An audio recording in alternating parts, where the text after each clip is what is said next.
Match found.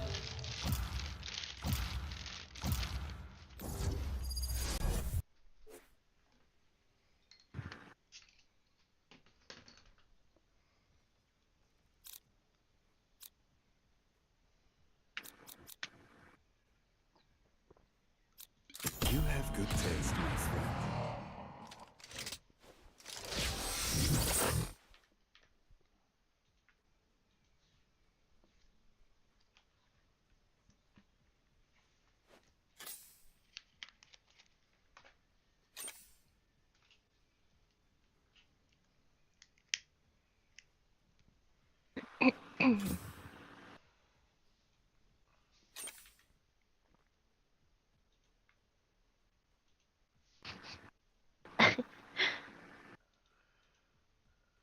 Tawa ka dyan bigla. Hmm? Ano? Nag-mute ka. Send ko sa'yo sa... Naka-finish ka. Ay, okay, okay. Sorry.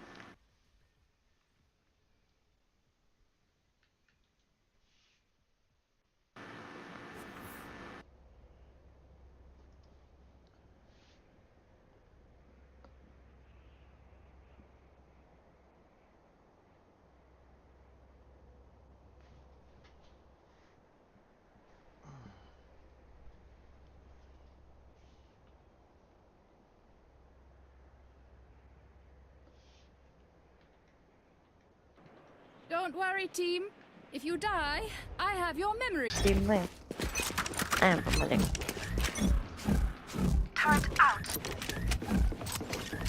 Oh my god.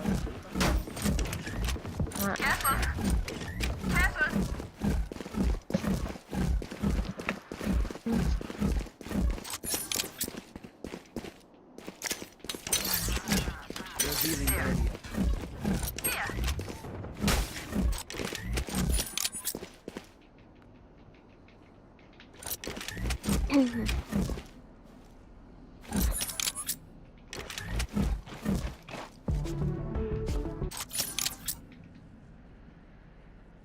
Here.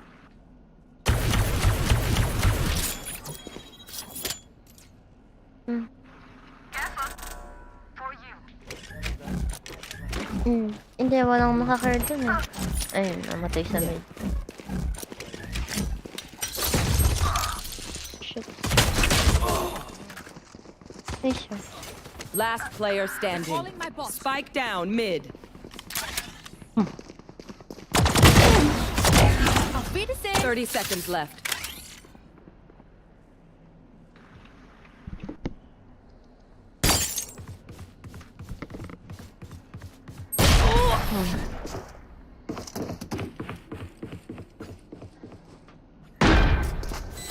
The enemy only looks composed. Their hearts tell a different story.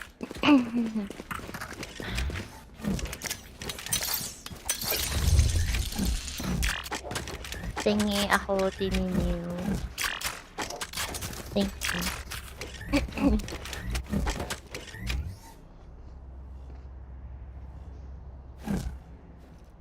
After you, Rena.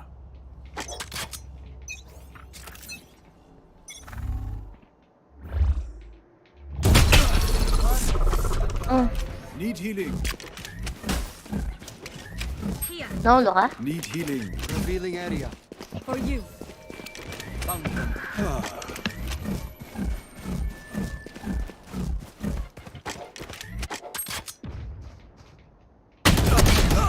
Nice service. Anong headshot?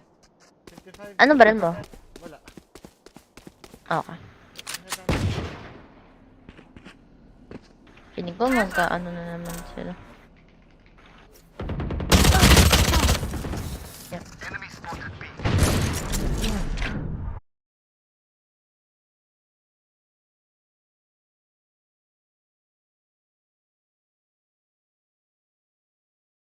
If you are not doing well, keep trying. We must keep up appearances.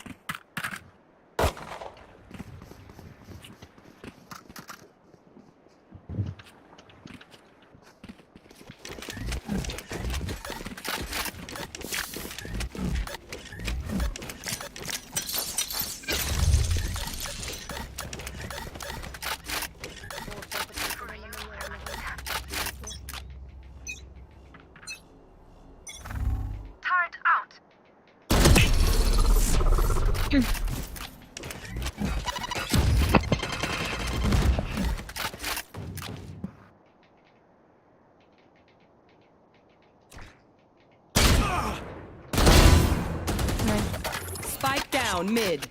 Need healing. Healing.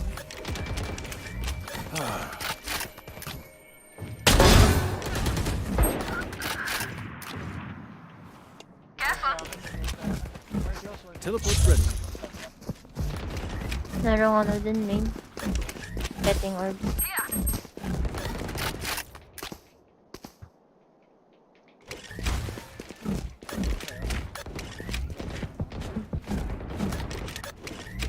Baka lang mag-aid sila. Careful.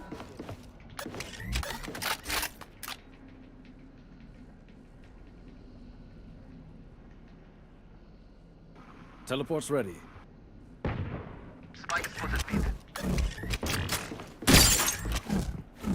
30 seconds left. Ay! Ano mo? Nasa main. Na 70 chamber.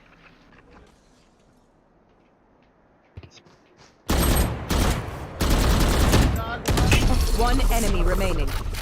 Spike down mid. 10 seconds left. Nice. Oo nga, nakita ko nga. Healing A you. second wind. Let your Nice. senses come Gusto mo ba ng alive. skin ko?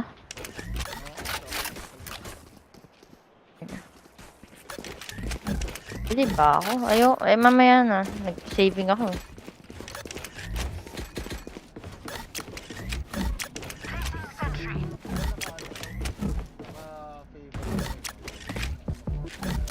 I-feel ko na-click mo yung equip dyan. Kasi hina-hover mo yan kanina eh. Ay, karaan. Merong B-main, marami.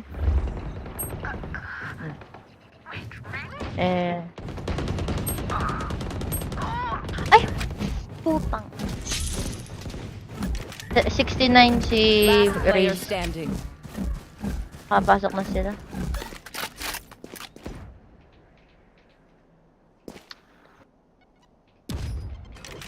That's not ready. Spike planted.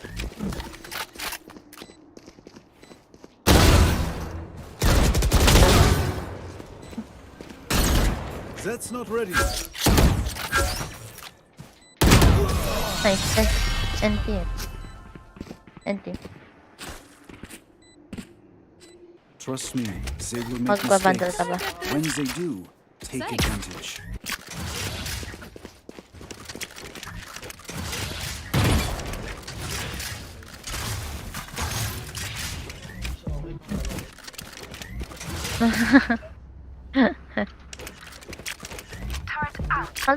Halos magkamukha lang sila eh.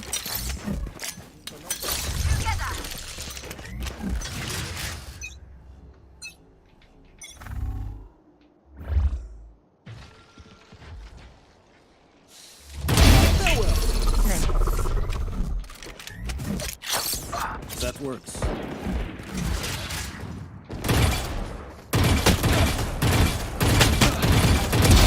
Hey, Nice. What need the fuck? healing. For you.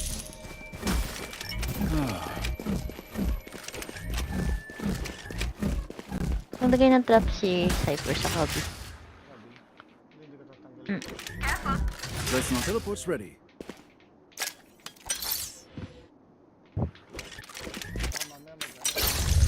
Naglagay ng ano? Ng smoke si Cypher yung copy.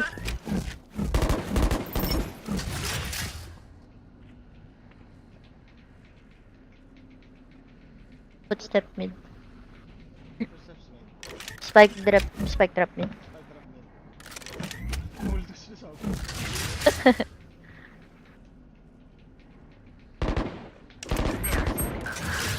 30 seconds left.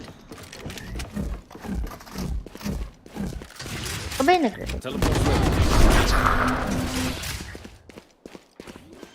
You want to play? Let's play. Spike planted.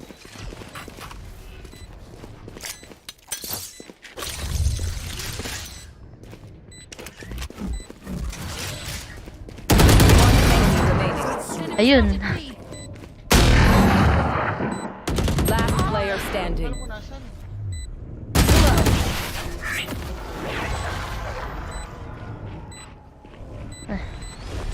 Kala ko nasa labas. Hindi nakalabas na. If you need help figuring out how, just ask.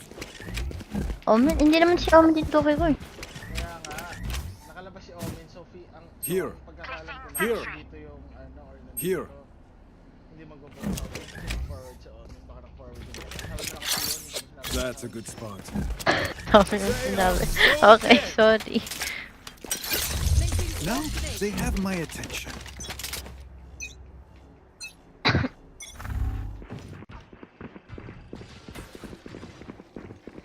Ayun, dito sila. For you.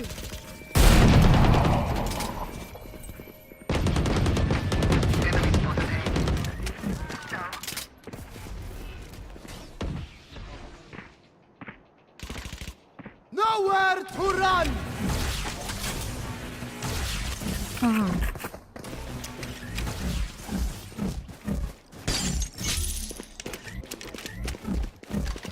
Medyo low na si Chamber. Teleport's ready.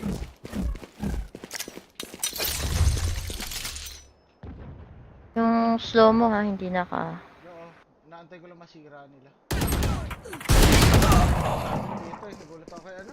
Kay Reyna. Can't use Enemy this yet. spotted me. I know exactly where. Placing sentry. Last player standing.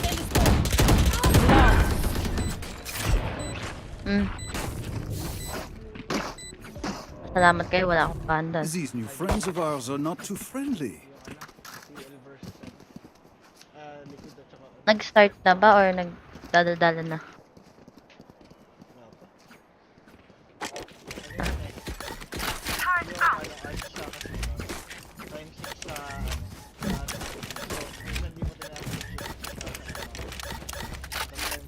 Ah. Focus now. Eyes off. 6,000 pesos o dollars? A gift. Kung $1,000 ang tinayaman ko. Oh.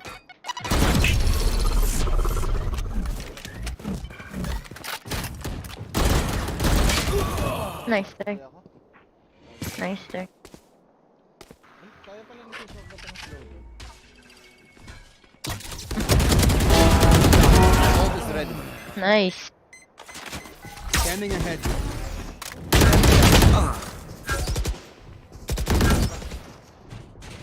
Spike Kadalasan down si mid. Chamber nasa A main eh. Spike is mid. Curve lang. 1B main.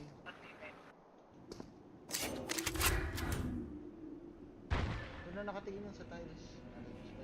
One enemy remaining. Sino ba yun? Si Omen. Predicted this. Uy, so ano? Ito gusto mo ito malamang. Iba tunog na ito eh. Okay, which gun to pick this time? Tingnan babay ako. Ay! Okay.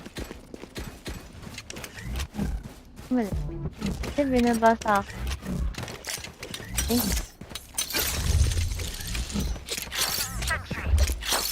That works.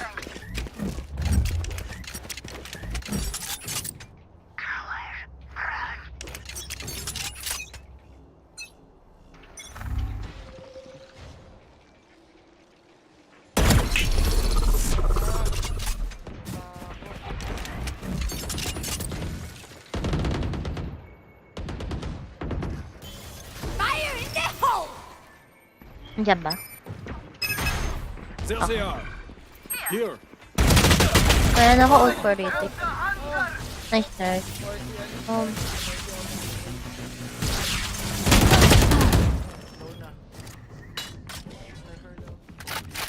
Deploying drone.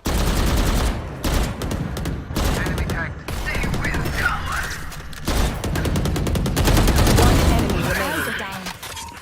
Bakit diba? Pag nag-a-adjust ka. Haba.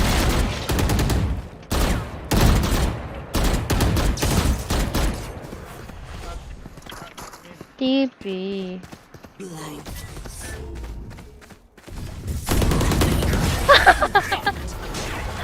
Nasa likod niya Come nito.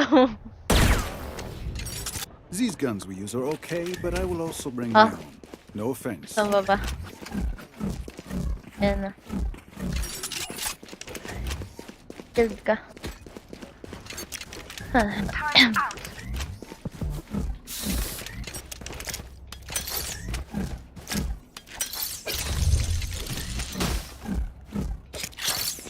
That's a good spot. A gift.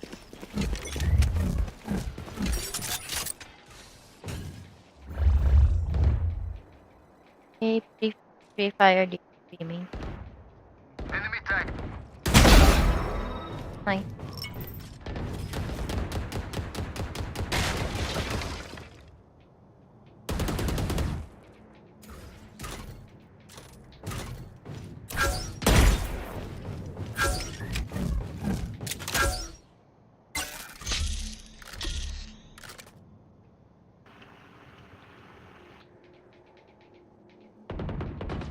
Seconds left.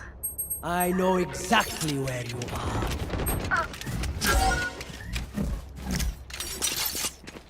Spike planted. That works. Pardon, monsieur.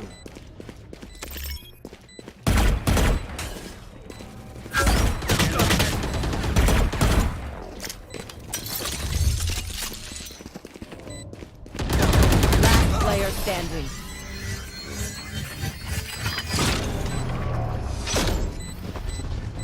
Once more into battle. I'm not tired. Are you?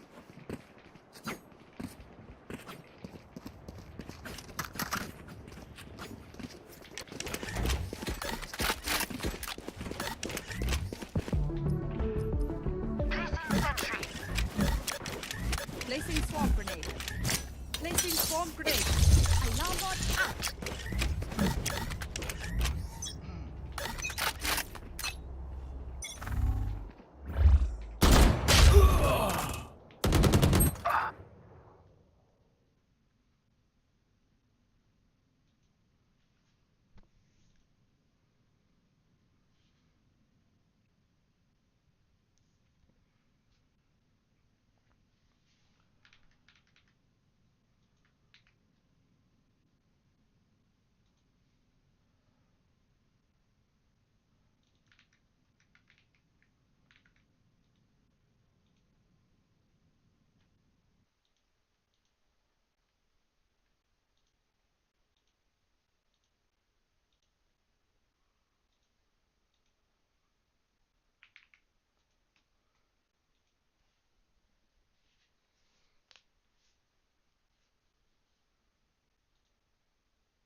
Hello, hello.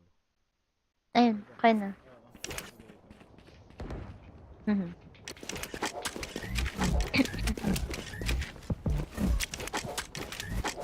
saan sila? Wala pa ngayon.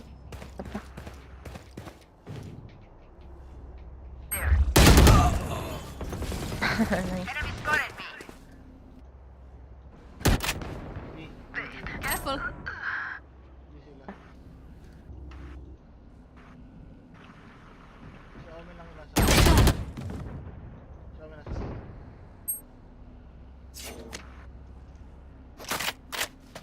Gun here. Spike planted. Revealing Ako area. may ng mga kalaban, naging split push.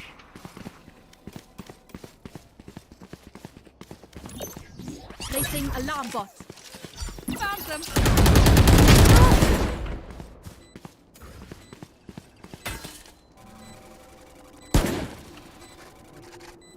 Hindi ko na pa.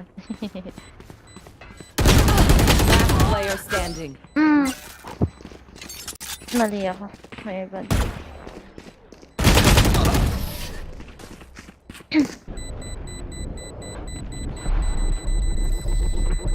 Last round before the switch. We cannot keep our good up. Stand by. Reloaded.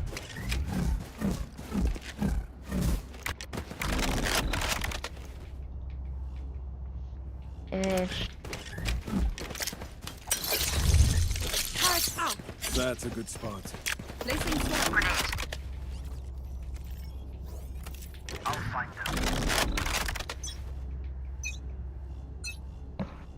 You want to play? Let's play. Oh, Nag-lag ako, nice try. So, sana labanan kaso last round na to eh. Found them.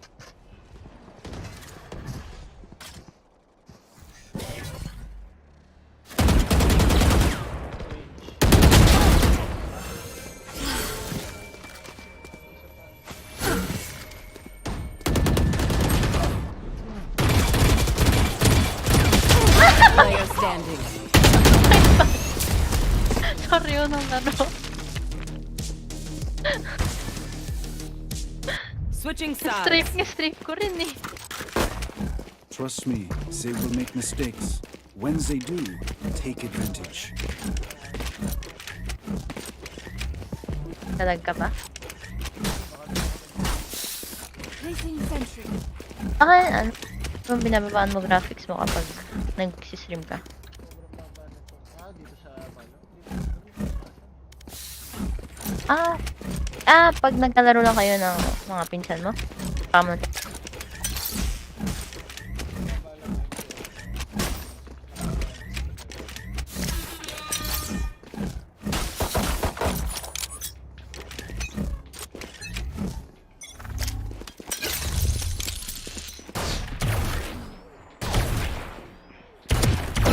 Do better. I win again. Ay,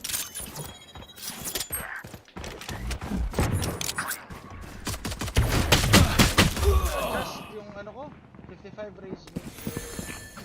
55 raise me. Eh. Clear market, clear market. For you. oh,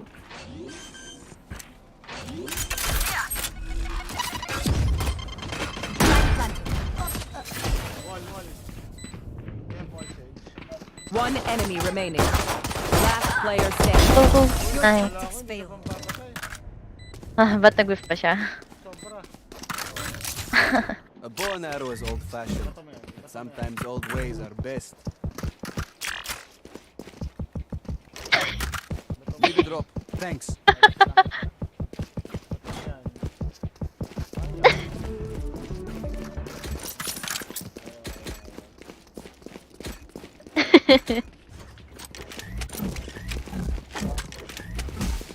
Asa ka raw start sabi ni. fresh. Placing sentry. Oh, For you. okay. Oh, Putang ina, isabunin ko.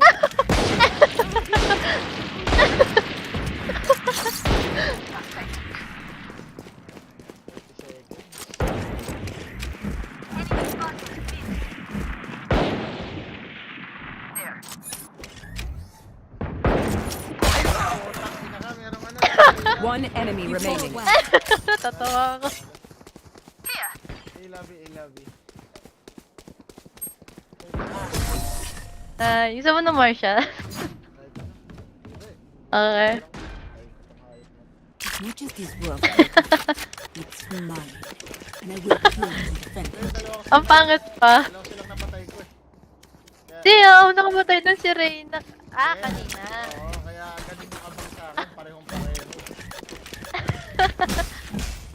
Tapos ang pangit pa rin, wala ka pa napatay eh. Si Reyna nakapatay pa rin. Forward. Abel. Placing swarm grenade. Swarm grenade out.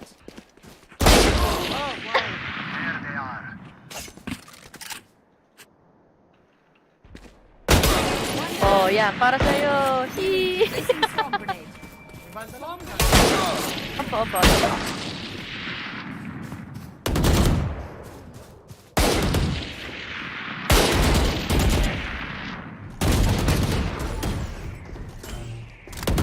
Finished. Oh.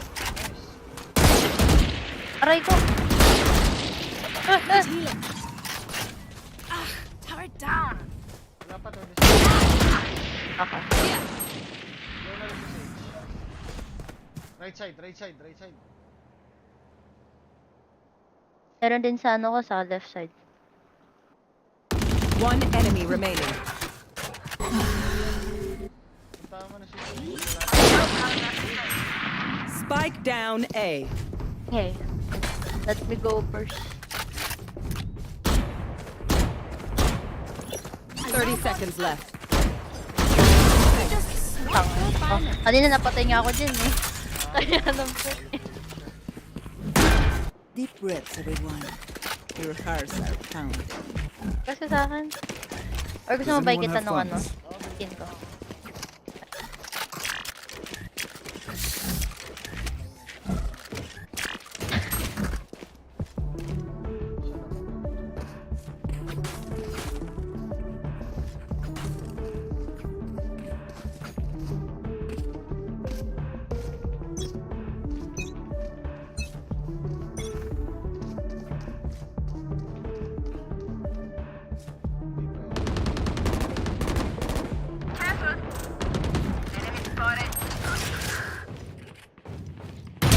Au revoir, frérot. Placing sentry.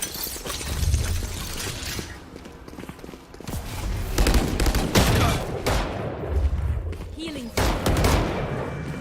Enemy placing swarm grenade. That works. Placing swarm grenade. Reloading.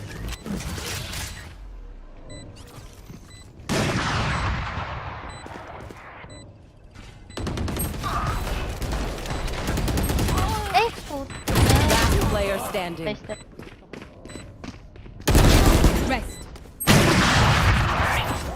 Parang nag-rest si Sage rest.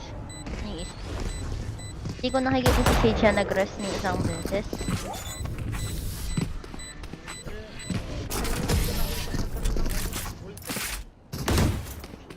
Kanina pa siya. Mayroon siya kanina. Symphony of Nung, Death. first half. Don't worry, you get used to it. Last half. Okay. Pagkadubos na niya, ano, Sova? Turret out. Apo.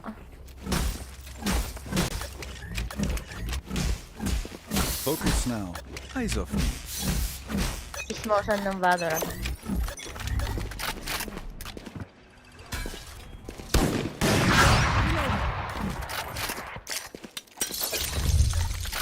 Placing swarm grenade. Swarm grenade out. Dala mo talaga lagi. Reloading. I'm here. Larian here. Uy! Nowhere to run! Last player standing. Diyos ko po, Spike Lord. down, Sino ba B. naka-off? Quiet now. My ult is ready. Si Raze, baka Three ako gone. si Chamber. I have the spike.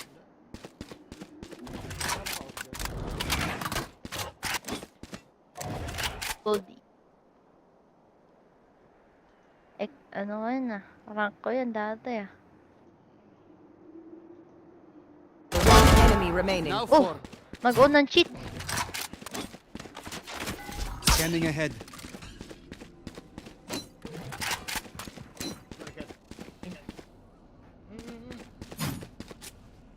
Tataranta. 30 seconds left. spike planted. You cannot escape.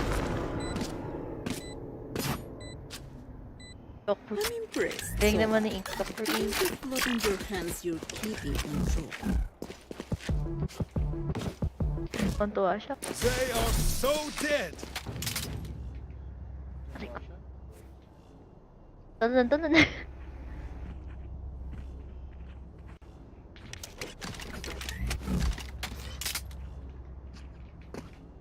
Bonne chance, mes amis.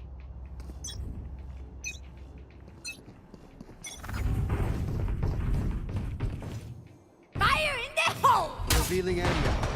Spike area is ready. Spike down Ba't mid. ikaw ang namatay? I have Ay. the spike. Deploying drone.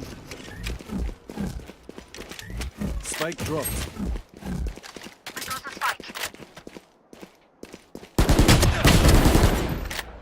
Huhu. Ay, nung...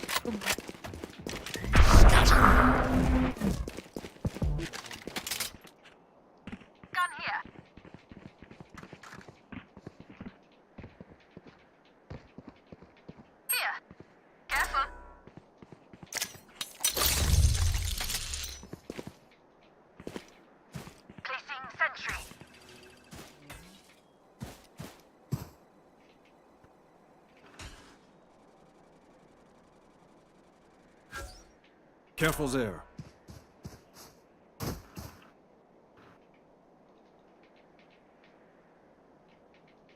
Saan ba entry ako? Huwag na muna. 30 seconds left. Feeling ko nandyan eh. Oo, men. Ah.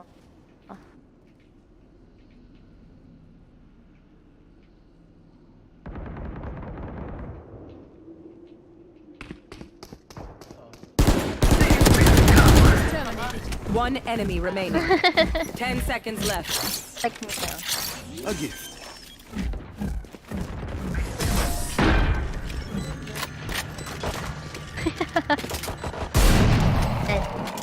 They're just batteries. And I need a recharge. Ano baril mo?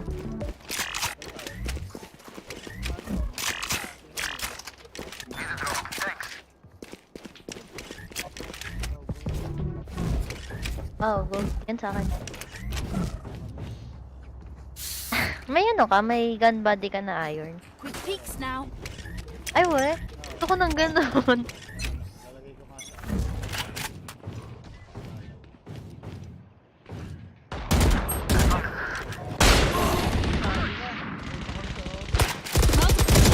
Oh my god, Sage. Your duty is not Ah, over. Sage. Like, this is crazy. Thanks. Have the hunter! Pandal. Oh, pandal.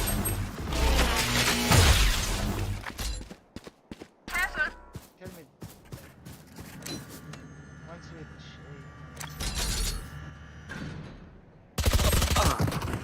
Last player standing. Inang... I know exactly. 118 ko yan, ha? 118 ko yan. Level heads until we're home, yes? Good. Gusto mo ng up?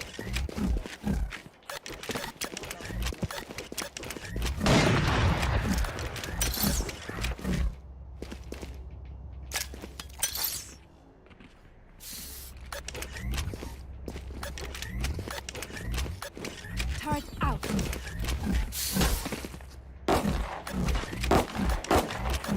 Reloading.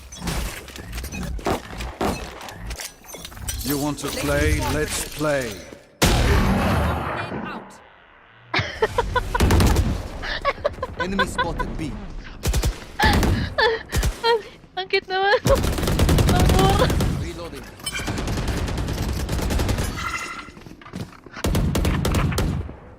Placing swarm grenade. Swarm grenade. Scanning ahead. Tatawa ako, sorry. Take flight. Enemy tag. Got one.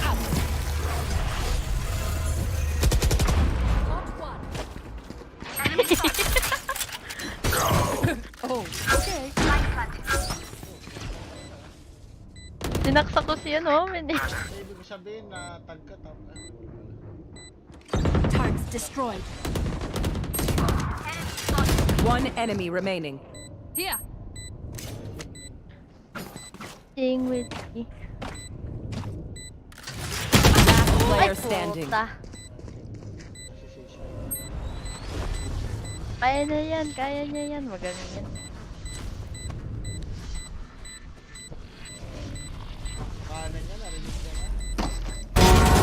Ayun.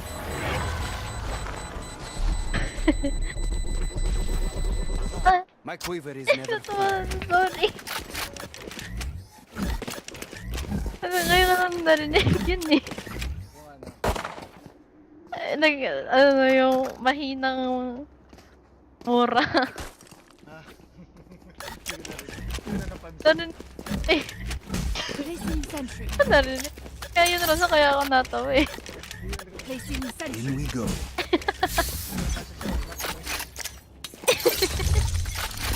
Placing swarm grenade. Swarm grenade out. Enemy removed. Placing swarm grenade. Swarm grenade out.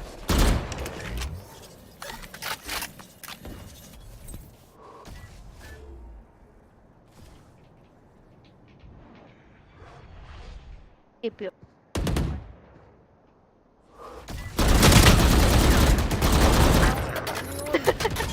Nice try, nice. Empty. Bobo ako ah. Empty. Nag-alert ka kasi.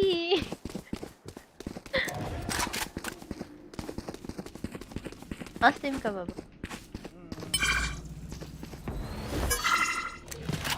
Shock dart.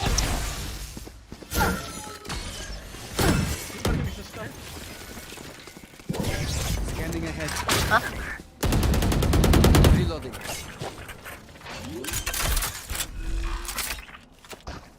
Spike planted. My ultimate is ready. For you. Napakilala ko lang. Sabihin niya na snaps. Ah, okay, okay. Reloading. Live in a sentinel map. Yeah, right? absolutely. So, he's a true sentinel. He's the guy who said it. One enemy remaining. And also, people have not played against him offhand for such a long time. People are going to forget Reloading. how dominant this guy can be. And now he's paired up with somebody like Safe, who's also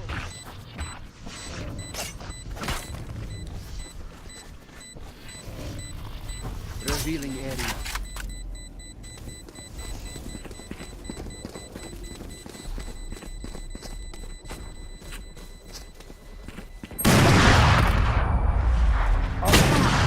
Ayun, nakaw. They look like us, but are they Ah, sige. us? I have so many questions.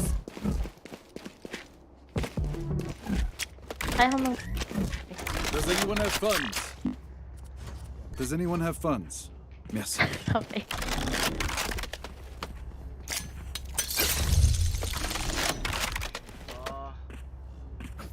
Here. Time for a field test. Here.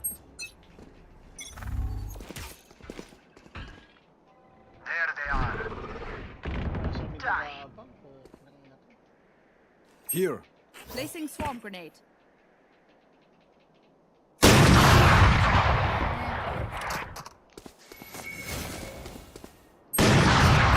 What the fuck? Wall raised. Ba't di ko siya nakita naka-ano? Is not over. That is impressive. Ay, baril din ako dyan utak ko. That's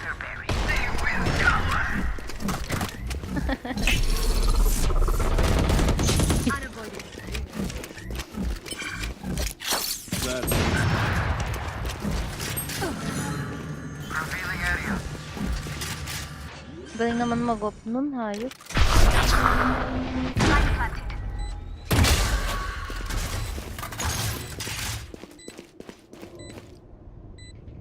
Yung op na kay Sova. teleport's ready. Gago, galing. Last player standing. Nice, sir. Nice.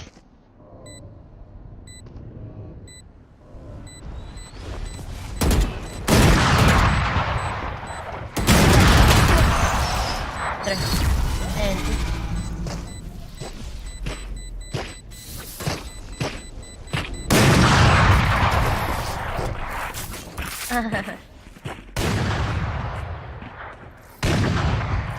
Match point. The enemy only looks when Wala nga akong Look ice. at alternative This is the next TikTok dance. By the way, I expect TikTok to be inundated.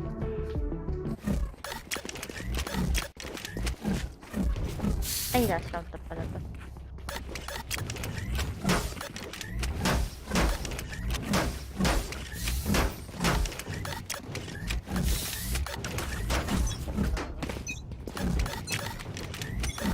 Pag natalo.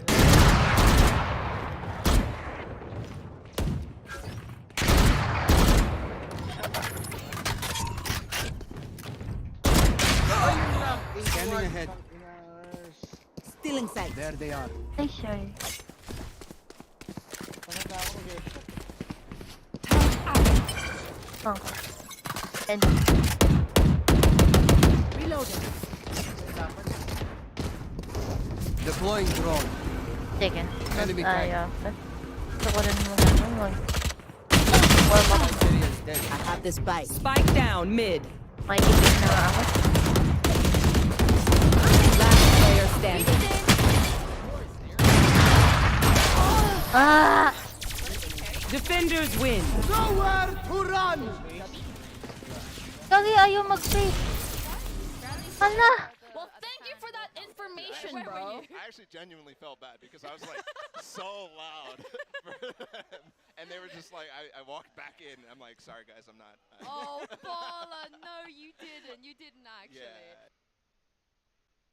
And make me really sad, so. Yeah, they do indeed, they do. I'm glad you mentioned that 13-0, of course, because that was against that Gambit core. It was, you know, absolutely. Team Yep. Secret versus Gambit the last time they Sure. were here. This was brutal. Yeah, but again, to I guess be the good cop here, Doug. Like, the thing is, we really didn't expect them to even have a good game against Gambit, right? They take the first map against them, and then they go on to lose in that series, but then they make playoffs. And that proves to me that this is a team that can make a run at anything, what it might be here in a single elimination tournament.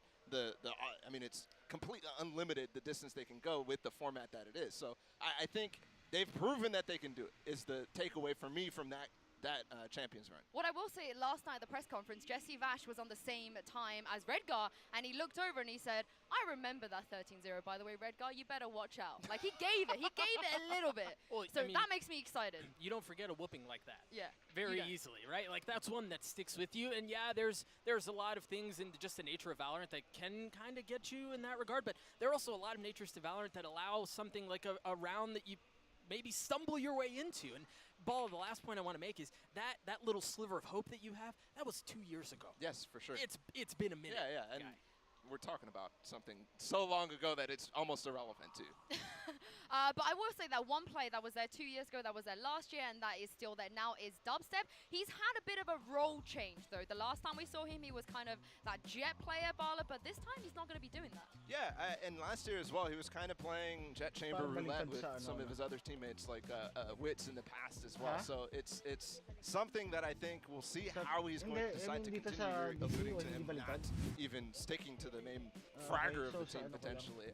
And I think that's okay. I think Team Secret is a team, much like some of the other APAC teams, that relied on a heavy, good jet player like Dito sa Discord Patapan wala. on X10 way back in the day, Discord wala. like Forsaken on Hindi, Paper Rex. isi-share- And I isi-share think ko you na lang. kind of have to move away from that. It's Yung more of a stream team din. game now, and I think the SCA teams are learning. So I'm really looking Yeah, out to for see forward, how pala, Dubstep integrates with the team as well, For forward, with pala new lang. roles. I do think, and I mentioned this a little bit earlier, the core is exciting, right? Dubstep's a big part of that, so I'm very excited to see how they play out. And this is yes, it's a single elimination tournament, but a test up against Liquid. We don't know a ton about them. We certainly don't know a lot about these guys, but you would lean towards Liquid, so this is a really exciting test for them to see what are you made of, because this should not be easy. Well, let's hear from the man Dubstep himself and Jesse Vach in this quick profile of Team Secret.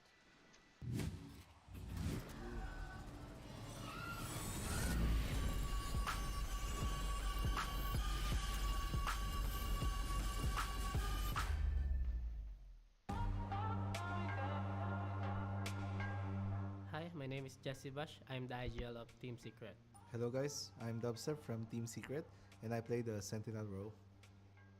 We have been really training so hard for this day and we did not really show so much in 2022, so I feel like this is our year. We trained so long for this and we have made quite a few roster changes, and I feel like this team's chemistry right now is on a different level. So the first member is my captain, Jesse Vash. He's the one with the most experience in the team. He's one of my inspirations as well. He's like the father to our team, the one like leading the charge, trying to discipline all the players, including me. The second member is Borkum. He is the funny guy in the team. He makes these jokes that makes the team mood really nice. Third member would be Jeremy. Jeremy is one of the babies in the team. He needs taking care of, but he's a really chill guy. He has this mood that it's really smooth and cool. One of our newest member, Invi, he is one of the cool guys who I get to like have so much in common, and he's one hell of a player. With the addition of 2 younger players, the teams become more balanced Ano to with diba? talent and Pilipino ba yun? experience. Hindi The Pilipino younger yan siya. player grinds more, so we are motivated by how they grind. The play style is a mix of discipline and Pilipino rin ba yun? aggressive. We can be aggressive early Yung isang rounds. bata, yung We si can also Jeremy. be aggressive late rounds in the match. Depends on our enemy. I did not expect to be seen like one of the strongest teams. We are always the underdogs. We are trying our best to beat the best teams in the world. If they say we are like one of the best teams, I will humbly take it, and thank you so much for believing in us. I'm really excited to play against Team Liquid, especially Nats and Red Guard, because we lost against them in our last champions. I'm not feeling any pressure, Oo nga. and I feel like we will be the one winning this series. Ito, I hope we ay, show this paano- beautiful crowd in Brazil a really great match, and see you in the server. Hindi. Sabi ko. Of course, you guys heard them there mentioning some of the young players, and we've seen this theme in this tournament, kind of the veteran integrating the young players, and the young players having Papuntang absolutely Brazil. no Papunta- problems Nakapunta showing up ng on land, Dubai which has been muna kind of crazy so far, at least in the Stopover other ka, bracket. ng Are we 10 expecting a hours similar papunta thing ron. here? Yeah, I Pagdating mean, mo I ng think Dubai, like you saw them 13 talking hours about it, or it's important for 12 them hours to yata gain papunta motivation yan, from Sao the Paulo. from Jeremy, for example, who's coming to the team, and he has been filling a little bit of the So duelist halos roles as isang well. But araw. it gives you motivation to work, to catch up, to play like them, and I think that's really important because it brings a level of motivation for the entire team up, right? Oh, Yeah, and I think this is a hindi, formula may that short we've ka. seen succeed really Yeah. across the globe, and I really like it. You've got the veteran experience, and you've got these young guys who, most importantly, need to be Hindi, teachable. hindi, may But if they shortcut. are Harry teachable, if they are Potter. able to absorb everything these older guys have as far as experience and what they've been through, how to think about certain situations, that pays dividends in the long run. So I think these young guys, if it's the right pieces, I think they can be good. Yeah, and of course, these three teams, we've seen them before, you know, here Oo, and wala. there in the Nakain past. ko But ng Bala, pagkain last ko, year kind of wasn't the best for any of the Sa Gambit mga Liquid nanonood po or dyan, Secret pwede po rosters. kayo Yeah, I mean, magpadala. Liquid obviously did make playoffs almost every single time at the international, Oh, but they didn't fell they? off. And then the rest of the cores, they just were really close. I mean, for Nats and Redgar, it was, what, 4 or 5 chances Yeah. in their matches, right? They were always there. For Secret, it was also very close many times, too. Yeah, we're going to pitch it to a quick break here, but don't go anywhere. Our first match of the day is coming up right after this.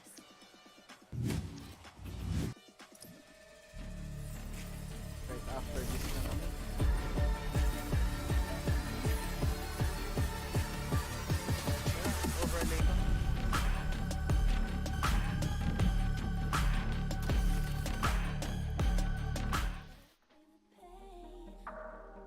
The way you let me Did I dream or was I being blind? Did I die or is this making it out alive?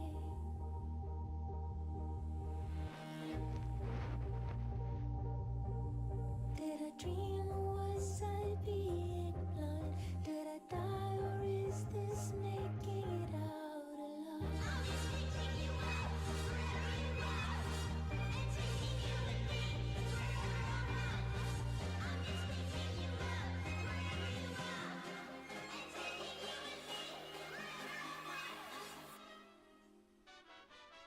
Hey, I'm way up, could never be under you. And I never move like a sucker do. Came out the mud and it wasn't because of you. Look at my stats, I got too many W. W, W, W, W. I got way too many W. Came out the mud and it wasn't because of you. W.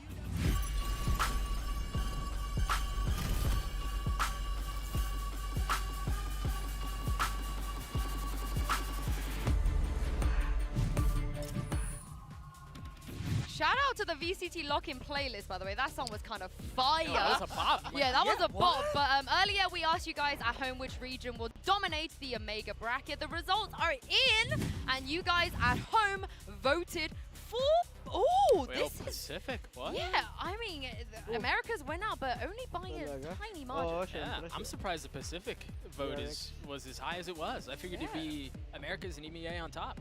Yeah. I'm certain that, like, again, maybe the Brazil crowd thing, but when I think about it, on both sides of the bracket, there is an Americas team that could make a run, right? 100 Thieves and then Leviathan on top. Oh, yeah. So, for sure, I think it makes a lot of sense to go for Americas. Well, very quickly, I want to get your predictions for the first game, Team Liquid versus Team Secret. I copped out, so I'm just going to throw mine out there. I think Valorant will be the winner today. I've done a Van Silly here, so yeah, let's go. Love the game. For me, love gaming. I mean, you guys know, this is how it is. If Liquid don't win, I will cry. You will see tears. You will see tears. Because I've waited so long for this. That's a really good Liquid logo. But I would like to show you a better Liquid drawing. This is... What even? Is that a Trojan this horse? Is, yes, this is a Trojan horse. And I'll admit, what I are they initially... breaking into the fortress, man. The secret Read castle? a history book. Yeah. Come on. I'll admit, low-key, I accidentally wrote crew at the beginning. I messed up, so I had to scratch it out. And sad face. It was chalk. The whole thing was chalk. Well, we can speculate all day, but why not find out for ourselves? It's time to see how the Omega bracket is going to shake out. 6 teams will make their debut on stage today, and as you guys know from the Alpha bracket, anything can happen. Lock in, day 7 starts right now.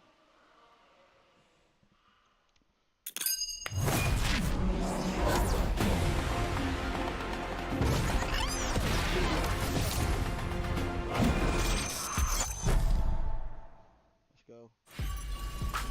Wala pa? Ano naman?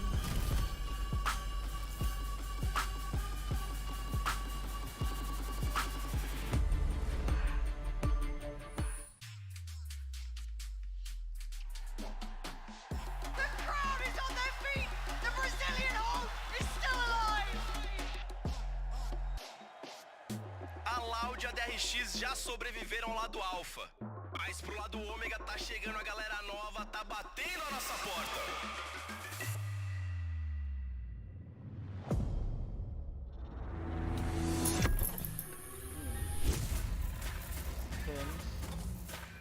Dance, are you excited to be back on the global stage? It was a long year, but I'm excited to show everyone my new tricks.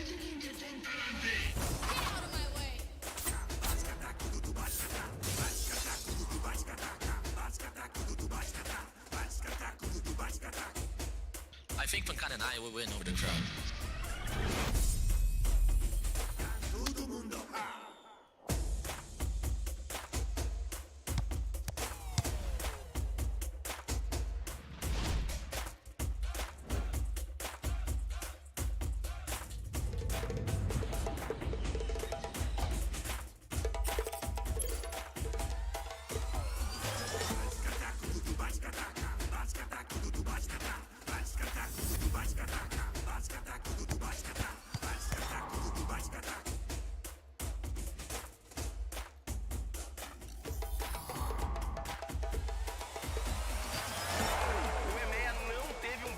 Aqui em São Paulo, mas agora, para tentar mudar as coisas, o Redgar pela Liquid.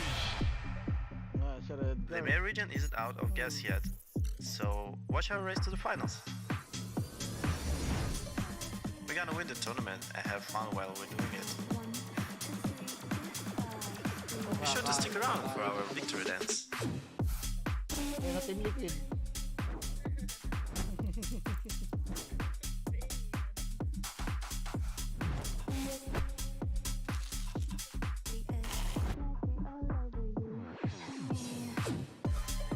Pag natalo to, major upset to. Oo.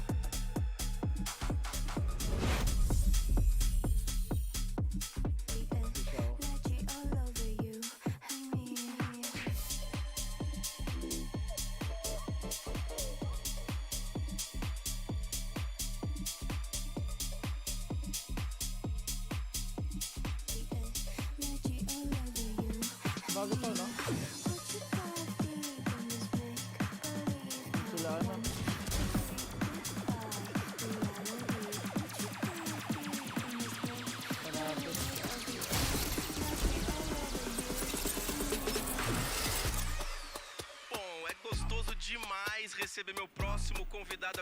amigo. Last, are you looking to make another Cinderella run? 去年は自分たちにできないことはないと証明することができたので、今年 Subukan は nila それ dito 以 sa 上の結果 Pilipinas を出した gawin いな yung と思 ano, ってます。 yung VCT, tiga mapuno yan. Palagi.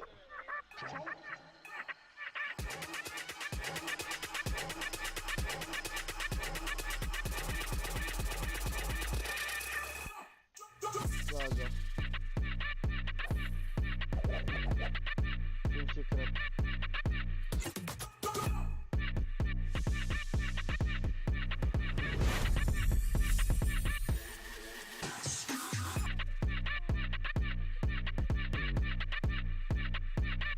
Oh, di ba nag-ano sila?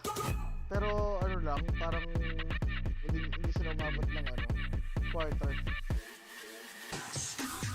Hindi nagkaroon ng issue na dun sa passport ba nila, hindi sila makapunta ng ano. Saan ba yung last time sa ano?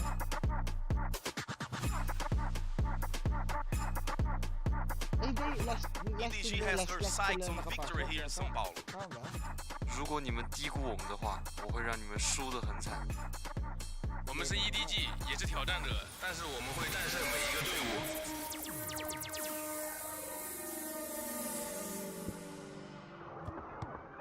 Edward Gaming. Guilherme, concentra. Tudo começa hoje, aqui em São Paulo. Lock in your favorite team and join the party.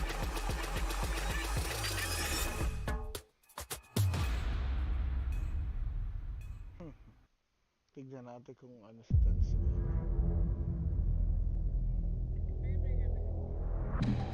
Wala pa yata sila dyan sa Brazil eh. Ako, si Pia tsaka si Nats. Si Olcas, nasa Brazil na ba sila?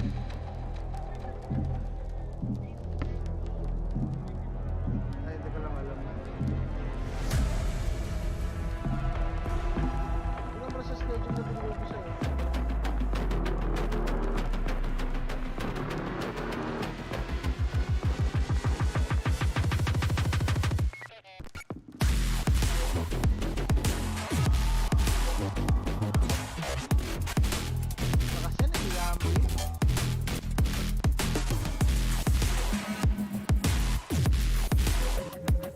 Sabado.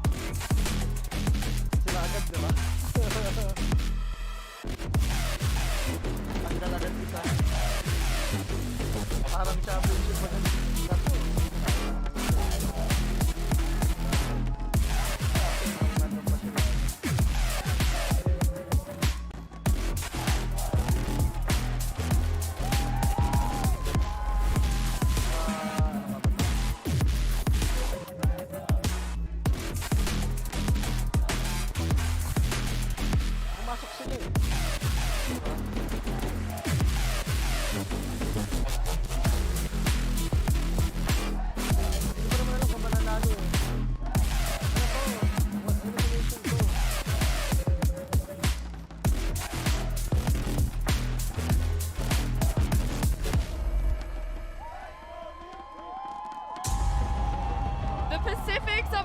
proven themselves to be a strong region here, whereas EMEA, they've been a bit of a disappointment, but that could all change right here, right now. And my question to you two is, do you think that will? It's a tough question, right? We are going into a completely new bracket.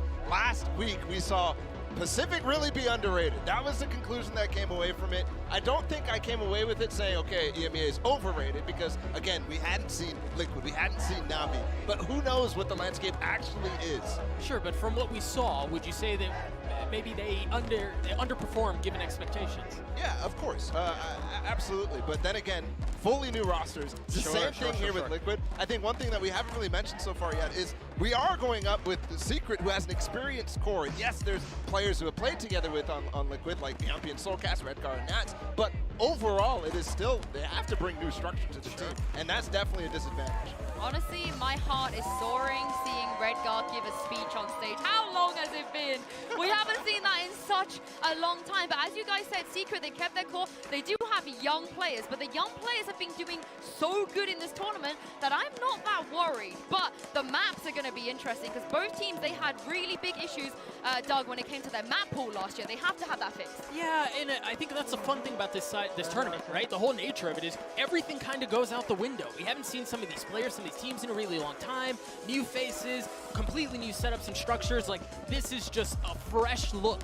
And I think because of that, you really don't know what to expect here. Yeah. Icebox. Okay, so Icebox starting off first, and I'm really interested in that because we saw a lot of meta development on this map in the last week. So maybe they're going to be adopting maybe the DRX, Harbor type of stuff. But in terms of the vetoes, neither team banning Lotus or Split, the two new maps that were coming into the pool. Which is interesting because I think we saw a lot of that in the alpha bracket too. Teams would float it until the second rotation, and then 1 or 2 would get through. I wonder if it's just intended to be a threat.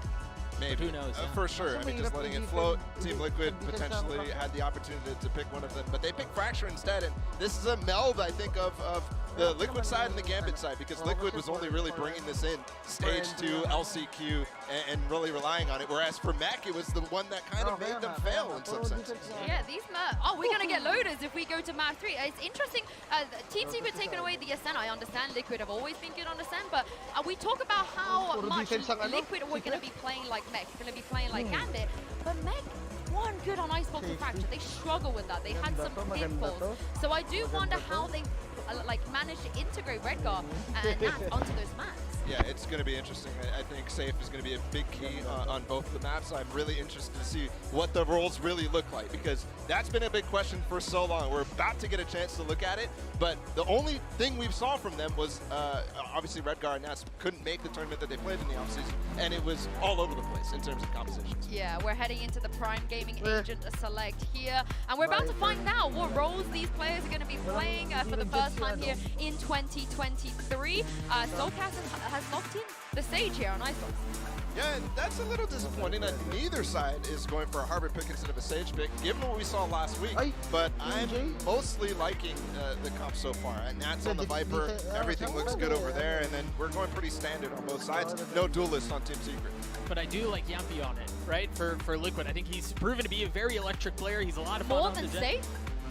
I would say so. I think Safe can just be so much more dynamic in different roles that he can fit. I'd rather him in that role than someone like Yampy personally. Well, you guys spoke about the new things here at the Omega bracket. Let me present to you guys a new casting duo.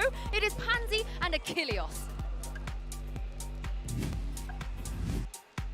Thank you, and yeah, the desk, wonderful to see Doug and Paulo here. Obviously the haikus coming out, everything.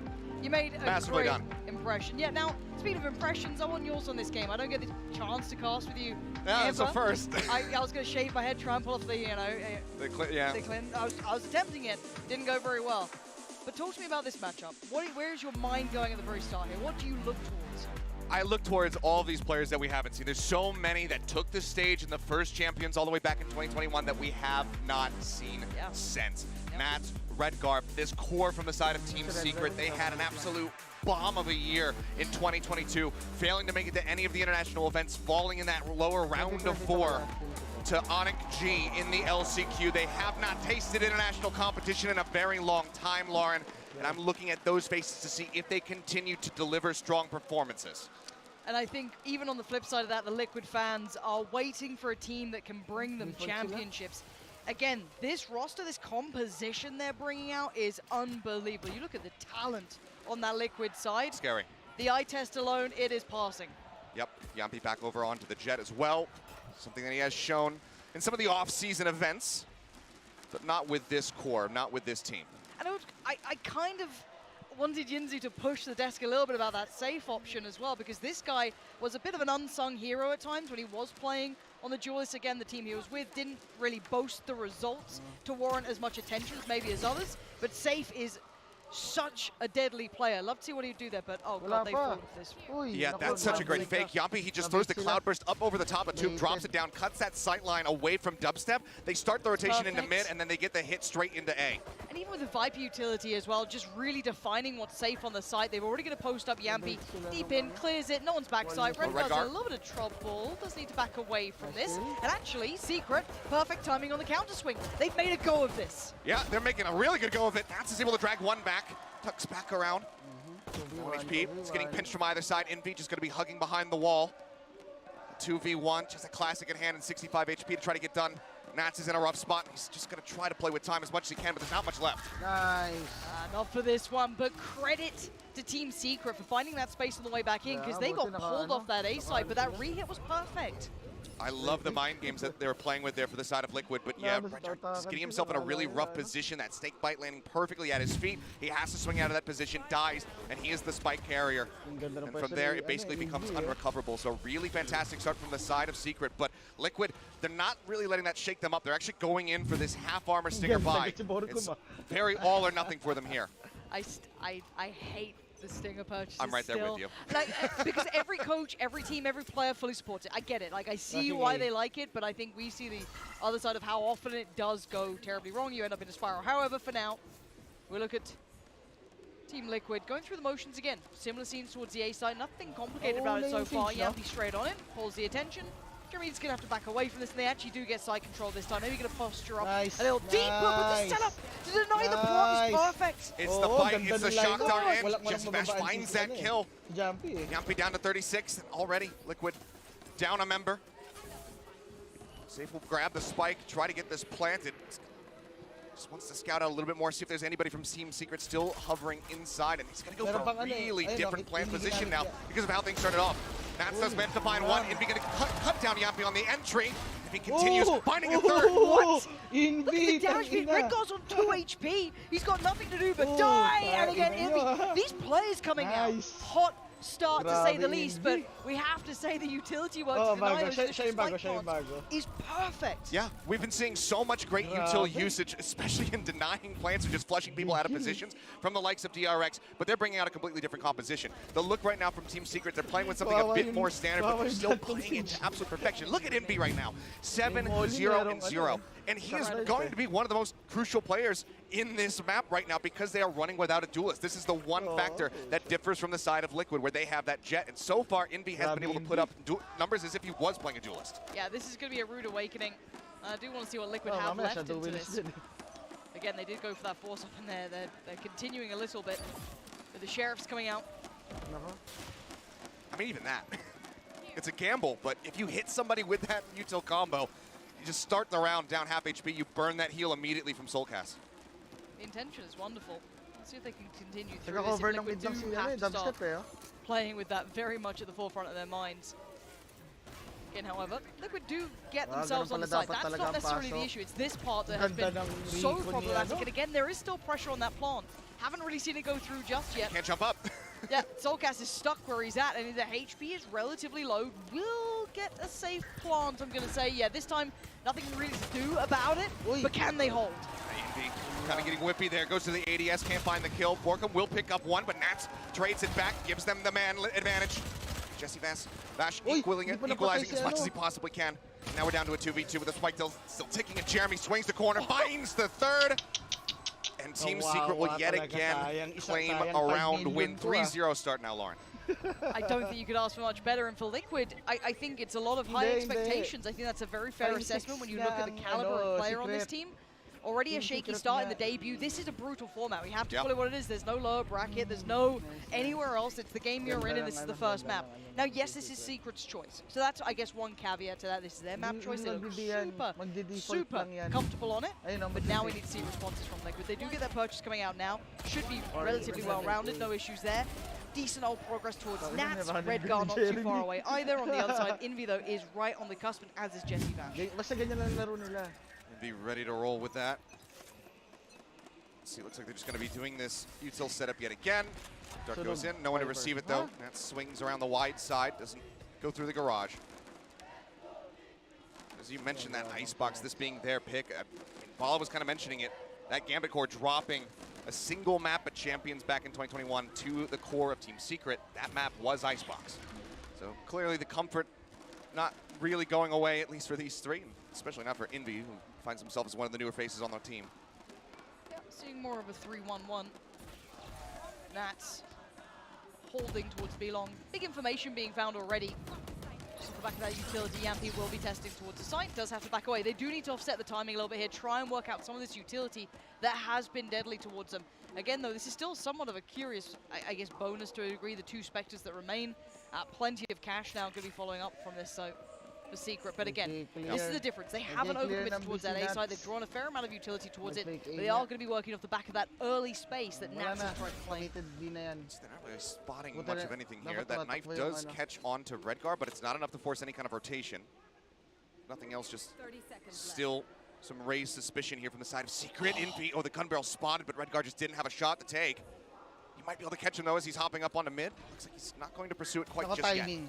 Yeah, this is going to be awkward timing. He's going to probably get the kill on the way through. Yes, absolutely no awareness that he could have been there.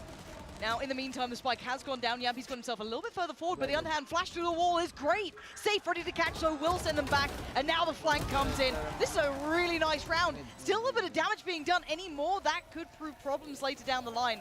But for now, an upgrade can be found, but Redgar patrolling and actually denied. Jesse Vash making a go of it. He gets the kill. If nothing else, it's going to be significant damage dealt here to the side of TL. He can't quite line up. That shot on the Soulcast takes him down to about half before he does fall. Team Liquid finally find themselves on the board, but fantastically done there from the side of Redgar, getting that slow lurk up. Even though they had tagged him with that knife, they knew that he was still hovering somewhere around A. They just didn't quite predict that he was going to be pushing through screen at that moment. He gets the op out of Borkum's hands, or Dubstep's hands as well, rather. And that was the biggest investment they had. And now the money looks a bit dicier, Lauren. Yeah, and again, Liquid learning through all of these rounds, and they have broken the money off the back of that. Just the rifle left on Jesse Vash, well, invested into, so a bit of a hero in this round, potentially evening out the money somewhat. Let's see what Liquid do now. They at least have the upper hand in this. Early utility, they need to be on red alert from the word go. There is no way around it. As it stands, similar scenes. Not so committed towards middle just yet, but the stack already beginning. 4 players now considering this lean from Secret. They haven't felt it out yet, and let's see if the Hunter's Fury finds any victim. Okay, it does in the end. Final tag gets Soulcast.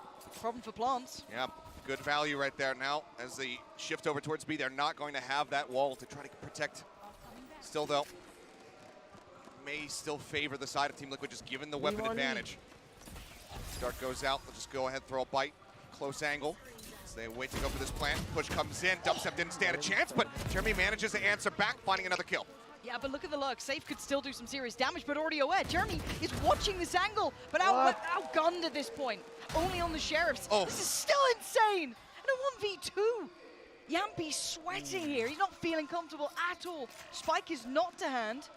He still has to try and get that back into play, and 34 seconds to play with. This is going to go for the corner plant.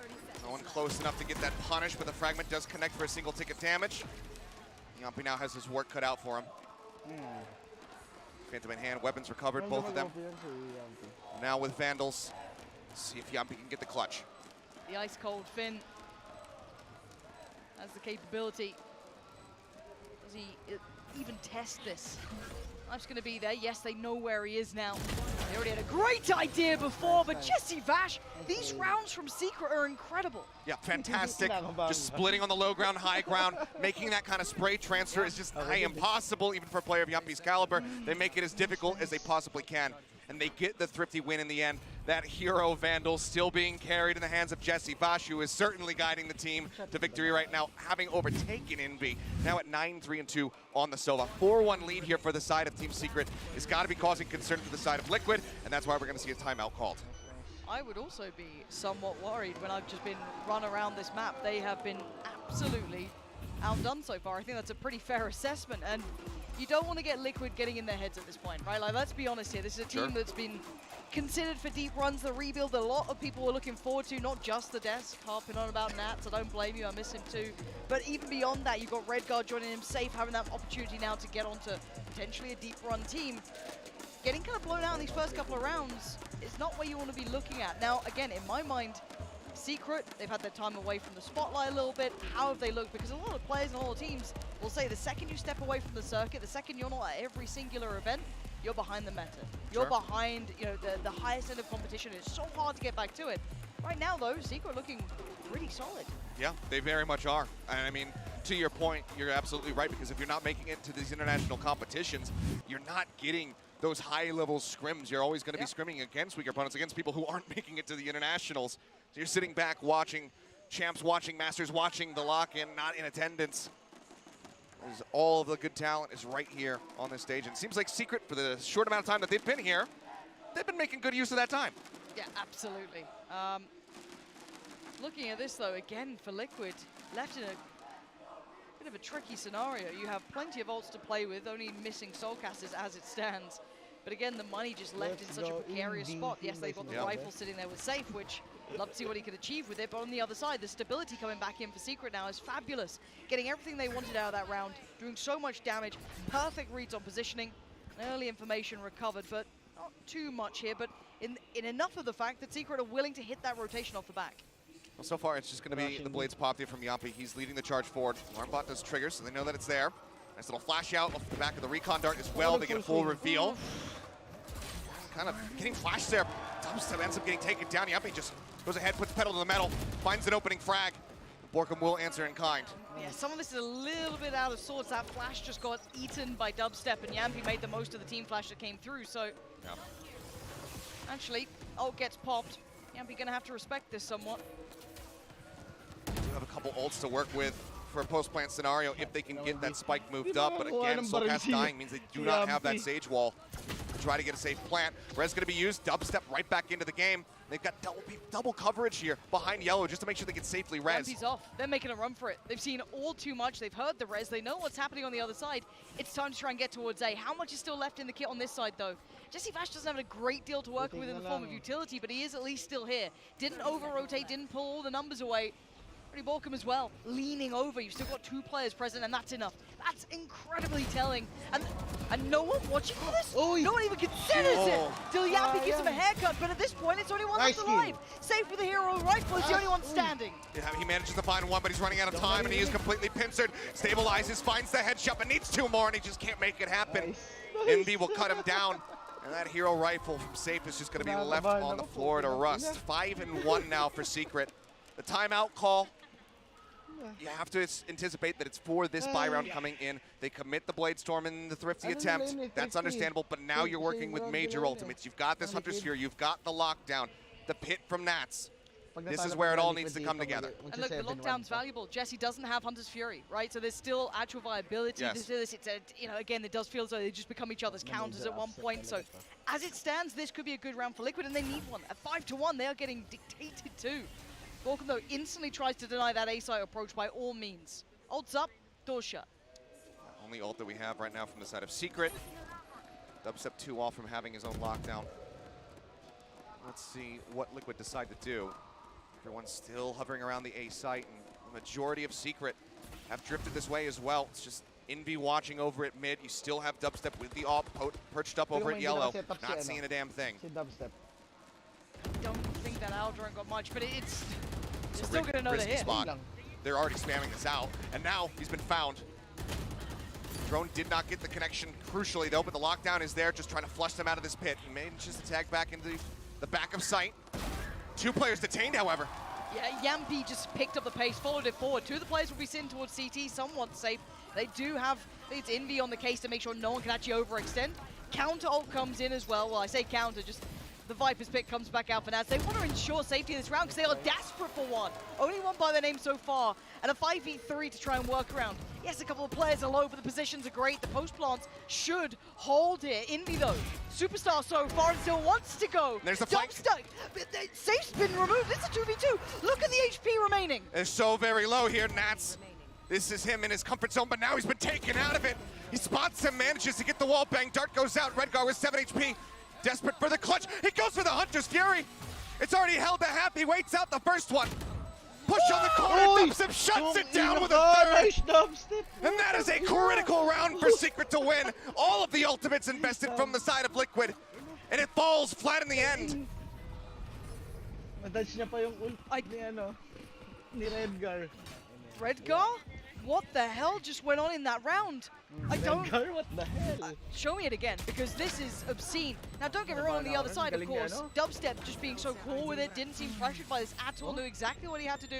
It was already taken towards halfway, knew the only real option for Redgar was to take that fight. Again, 6-1, Liquid are in tatters. Yeah. You can see the frustration on the fan faces there, the viewing party, on the coach as well. Yeah. On struggle street in that timeout.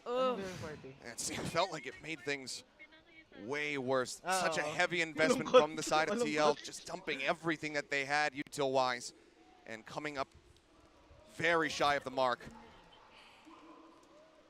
Cash still looking very cozy from the side of Secret with a 6-1 lead. And considering we're on the Sheriff's and light armor, unless Liquid start, getting a couple of these picks, I've got to start talking about how this compares to some of the other performances we've seen on Icebox in that first group as well. Love seeing the Harbor coming out. That looks fantastic. Dubstep should be comfortable here. Again, Operator on the Killjoy. Doesn't really have the get out of jail free card, but as it stands, making light work of Liquid. But in comparison to the other teams that I'd say are either deep run teams or big performers, this is very flat from Liquid, and this worries me. Because again, this is when we're coming into this, right? We're talking about it. How much time have they had to practice? How much time have they spent in the lab? How many scrims have they really been running through leading up to this event? Compared to some of the other teams who've made a really good display on this. Again, could be a terrible map for them, but the map pool was one of our worries with this squad. He's watching for that rotation under tube, cuts him down. Once again, it's safe. Left alone. But I agree. I mean, this feels like DRX versus C9 on this map, just with a slightly different composition. It has that same vibe right now, where TL, anything that they're trying is just getting shut down. It's getting out-clutched. Like you said, Dubstep just starting things off with some fantastic kills for him, perfectly at home. Sat over at yellow. I mean, used to be a Jet main, knows how to use an op. Absolutely. I guess we're kind of seeing weird similarities with Safe actually on the Killjoy as well to that extent. Sure. So kind of works, kind of paralleled in that. 7-1, this is a blowout though. There's no pretty way to dress this up. I'm sure Sliggy and the Slug Club is in absolute pieces watching this. I mean, this was meant to be the hopium, right? We've got Soulcast on 0-7. Again, I don't expect mad performances out of him, but he can be one of those players to have nice, quiet impact. He does his role well, but a slow start here.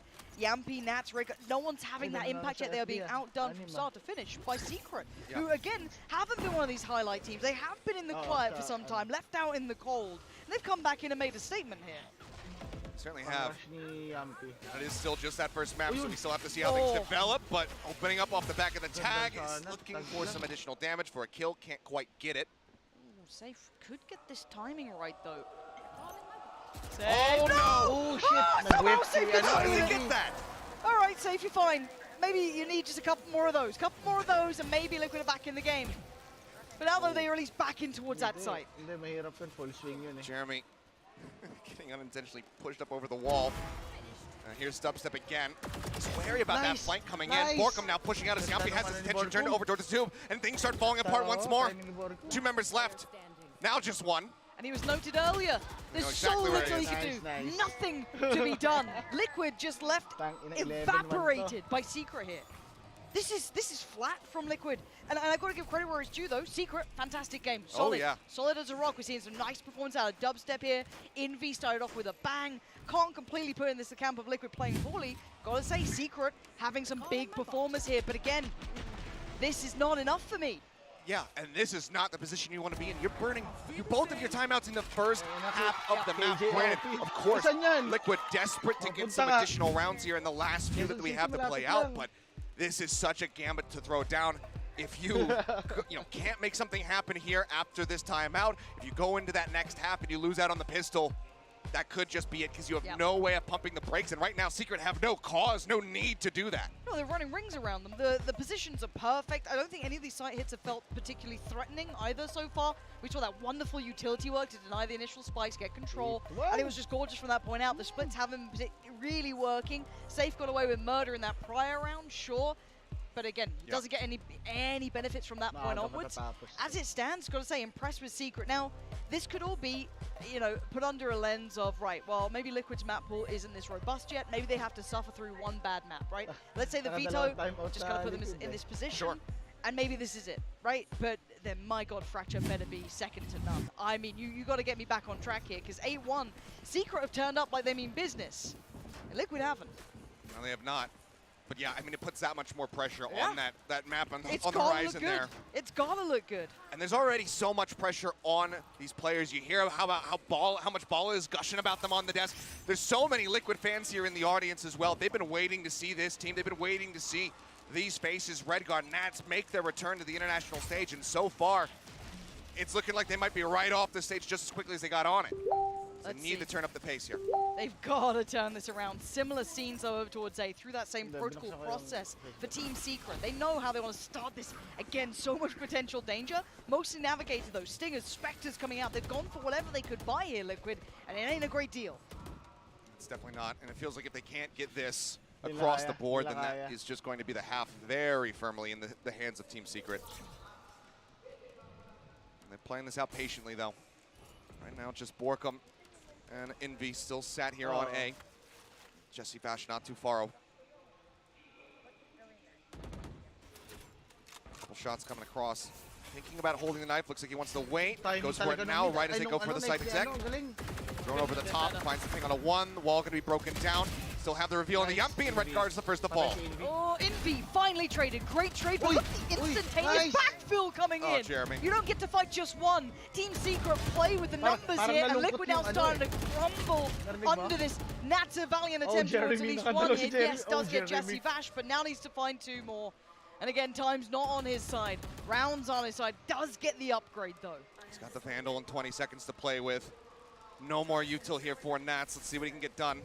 Just put the poison wall up, cuts off that screen's access, tucks into the corner for a brief moment. Once he sees on pushes, the wall drops. I like how he tried to play it, but unfortunately he just can't get the shots to connect. 2 people pulling his attention, a turret as well. There's now 9 here for the side of Secret.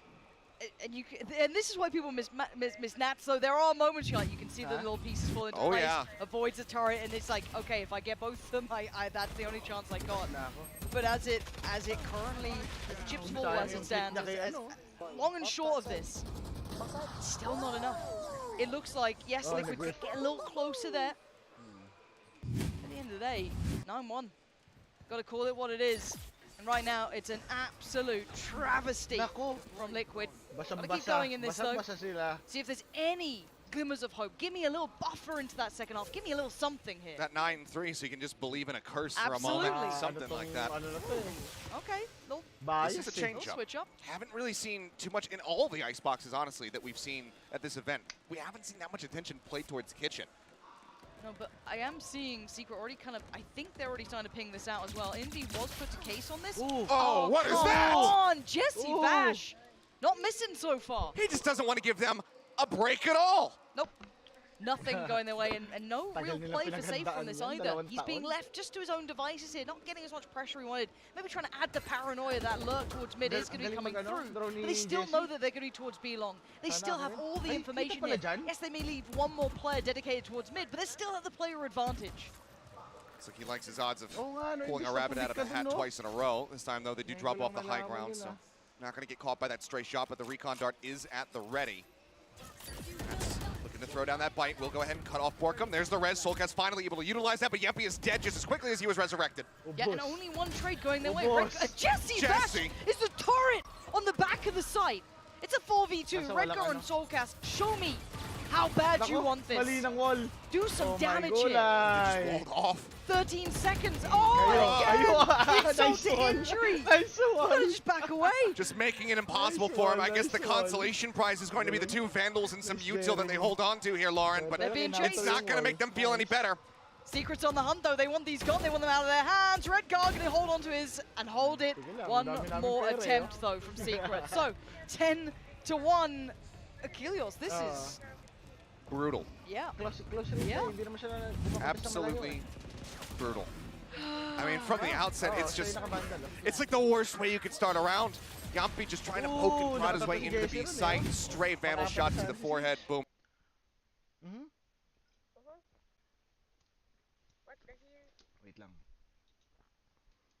He's out of there. The res, no. He's dead again. Yeah, there's very few breaks, and sometimes it goes that way. Sometimes you get the shot through the wall, you get all of this. It can happen. And man, it's happened a couple of times now. Once again. Oceans, that's different. Some more of that, perhaps, Yumpy. Great way to start things off. They clear the dart, still going to ping out 2. Aggressive push from Jesse, it's unscouted.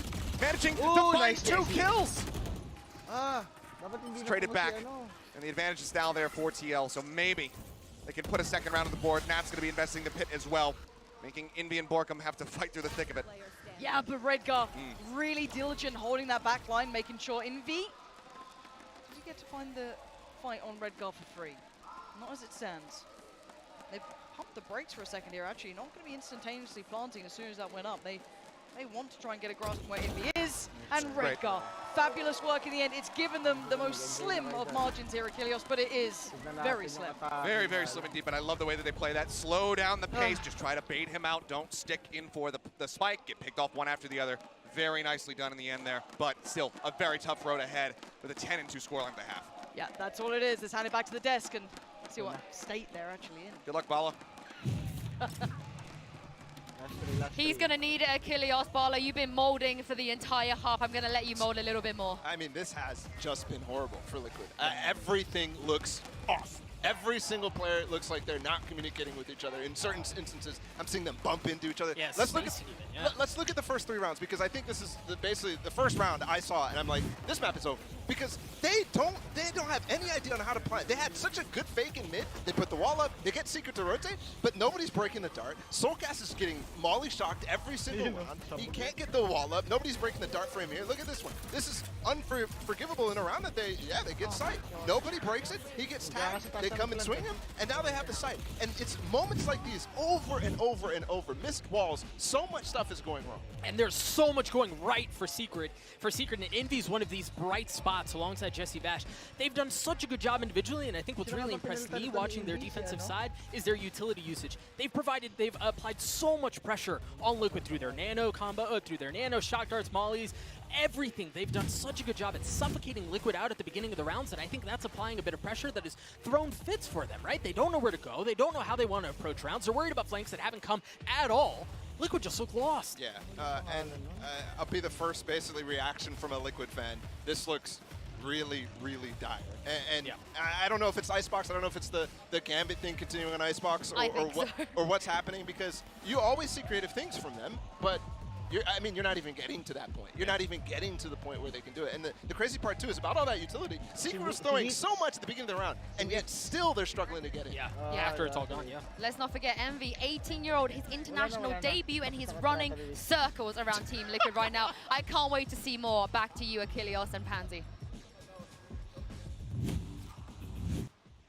Yeah, I think the desk summarized very well. Bala sounds broken-hearted by all of this. He had such high hopes at the start. He came in making poetry about them, and this is how he gets devastating.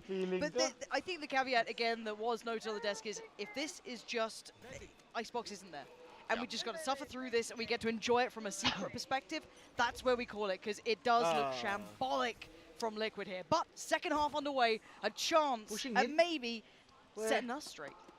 Already, though, big change up compared to how we saw Secret approaching the map. A 4-man push right off the rip here. And they just back away. Still a light little linger there for a brief moment from Safe. Just trying to keep tabs. Now it's Envy leading the charge, playing that pseudo-duelist KO. Yumpy's got the dash at the ready. Knife goes out, push on the corner. Yumpy should be able to get this, but breaks line of sight just in time. Heal now going, and Envy is still pushing that corner somehow, and he gets a kill for it. They're losing in this fight. They took the fight, and they're losing it. They could just back away. They opted for this choice. The only saving grace, the one redeeming factor is Safe right now. Slipped the net in middle. And this guy... But they're looking for it. Look at this, the slow creep around. He's able to get one. They need more here from Yumpy, though. It's just a bit whiffy. Oh, nice. It's agonizing. It's agonizing. Soulcast, an attempt, sure, but by this point, they've got the site under wraps. There's no threats here now to the bigger picture. The only danger I see is if he gets a kill on either Dubstep or Envy. Sure. Beyond that, I'm not that fussed. I mean, unfortunately, right now, his KD reflects the game score. It's 2-10. He's not been putting up numbers. But I can't even blame him. I think even the desk highlighting there how many times he was just left to his own devices, attempting to try and get that spike down. You had all the utility still against him. It was, the angle. Does he read this lurk at all? No. He drops down. Bash. No way. Certainly not. Oh, Jesse Bash, you cannot do this to the Unbelievable. And that's just a GG go next. There's no coming back from that. GG ka talaga dyan. Oh man, anyone but Soulcast. Sigawan sila sa ano Second time now, I'm not okay with this. Yeah, this is, let's get it going and go to the next one. Let's just 5-push mid. I mean, you just got knifed by the granddad in the server. Jesse Bash, I think he's still the oldest player that we have at this event. Oh, Yinsu was talking about. He plays duo queue with his son. Shake it off. It's a bad map. So sometimes there is the weird thing you can say that losing in quite a quick fashion is better than an agonizing loss. As much as like a fan, you're saying, oh, but it was a close game, it was competitive. Mentally, sometimes easier to get in and get out. It's that much more exhaustive. Yeah, it is. So let's see if there is anything in there. Anything we can extrapolate from Liquid, because so far it's a celebration for Secret. These guys are fantastic. And yes, damage achieved. That's not bad. And there is more danger than so. Dubstep with that Vandal. Yep. Great first kill. Spike still being committed up to the front. Yumpy with a nice little flick to the head. With that Bulldog will find one. So Jeremy gets cut down to size. They can just go one after the other at him, and then he just gets overwhelmed. This would be absolute heroics from the former duelist here from the side of Secret to be able to clutch this out. A couple low HP bars, but he himself tagged down, and Nats will get them back on the board. Okay, there we go. 3 standing, Vandal recovered, Bulldog in hand. God, imagine if they actually pulled this game back. We have seen some absolutely crazy recoveries. And I'm not averse to it. As much as we've been poking fun and praising Secret, I would love for this to turn into a more competitive map. If Liquid pull this back genuinely and win the game, at this map, not game, I'll get a Liquid tattoo at this point. I'm committing to it. Okay. That's immortalized. Twitch doesn't forget. Yeah, there it is. That's fine. I'm down. And YouTube channel to our YouTube. Yeah, I can start getting worried. I see like 7 for Liquid. I'm like, where should I put it? Yeah, at present, though, we do see the, somewhat of a dip in the purchase here, of course, respecting the fact that the damage was done. You do have the Sheriff and the Marshal, and beyond that, it is clean. Very few investments. It is probably going to be a clean round here from Liquid, or at least it should. We did see, I think it was like a classics only round already in this tournament, which actually won it, but I imagine that's not the case here. So as we go, let's see if there's any chip damage achieved. If you are Liquid, if you're looking as a fan even to this round, you want to see it clean. You want to see that Vandal staying very much in this, the Bulldog staying very much in this. There is actually a plant coming in. No, it's not going to be denied. So do at least get the plant. Most from there, behind it. It's looking like, near flawless. Dubstep managing to come away with one there with the Marshal. Save is just jumping onto Borkum's head like he's a Goomba. And Soulcast comes leaping around the corner to take down Dubstep as well. So TL finding a 4th. Plant is in though. A little bit of extra cash lining in the pockets of Secret. Let's see what they can do with it. And whether or not they can take us to map point with this next round. They did what we needed, though. We did say to keep it relatively clean, and most of the threats were found. I'm kind of glad that Safe did find. I think it was Safe who found Borkum then, because he was waiting. If there was a chance he didn't get checked, maybe a little bit more damage came in. Again, only classics though, so mostly Halloween. But this is a big purchase, right? No big ultimates to talk about. Soulcast is only actually 1 away from his, so that could be on the board pretty quick, actually. So eyes towards that. If that does come through, that's a factor. Envy 2 away.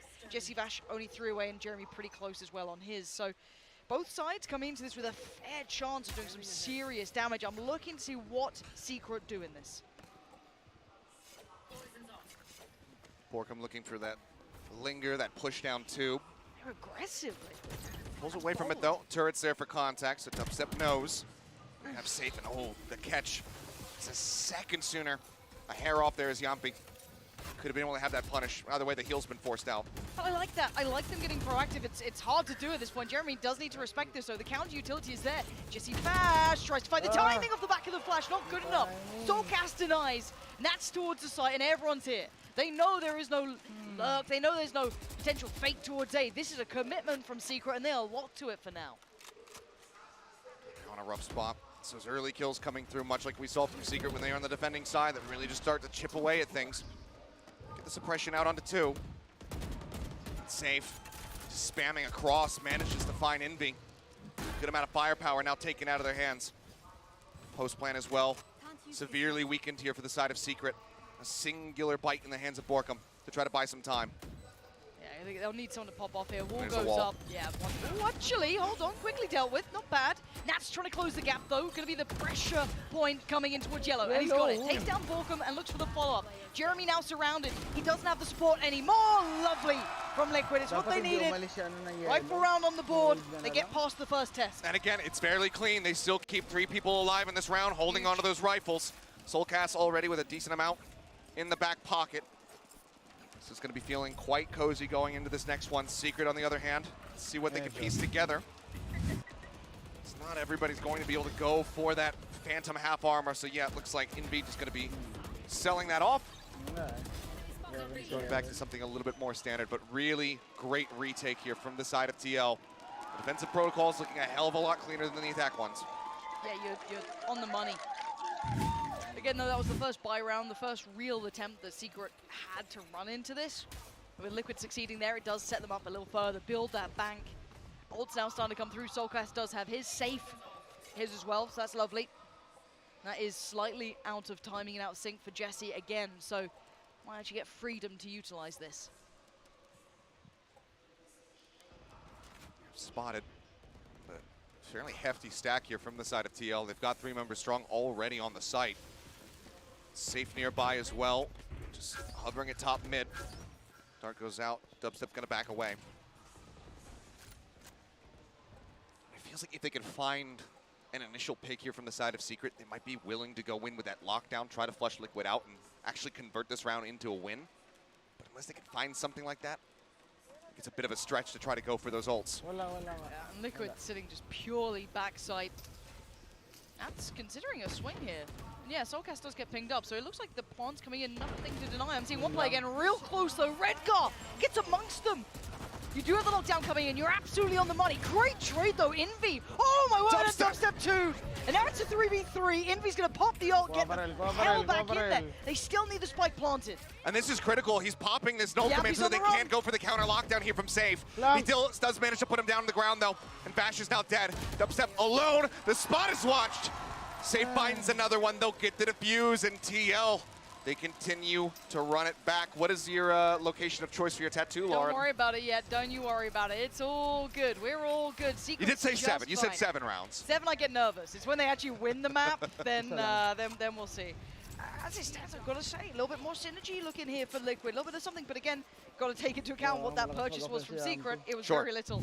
So yes, burning a couple of the ults so that we were looking to see coming to play. They've now gone through. Exactly. 2 ults committed in the fight. And Dubstep does get 3 charges back at the end of the day, but you look at the economy here for the side of TL. Cash-wise, flush with it. They've got 3 ults at the ready. As it seems like we may have a timeout for the side of Team Secret. Wait until we get word on that, but otherwise, Hunter's Fury, lockdown, res available. TL have so much to continue to drag out these rounds and continue to add them, to their side of the board. Yeah, and you're going to have that operator with Yampi. Another huge boon to the Liquid stash, really. This guy can be influential. He can change complete outcomes of games if he has one of those games. I'm waiting to see it. It does seem as though you're absolutely right, Secret. Obviously, Liquid burning theirs incredibly fast in that first half. Not really too much recovery either. So let's kind of talk what this then means bigger picture. At least we've seen some life in Liquid, right? This then means that potentially the next map is going to be a little bit better, heating up into it, feeling a little bit warmer here, not feeling so just stun-locked as they were in that first half. I'm hoping this is a little bit of a resurgence here. I still want to wait to see once that first real cycle hits for Secret. They still have Jesse Bash 1 away, Borkum 3 away. I'm still waiting for all of that to come through, because being on 11, you do get that boon of once that big round hits, when you have all your ults, get that full buy, you're probably more than likely going to convert it. It feels like it's an inevitability, which is why Liquid are probably also equally happy to have this timeout. So they can get back in there, start having a conversation again after burning those first 2 timeouts in the first half. So now it's really going to be about, okay, how is Secret going to be approaching this round? They've only got a res available. They don't have too much. If we can knock them back from here, their econ is once again in the trash. We get that much closer to being able to call this back, to tie it up, and potentially even steal the map away from them. It's getting a little tense, though. Certainly getting closer. Plenty of plants coming through for Secret, though. Still trying to get themselves on the sides, holding those post plants that Liquid have been breaking back in from. So we go back in, but this time, full purchase coming out for Secret, and Liquid do have that operator with Yampi, couple of those additional ultimates as well to play into this. And Yampi, once again, this aggression, I like it. Last time he was married with a little bit of that pressure through from Tube. I think he was safe, actually pushing a little bit further on mid. This time, Yampi actually missing a shot there. And but the response, Redgar's about to fall. Yeah, he was trying to go for that that side-by-side push here alongside Yampi's just splitting away from him. They're aware that he would have dropped down off that position, so they're actually swinging up onto the high ground to try to avoid him a little bit more. And Borka with the lurkin. He gets tagged by the alarm bot, but he's the one getting the jump on safe. Soulcast is there to answer back. Still, now evened up as Yampi finds the equalization kill there, but the res is going to come out on both sides. Yeah, right back to a 4v4. This is lovely. So they're very aware that there's still at least 2 players towards middle, and it's only Yampi. And I say only Yampi, this guy does do damage. Here in the spike being planted, but he's holding a lot of space, so they can't get comfortable in these post plants. Lockdown can be brought into effect. Jesse Bash does have. Oh, Yampi flies in! Showing the hand, Soulcast by his side! And the lockdown's still ticking. Jesse Bash, the last one standing. Pressure now mounting. He's got players to worry about. Safe is there. Safe is ready. Liquid, maybe on the verge of being back in this game. Unbelievable. A retake. It's just so critical for them, shutting this down. 3 members left alive after committing the res to the fight as well. Liquid, they don't even really need to carry that extra weapon over. They got so much money stacked up. And Secret, they've got a hole in their wallet. They're just bleeding out their currency right now. I have to look towards how Yampi played that round. Didn't overstay his welcome. Again, he was the one pushed it up pretty deep, got a nice pick, but kept falling away. Some people might have said, you know, at one point Yampi's over-aggression could have been the downfall of him. Loved the repositioning there, playing a little bit safer. Yes, he dives back in with a shorty, but that was perfect. Really loving seeing this. 11-7, Secret without a response here, really. Yeah, a couple of close rounds again, but it's the retakes that are working so well for Liquid.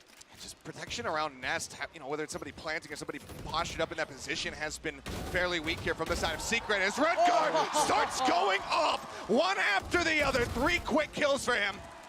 Yeah, a bit of an eco Cobra, but you'll take him. You'll take him every day of the week. It's crispy aim at the end of the day, and that's what we were lacking in the first half. And suddenly they are within touching distance, just 3 rounds away now from tying up this map. Crucial ultimates, though, now available for the side of Secret, but they have to utilize them intelligently. They have to make them work. A lockdown, a pit. But they're still going up against so much on the side of TL, who have a pit of their own. They have that Hunter's Fury to potentially flush somebody out. You can see significantly different experience now in the coach booth. It's all smiles. Yeah, what a different look it is already. As said, though, early flash for NV, just gonna head on through. Safe does get pinged out. Nat's unnoted, waiting with the ult. Now's the time to go for it. Goes right before the 0 point connects. Just gonna be clearing out the turret for now.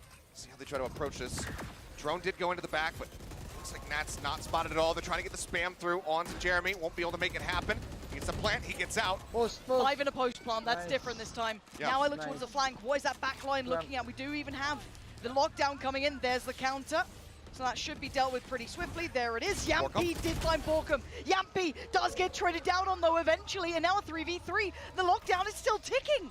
And that's detained. 2 detains, actually. It's just Safe. He doesn't get hit by this. It's just tucked away in the back of sight. Safe gonna have to lead the charge. The pit drops down. This is so high pressure now. Safe needs to try and be the bodyguard, be the one to take the fight here, because they're about to swing. They're holding it right now. He's not stopping. Gets taken away. Now down to Envy. And now there's no time. He's got it. Safe. Can't chase him down. There's no other option. They took everything that Secret had. And all that is left remaining is 1. Still so close, but Secret managed to make it work here. They get that map point locked in. Liquid, they committed everything that they had to that round, but they do still have a more comfortable buy coming into this, so there's still a chance for them to continue to run this back. Secret are not out of the woods yet, and that was looking fairly catastrophic. Yampi being able to get 2 on this flank, pushing around towards A main, was enormous. If that doesn't happen, this is a significantly cleaner hold for the side of Secret. But also the lockdown not getting destroyed.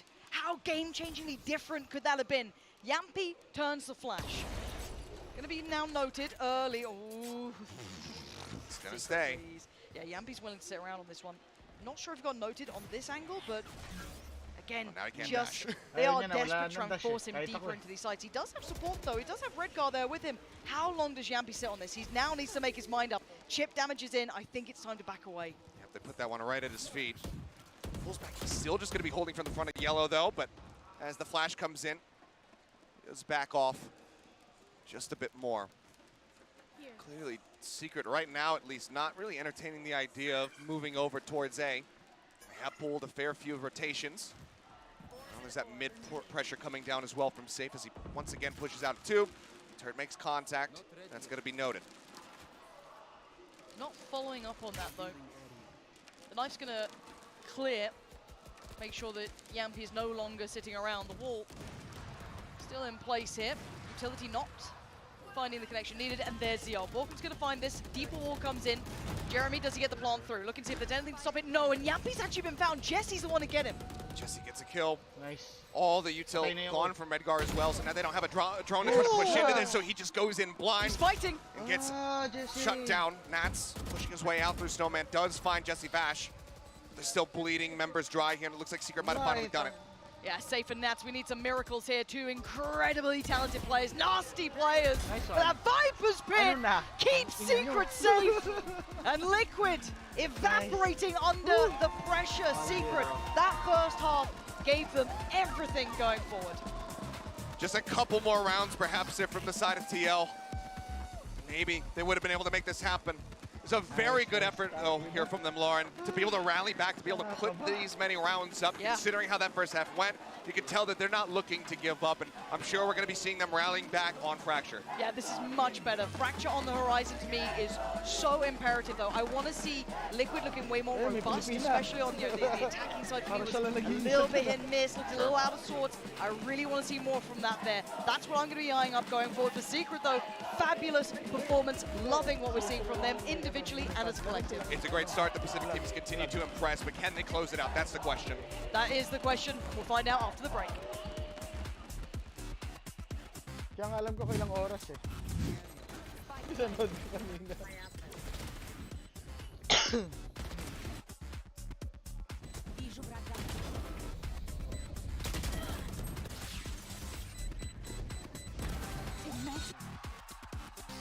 Pause na pause yung iba ba?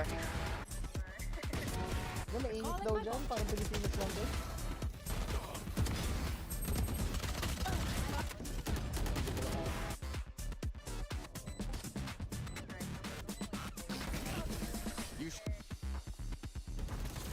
Ay, tangin na, coach.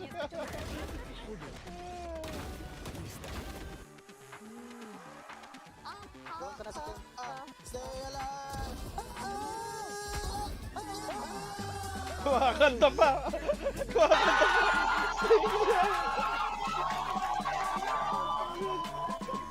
Nasaksak niya!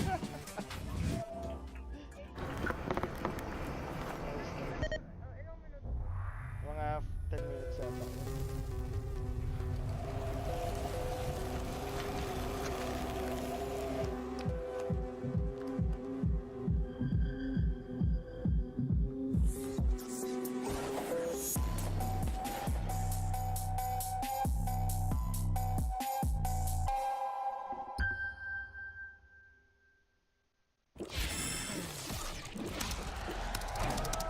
Red Bull gives you wings.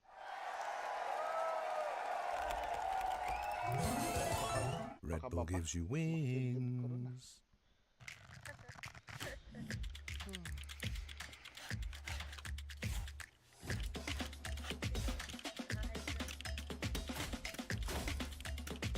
Kita rin kaya tayo manood.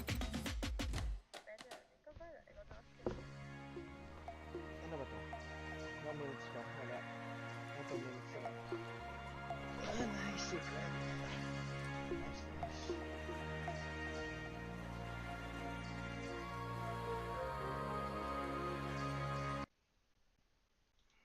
What's up? What's up? Oh man. I could be doing better, but yeah, I was gonna say it was a slow start. I don't know if you were watching, but they started heating up towards the end there. Well, I mean, yeah, I started watching and I was like, oh god, this look away, and then they just you looked away and they started winning. Like, you came back and they exactly. lost. I just need to stop watching and then just like look over every now and again because they're making a run. How's your record when you watch the teams play? Are you usually? It's pretty good. Oh, it's pretty good. It's pretty good. It's pretty good. I know. So I like to show up. Man. Yeah, I know that juju exists where like, you know, if I've been watching, they've been losing, but it's good to hear that the curse isn't there. Yeah, I mean, it was a slow map 1, but they were definitely starting to pick up the pace there. So you never know, map 2. Yeah, you just gotta like. I mean, I've been in this kind of situation around the team so many times over the decade. I've been doing the sport stuff, and you know the number of times where you're down and you feel out. The fact that they rallied at the end of that for the next map, I think, is really important because it gives them the confidence to go into the next.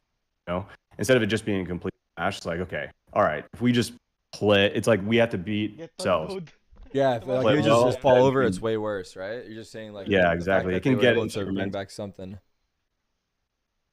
Well, thanks for having me, man. I was it was kind of unexpected. I saw your DM and I was like, oh yeah, I'll join for a little bit. But I may have to jump. I've got a guest coming to the office that I have to host and walk around. So as soon as he gets here, I have to head out. Yeah, absolutely. No worries. Yeah, I messaged you and I messaged John, Allegiant, and Nick Nitro from this morning just to see. It was super last minute, so happy to have you.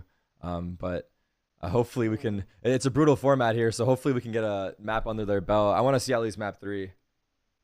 Yeah, because I mean it's pretty sick. Yeah. I wish they did the format like a little bit better because I mean traveling this much, right, and getting all the teams together for yeah, like that's brutal, you know. And it's not just like flight, but it's also like visas and coordination and what have you. I wish they would have. visas, yeah.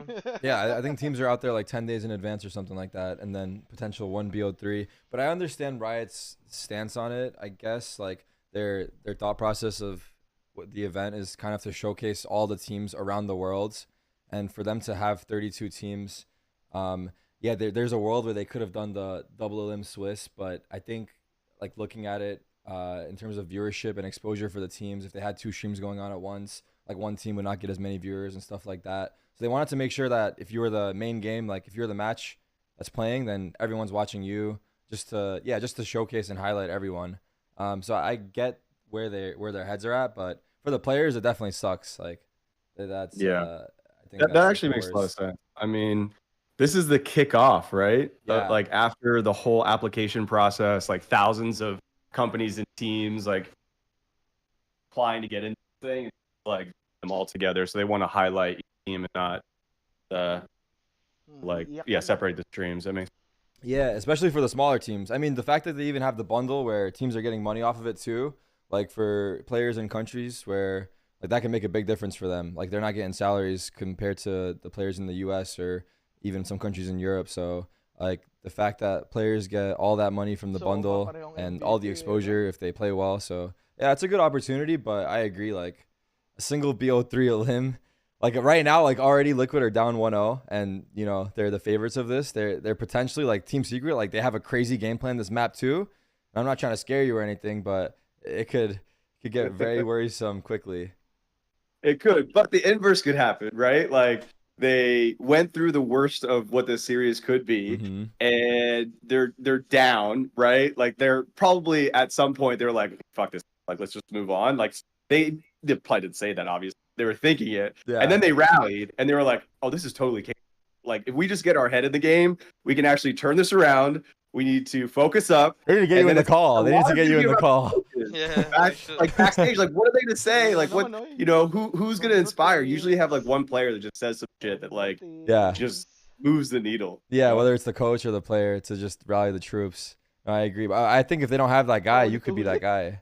Just like if they lose a tough map, we just get Steve on the call. Let's talk to Steve for a couple minutes and see what he thinks. Yeah, I mean, like some of the. So we won back-to-back championships in Legends, and I was always around the team, backstage, like cheerleader, motivation. We're not down and out. Like find that kind of micro thing, alter just a little bit, just get their mindset in the right place. Whether it's like one player, the whole team, it's like Share fracture, and then if ever my third map, Lotus.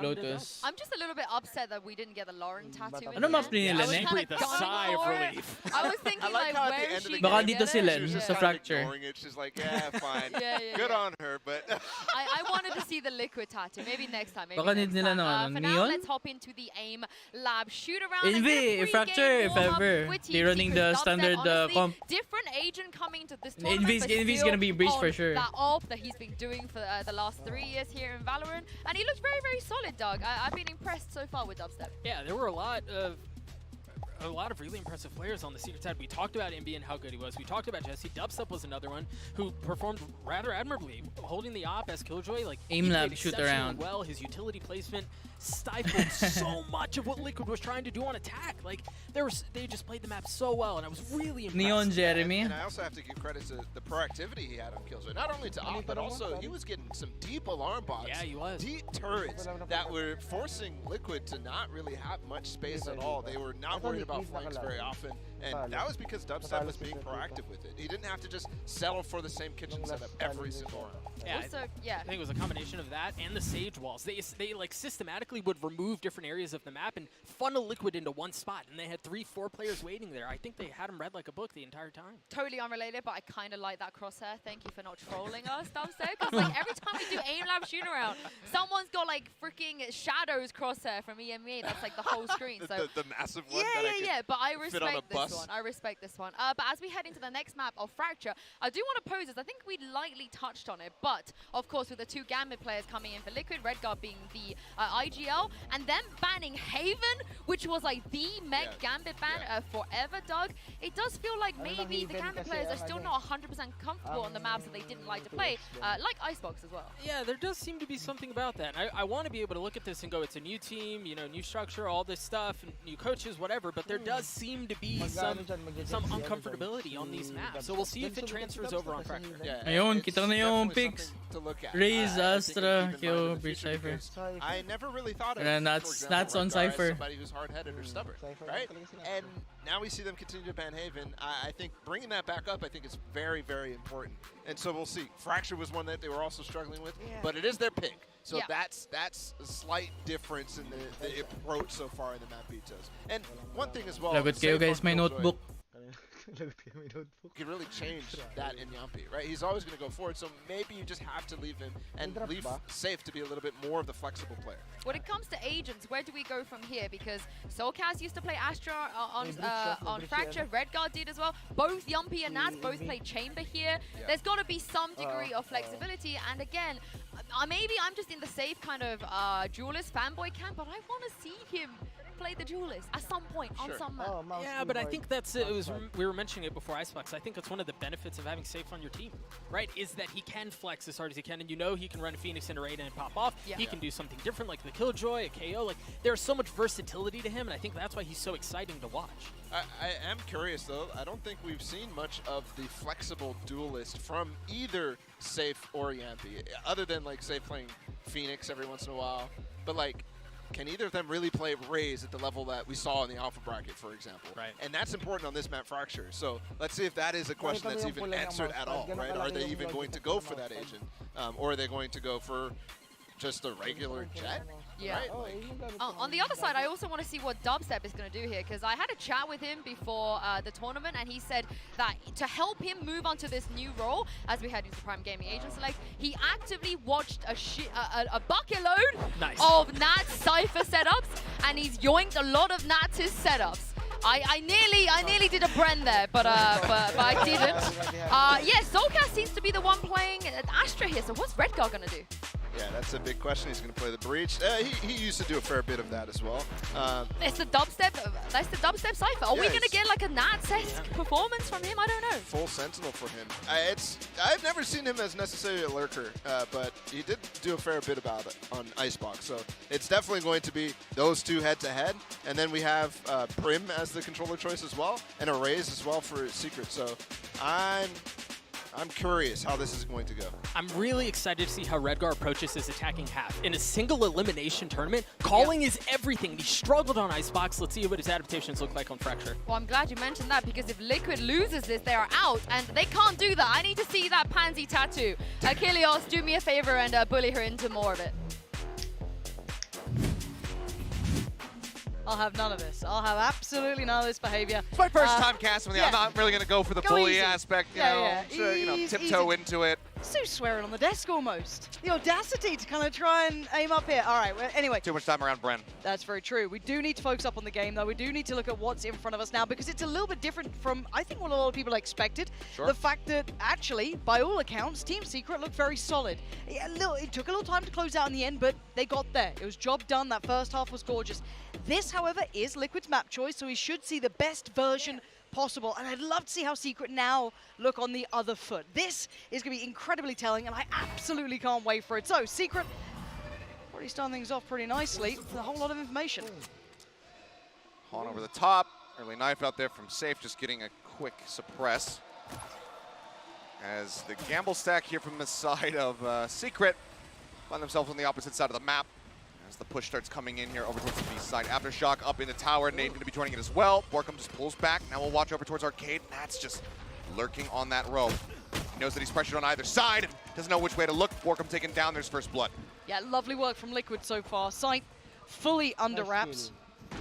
Soulcast, gonna note the players coming through. Gets overrun in the end, but still, they are still holding on towards that tower position. They have all rights to be holding on to this. Noting no pressure through Arcade. No, actually going all the way around. Redgar is indeed doing that.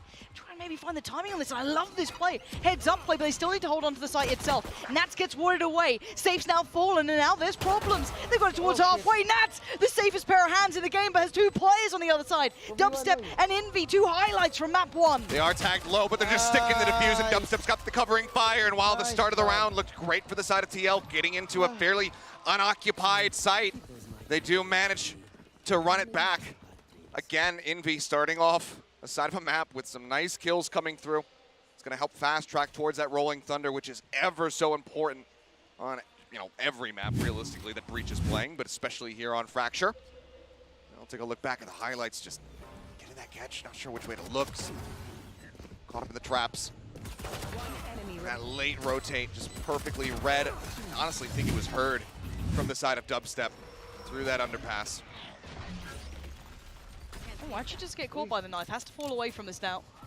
I throw a lot of stuff at him, just drops down. Liquid making no secrets here. No subtlety to this, but they do get the orb at least, so they are going through the motions of this. This could be the name of the early game, at least trying to farm them up. Try and get, I think it looks like Redgar propped up here. Soulcast just trying to keep a little bit of security towards the other side of the map as well, ensure no one's pushing out in the meantime, so they will congregate back together at some point. The old DRX strategy, just feed the Breach the orbs. Get the Rolling Thunder every third round, utilize it, win the round. That's the one. And there's another one. It's now just 3 away, leaving Envy in the dust. Good reads, though, coming out. I mean, there's not been too much secrecy or subtlety to this, but there's been no active challenge from Secret. So they do have the 3 players here. Yes, still isolated, 1 towards the tower. Could be a little bit of a problem here, but 2 towards CT. Yampy's going to be the first to challenge, it looks like. Borkum on the other side. It's Dubstep behind that shot from Yampy. Very clean from Yampy. Needed that. I thought he was going to fast rush into tower with a double blast pack, but actually didn't have it. Still manages to find the kill, but Safe going to be taken down by the Aftershock. They find one, but then they start bleeding members. Yeah, support's on the way as well. Oh, what a cheeky little haunt. Yeah, some nasty haunt so far. Yampy, damage, and the swing. Nice, but not nice enough to be able to transfer towards Dubstep, leaving just Redgar here. See if he can do any more progress towards that. Oh, not going to be the case. Jeremy there to shut down the account. 3 still standing. Not bad by any means for Secret. Yeah, no, not at all. I mean, 1 more kill there for the side of TL. You start feeling really good about that eco round. They invest a little bit just picking up some of those sheriffs. They did manage to find some value with it. They can knock Secret down to just 2 people left holding on to those Spectres for dear life. You start feeling a lot more comfortable coming into this bonus, but Secret, they do manage to stabilize there as Dubstep looking very clean so far with the 4-0, leading the charge for the team. Submachine gun.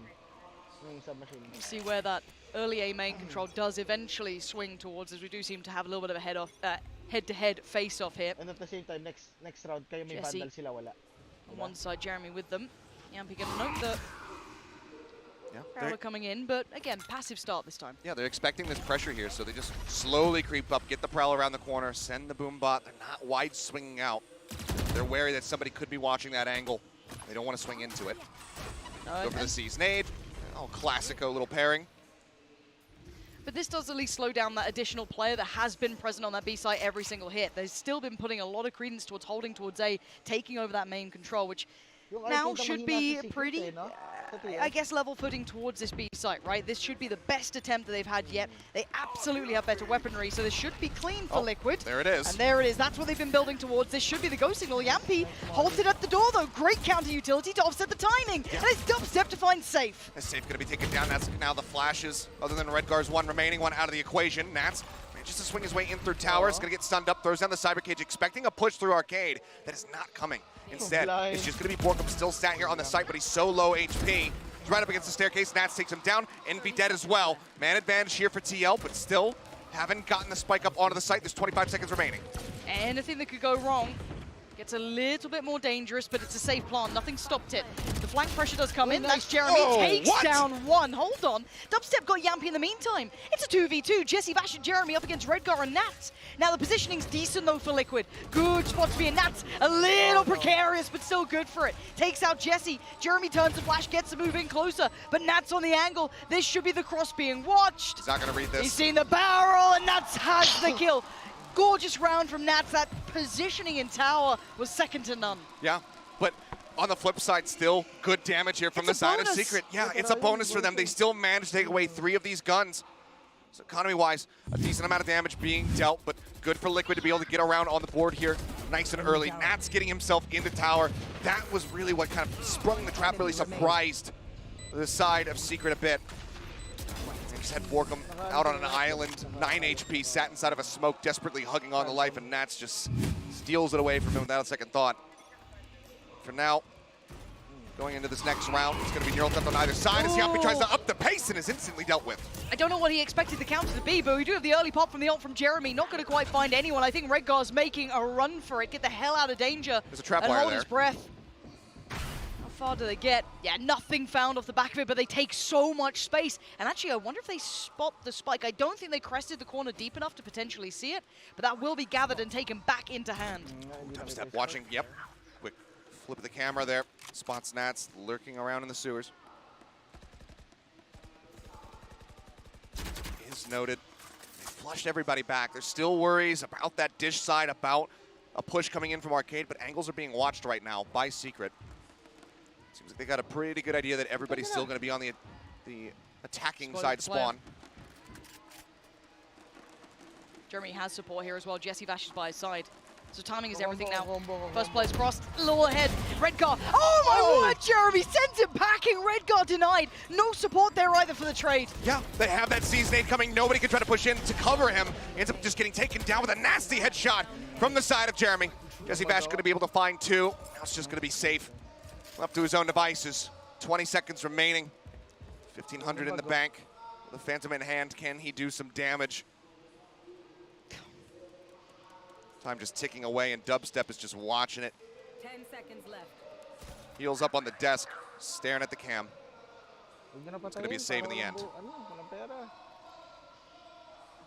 I don't know what the hell got into Yampi there. What space did he think he had? Because even in these last couple of rounds, we've seen Jeremy and Jesse Vash rolling that utility early on. We saw that little trade out in the round just prior in the bonus. And this time he thought maybe get in there head on, see if he can maybe be disruptive. I'm not sure what he really thought he had in that regard, because he got punished so quickly. Take a look back at it, and it's just so well read. That fault line ends up just getting him, and there's just no way for him to respond. Jeremy, though, that shot. Yeah, being able to get the paint shells out to go with the Z's, hoping to get an extra catch, and then still be able to draw down to get the elimination shot onto Redgar. It's just nasty stuff from him. And this is one of the big reasons why we see Dubstep not playing the duels anymore. They found somebody who is incredibly good, a very young player in Jeremy. So far, he's looking decently flashy here on the race. Oh yeah, looking really quite nice. Oh dear, oh dear, Redgar! Yeah, Yampi tried to back away. He's being surrounded. They're hunting him down like a dog. Oh dear, the blast back will do nothing in this. Didn't even go off. Nope, Secret. This is, I like them being proactive though. What a switch up here. A little bit of a test of the pace here. A couple of times they've been seeing them take dish control, try and farm these orbs up. Exactly. They read that perfectly, and now they have the spike in their hands. And, well, Nats will be able to get the jump here on Borkum. That will be a gun picked up. Still only a Spectre. Yeah, not ideal. High flash. Swing. Oh, Can should see have one. noticed. Yeah, notes Jesse Vash. Need a counter swing. Flash goes out. They need something more than that. This is just brutality from Secret, and it's clean. 4 standing. This is lovely work from them. The whole round gorgeously read. Borkum the only one kind of getting caught off guard there by the double stack over at bench. Otherwise, from the outset, they just up the pace. They know that they've been trying to get Redguard in these positions to farm these orbs. He's just trying to get those Rolling Thunders online as consistently as he possibly can. So they say, screw it, we're going to up the pace, go pushing over a dish. They find the 2 kills. Yampi just hiding in the corner, can't do a damn thing. And it looks so very clean. The covering util is very on point right now for Secret. A little bit late there for Liquid. They try to get that concussion out to get the stun on Jesse Vash, but it's just seconds too late. Sadly for Borkum, he has been the target of Nats' eye. And Nats has been winning out in the vast majority of those individual fights at least. First time we're seeing a lot more, I guess, intended pressure towards Tower at this point a couple of times. Yes, Nats has slipped up there, but I do want to see the rest of Liquid. Still having a little look towards Dish, but do eventually work their way right back on round towards B.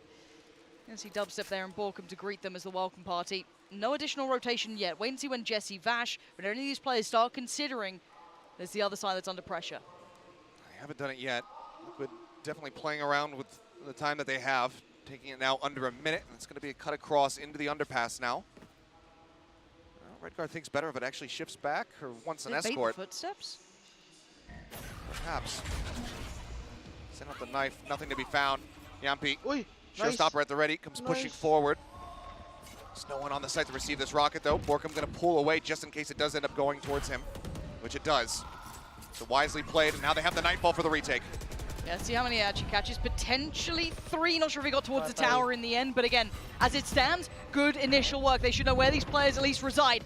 Good start as well from Envy, finding Redguard, removing him from the side, but a 3v3. Spike now down, and Nats back in tower. You know he's a specialist at this. Whole side of this arcade approach is completely under wraps, but Secret, straight through the site, right up the guts. Safe is the first one who has to check on this. Yes, they're running through the utility, but they still have to swing behind it. It's the neural depth. They used it so they know exactly where Nats is at. This is not going to surprise them whatsoever. They've got the covering fire. Jesse Vash has the headshot.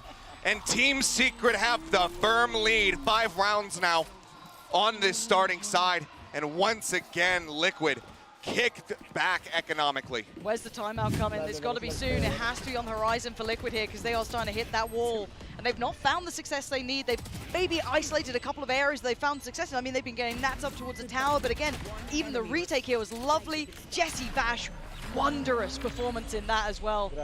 Wow. I'm thoroughly impressed with Secret. I thought map 1, hey, it's their map choice, put that in context. You know, it looked good. First half, fantastic. Second half, got a little closer. Here, this is Liquid's choice, and Secret still look way up to scratch. They look fantastic as it stands. It feels like Secret's just set a trap, and it sprung as soon as TL stepped into it. As far as these maps are concerned, because they are looking incredibly well drilled. And I hate to just go on. I'm the Pacific guy about all the Pacific teams, but this is looking a lot like we saw from the likes of Talon. The protocols are there. The communication is clear. Everything is so smooth. These little micro plays, the adjustments that they're doing to just be able to support each other, to allow for an entry, allow for an exit, to make sure that that pinch can't come through, they can't get picked off, is looking absolutely fantastic from Secret. TL, they need to have this timeout work. Yeah, I think if we're going to be honest as well, I think you're seeing a lot of that core capability still with Secret. You're seeing there in the synergy, that capability to trade, a lot of the aspects that you were just highlighting, still very much in place. For Liquid, it looks a lot like a rebuild still in that learning process, building the roster to what they need. Not quite there yet, at least so far. By this round, we'll be really into the thick of it, but this timeout coming forward won't be really for this round, it'll be the one to follow it. A couple of ults to play with as well. Let's see if they can build off the back of that. Red got only 2 away. Safe 1 away. So certain potential to have a lot of ults now coming through for Liquid. And Fully sitting super deep. They're playing pure retake at this point if Liquid continued to play towards the B side. Secret allowing that control to happen. A lot of investment here. Just get themselves into the site. And yep, just sprinting through it. Safe going to be taken down to 48 HP. Redgar as well, tagged up with the plant. Is going to be coming through, and Jesse Bash has to pull away. Borkum gets the wall bang shot, and that's the planter taken down. Borkum finds his second, and the spike is now stranded. And the 3 players are already pushing up to try and pressure towards CT, so the spike's not even on their side. They need to just brawl this out somehow. Chip damage, maybe name of the game. They have the ult on safe. That's maybe what they were after here. But Borkum just free farming. This has got to feel good. A confidence booster for Borkum. Quiet until that point, but then succeeding when it mattered. Upgrades galore as well. They're fine. They've got the rifles back in hand. There's no threat there. Just over the shoulders, that Sheriff shot from Nat. So close to being able to take him down, do a little bit more damage, force another weapon by, do something to the economy. But yeah, Borkum coming alive in this round, finding those initial picks, the molly placement, the timing of it, just ensuring that Safe had no way to play out the rest of the round. You can see right now how happy Warbirds is in the coaching booth. But here's what the timeout was for. Look at the odds they have. Yes, Nat says his, but we're looking at Safe, we're looking at Soulcast. What do they have in mind for us? What is the approach now? Naku, nagkamali pa. Kabado na to. Boombot rolling forward, Prowler to check. We'll confirm some presence. And you can see, I mean, right now the read from Secret is that this is just going to be an A hit. They are all pulled away from the B site, leaving just the 2 trap wires set up. Okay, well they've pulled the players correctly. But even at best, there'll be a 4-player in a post plant.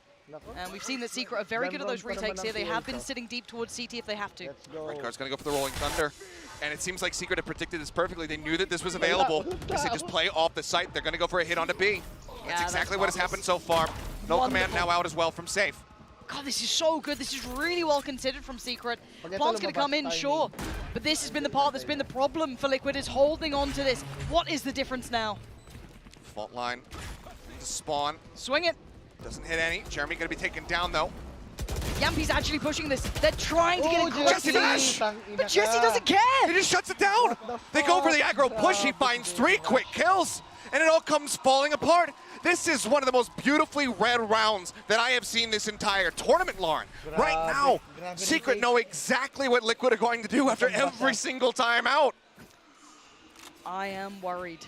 Liquid should be worried. That was the round they paused for. That was the big, think piece they came up with, and Secret was so far ahead of it. Yeah, Nat's being over here, not the end of the world, dealt with. But it's the fact that they read the ult so perfectly, and even potentially the aggression, turning the flash so well here. Jesse Bash, what a performance from the man. Yeah, it's gorgeous. And it was a 3 ult investment plus the weaponry there from TL. There's 4 ults now available from the side of Secret, and Dubstep's the only one without it. You can get that neural theft so very quickly. Early knife out. Looks like, again, it's going to be the push up here into Dish. Dubstep just watches. Tripwire will be destroyed by the paint shells. Oh, this cam. And they are unaware of it, and he's Paint just getting shell. so much info right now. Oh, my God! Yampy just gets taken out of the sky. Jesse Bash knows there's more now up there. Underhand flash gets checked on. Jesse Bash in their face and thriving. Liquid just left in pieces. Jesse Bash is just having the time of his life, even noting Rekos. He's considering it. They've got to know where he was. I'm pretty sure that Prowler found it. Spamming it out. Oh, and at this dear. point, there's really nothing you can hope for if you're ready Hit 'em to make this a non-flawless, which he is able to do. But they just look to overwhelm him, and they do. 8-1 now. We were hoping that Icebox was just an isolated incident, that it was because of the map pick from Secret, but here they are again putting up similar numbers, and again, I'll spoil it for you as you guys watch the replays as Yampy just gets sniped out of the sky. Team Liquid are going to be burning their second timeout in the first half of the map. Timeout ulit. And this is such a precarious and brutal spot to be pushed into. I'm just stunned at what we're seeing. And I think we gave them the kindness to wait for map 2 to see how Liquid looked. Sure. I guess it's just how far into that rebuilding process are some of these teams, because you have high expectations for some of the teams in this group especially. I think there's a couple of teams that stand out from the others where you're like, okay, I expect potentially a deep run team coming in. Now for Liquid, I think the rebuild was highly promising. You picked up some of the best players that are available. Seeing Nats, Yampy, Safe, Redgar, and Soulcast on a team, it's like that's a dream come true for MEA. Perfect. I just don't think they're quite there yet. I think this roster needs a whole lot more time, because Secret right now are outdoing them by every mid. Dami pumasok Pacific except They absolutely ano, are. PRX, no? But yeah, I mean, it is important to keep in mind before people make over, just, I don't even know, four-head conclusions. natalo ng PRX. Two-head, really. Yeah. Conclusions that this team is not going to be able to achieve anything this year. We haven't even started the regional competition yet. Correct. This is just right off the top. The rosters have so recently come together. But it's still rockier than you would want it to be. You expect that with these pieces put into this puzzle, it would be a lot cleaner. Jeremy, no! He's got him. Soulcast. Desperately trying to reach the safety of that rope, but even if he had, Jeremy could have drawn down with that Vandal, and I don't think he would have been getting out of there either way. Yeah, and all the information, they were trying to maybe make the best of the bad situation by springboarding towards the site, but the ult coming back in from Jesse Vash notes everything. They know exactly where they are. They've still kind of found where they are as well with the Prowler to follow, because that was dealt with. So, by all means, Team Secret once again, upper hand and map control. And sadly for Soulcast, a heat-seeking missile just found him instantaneously. Uh-oh.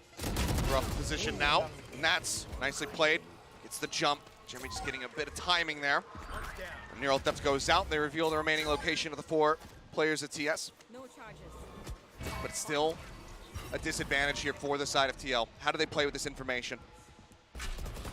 Volcom has been struggling towards tower, but he's never alone. Envy's there with him this time. He's been isolated a couple of times and pressured down by few. But now 2 players having to try and work it out. This time he holds the tower, sends them down. And that's near on impossible for anyone but him.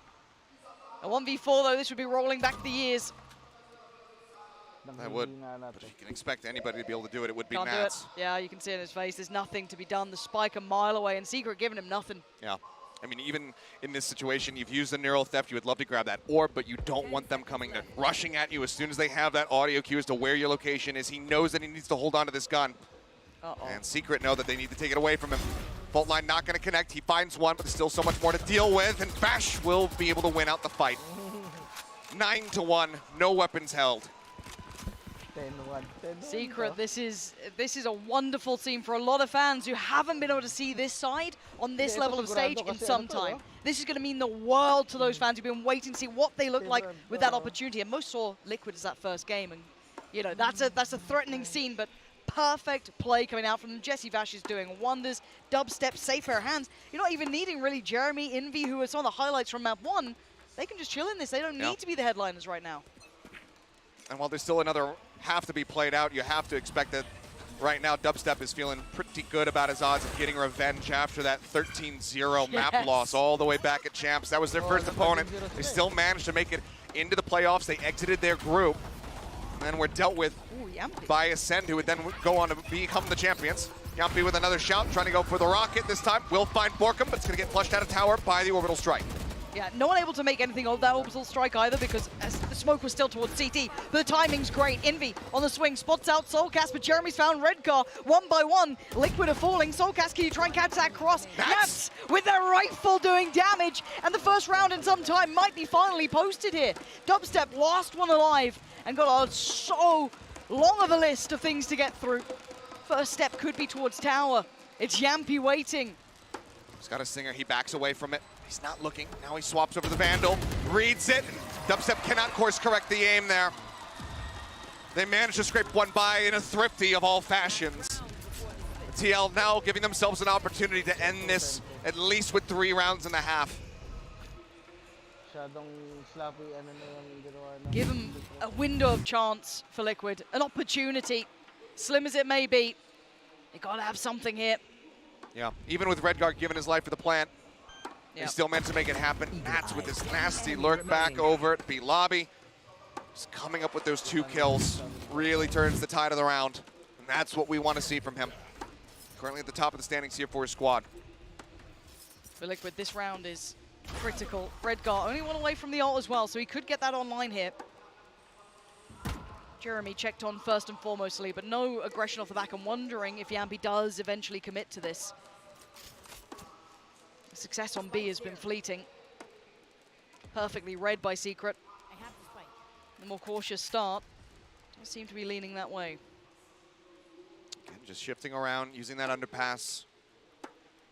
Just poking and prodding, taking space, seeing what information they can garner, but Secret are playing so far back that they're not really gaining too much.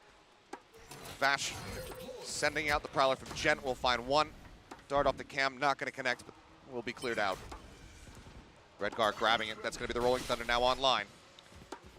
Let's see what they go for. Does he commit it deeper this time? Did he feel as though that was the right read? Now, Jesse Vash, yes, did invest that Prowler from deep CT, so this could be maybe waiting for the post plant. Yep, this learning from that last round. Yeah, crucial here from Redgar. But do no. they read this lurk from Jeremy? He's pushing his way up. He spots him. And that Soulcast now taken down right as we say that. Safe eliminated. Vash just finding him.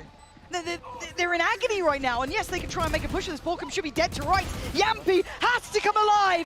Finds two, needs more. A 3v3 now into the post plant. The time is ticking. That's a Jeremy back and forth. Tower is the last bastion of hope, and Yampy holds on for Liquid. A battle of the raises, and Yampy stands tall at the end of it all. A 4K for him compared to Jeremy's 3. I thought that paint shells right at the end was going to be able to clean out TL. But they strike a little bit faster, and they do in fact make it a 9-3 half. So if you're cheering for them, you're cheering for EMEA. You are very much believing in curses right now in this moment. It's their map pick. They've got a little bit of momentum to work with. If they can pick up that ever crucial pistol round, maybe, just maybe, they can make it happen. GB is standing by with a little treat for us. Let's head over there right now. Hey, what's going on, everyone? I'm here and I'm joined by Team Liquid Brazil's very own Daiki and the coach Palestra here with us, and it is a pleasure to have you guys here today.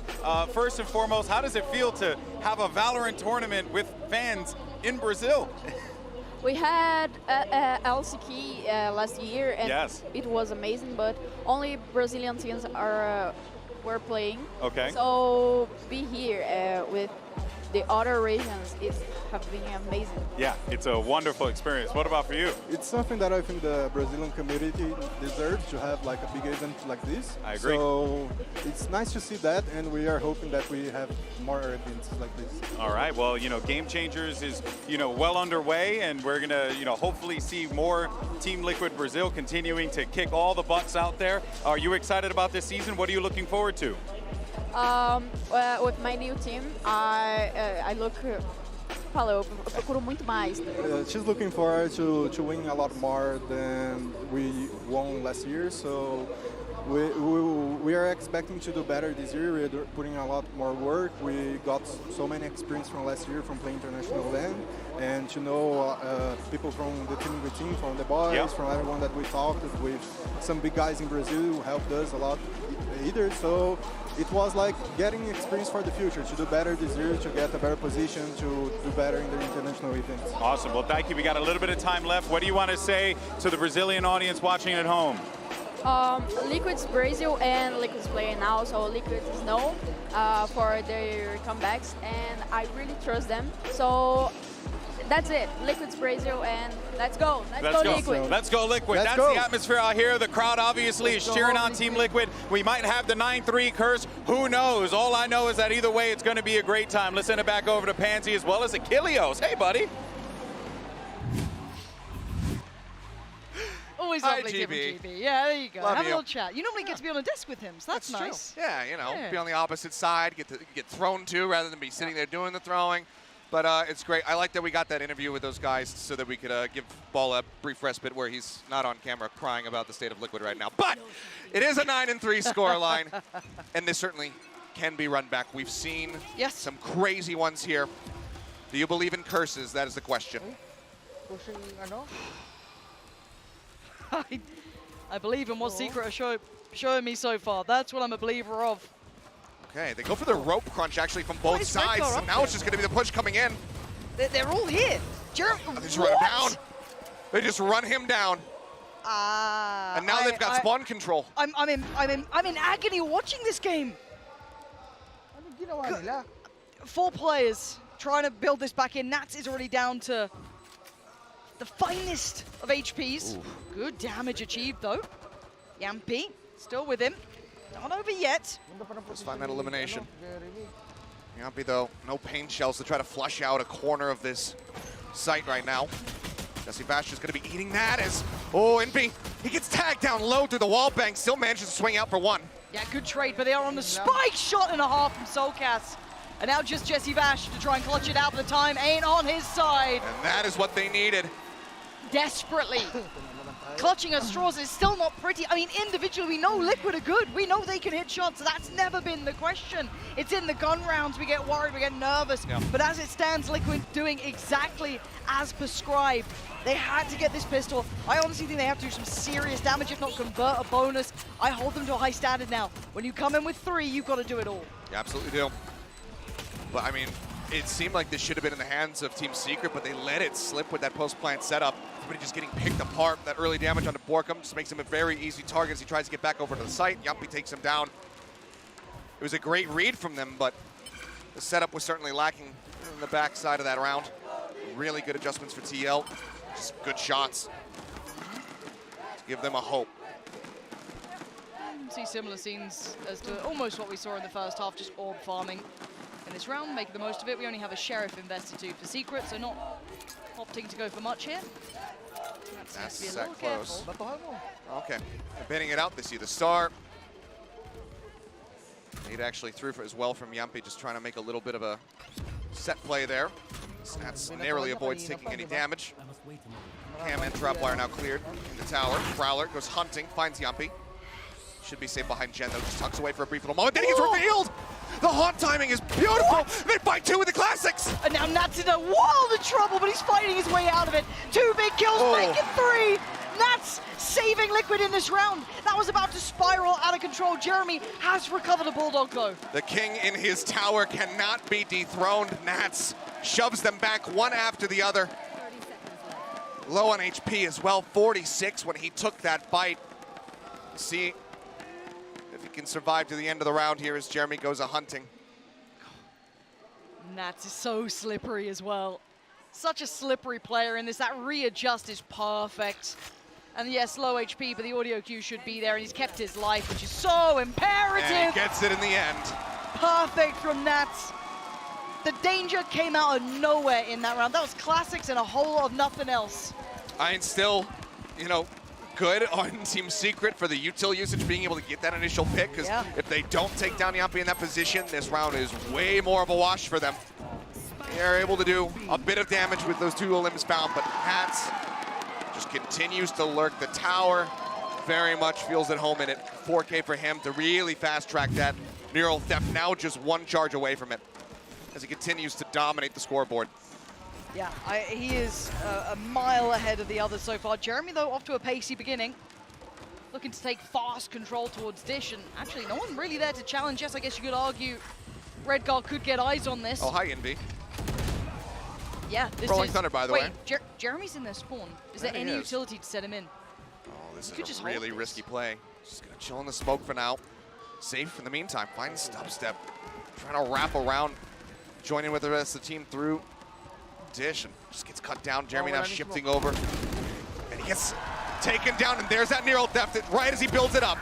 But Envy, he's not far behind. He's still sat towards CT. Isolate safe, but he knows there's more. Redgar and Nats were noted, so Envy now knows he's got problems. Add Yumpy to the case, and suddenly the round ain't looking so good. Liquid back in the game, 4 standing.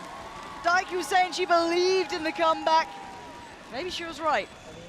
You mentioned that bonus conversion. There it is, and it's without losing much of anything at all. Safe, the only one to fall here, and he still did a damn good job. He got that pick off crucially onto Dubstep as he's trying to join in with the rest of the team. And then from there, Jeremy just taking these very aggressive forward positions. Just isn't prepared for 2 players to be waiting there on that ramp. Can't choose which way he wants to aim, and Nats takes advantage of the moment, strikes him down. And now Secret will find themselves going in with a, I believe you like to call this a Shiko round. I do like to call it a Shiko. Across the pond, this is what the terminology is. You're right. You're not wrong. You're absolutely on the money. And hey, if the way back in for Liquid is that Nats has a game like this, he's already on 21-10. God bless, my eyeballs are just loving it. It is a treat, right? It feels like we've missed seeing this caliber of player, an individual who is second to none at his role. Great to see it back on the big stage. And on the other side, we're looking at see what damage they can achieve. All orbs to be farmed. And any discrepancies that could be checked on. Yumpy needs to play this calm. Doesn't want to get punished, but happy to take the fight knowing that the smoke was in place. I think he actually got the push to the side there lovely. from the blast pack, and then they get the reveal. Jeremy struck down, and it seems like going into this eco, maybe not even a single elimination going to be found here for Secret. As I say that, Envy just continues to do God's work for Secret. Great headshot from him. But this should still be Liquid getting themselves up to 7. Saw the hat. The patience right now. Here it comes. I'll just hold left click, says Nats. Yeah, no access to sights. The acronym that looks quite true right now. Not allowing anyone closer. Come on, Nats. Flies in there with the shorty. He wants Liquid back in this game, and they are now on the verge. Another round of purchases is coming in, though, for Secret. Another attempt at this here. And I mean, if you're Secret, even though that's you on an eco, that is not the level of confidence you want to see from Nats. That should be striking some fear into your heart. Could have just reloaded the gun, could have just stayed in tower. No, I'm gonna go diving at you with a shorty in hand, and I'm going to rip the life out of your body. What else do we have for Liquid this round? Oh, okay, Yampi's got his. No one's super close to get safe. 3 away. On the other side, Jeremy, one of his. Jesse Vash quite close as well on dubstep too, but looking at the start, and actually, yeah, here's the push, and this could be huge. There's so many players on the other side, it could be a tragedy, and what? Okay. Oh, come on, what is gets this? 2 on the back end. What is this? Nats is still here, though. Showstopper out. Blast packs over. The rocket is going to be good. Jeremy manages to survive, but now he's found himself stuck in a corner. Oh no, Soulcast. Soulcast forced forward toward him. Envy so very far away. Now Soulcast has control of the spike. He's wary about a push from behind, though, so he's pulling back over towards Dish. Insane, Envy! Keeping Secret in this game. There's no landslide now for Liquid. It gets halted, but what the hell was that round? Let's be honest. Pandemonium yeah, is the word for that one. It's absolute chaos and pandemonium. And obviously, Yampi had no way of knowing. Had he just gone for the close angle, he would have been able to kill 3 people. Sure. He goes for the measured play, takes down 1, gets tagged up, though, so the boom bot eliminates, and Borkum is good for 2 in the return fire. Very concerning, though, at the end there. Envy a bit left in those initial shots. Thought Soulcast might have been able to stabilize a little bit faster, but crucially, he gets it. And they keep them in. But there's still a lot of money to work through here for the side of TL. Yeah, Liquid still have the buy in hand here. They're fine with this. Went for a bit of a brawl, and, well, the outcome, precarious. Give a little bit of a gateway here. Nats reading the adjust. He's reading the game so well. Look at the util that he's pulling here. Yep. They just so reliably think that he is going to be up in that tower. They invest the orbital strike. Now they don't have that for a post plant. And Nats is barely taking a scratch. Nats is playing this perfectly. All comes in, should find a fair amount of information too. Yeah, that's going to be a boatload of info, but let's see what the retakes look like here for Liquid, though, because we saw brilliance from Secret. I want to see how this looks on the other foot. Don't have any ults to work with here unless Nats can get that Neural online. Everything needs to be really on point, but Nats gets spotted as he tries to make his way into the cyber cage. That tiny little gap does him dirty. But the good stun comes through. Jeremy ends up falling. Dubstep now watching as well. Finds the kills, and it's the veterans finding 2 for themselves, and the rookie getting another. Yes. Soulcast feeling like a lifetime away. That's the shot he was looking for in that prior round. This time hits it. But yeah, he has to back away. Respect the damage that has been done. And you got to say there, Secret, wonderful trades, making sure they were very diligent in approach. All of that invested just to clear tower in case Nats was around. Good reposition from him, but the retake just never quite had that spark to it for Liquid. Yeah. I was concerned that maybe that overinvestment early, just trying to find Nats, was going to cost them the round in the end. But this is helpful. I mean, they play it out beautifully. And Nats, unfortunately, just leaving that 1-foot gap between that Brim smoke and his cyber cage, ends up getting caught. And just given the way that he's performing, you need to have him alive in these retakes. You absolutely do. He is essential to outcome. Liquid need him alive and well. And that pot of cash that was built up, all that wealth they built through that lovely string of rounds from Liquid is starting to dwindle. Still enough for a purchase here, though. Nats does have the ult safe 1 away, Redguard 2 away, and Soulcast actually 1 away as well. So really on the verge of some big ults coming in. But the biggest concern is that if Secret take this round, the economic standings for Team Liquid is not going to be good as they get put into a match point situation. They have no idea that Yampi's potentially here. Very true. Oh, now, okay, but he can't back. How do you back out from this? Borkum's already here. Oh, and there's the stun! He gets caught with the paint shells, and it's just beautifully responded to here from the side of Secret. Yampi needed to hit that headshot immediately. And Nats needs to somehow keep his composure. He's got players flooding in left, right, center. Only good for one, can't do much more. Redgar plays the smoke and falls. And it's all favorable. It's all good for Secret. And Liquid now on the verge of elimination.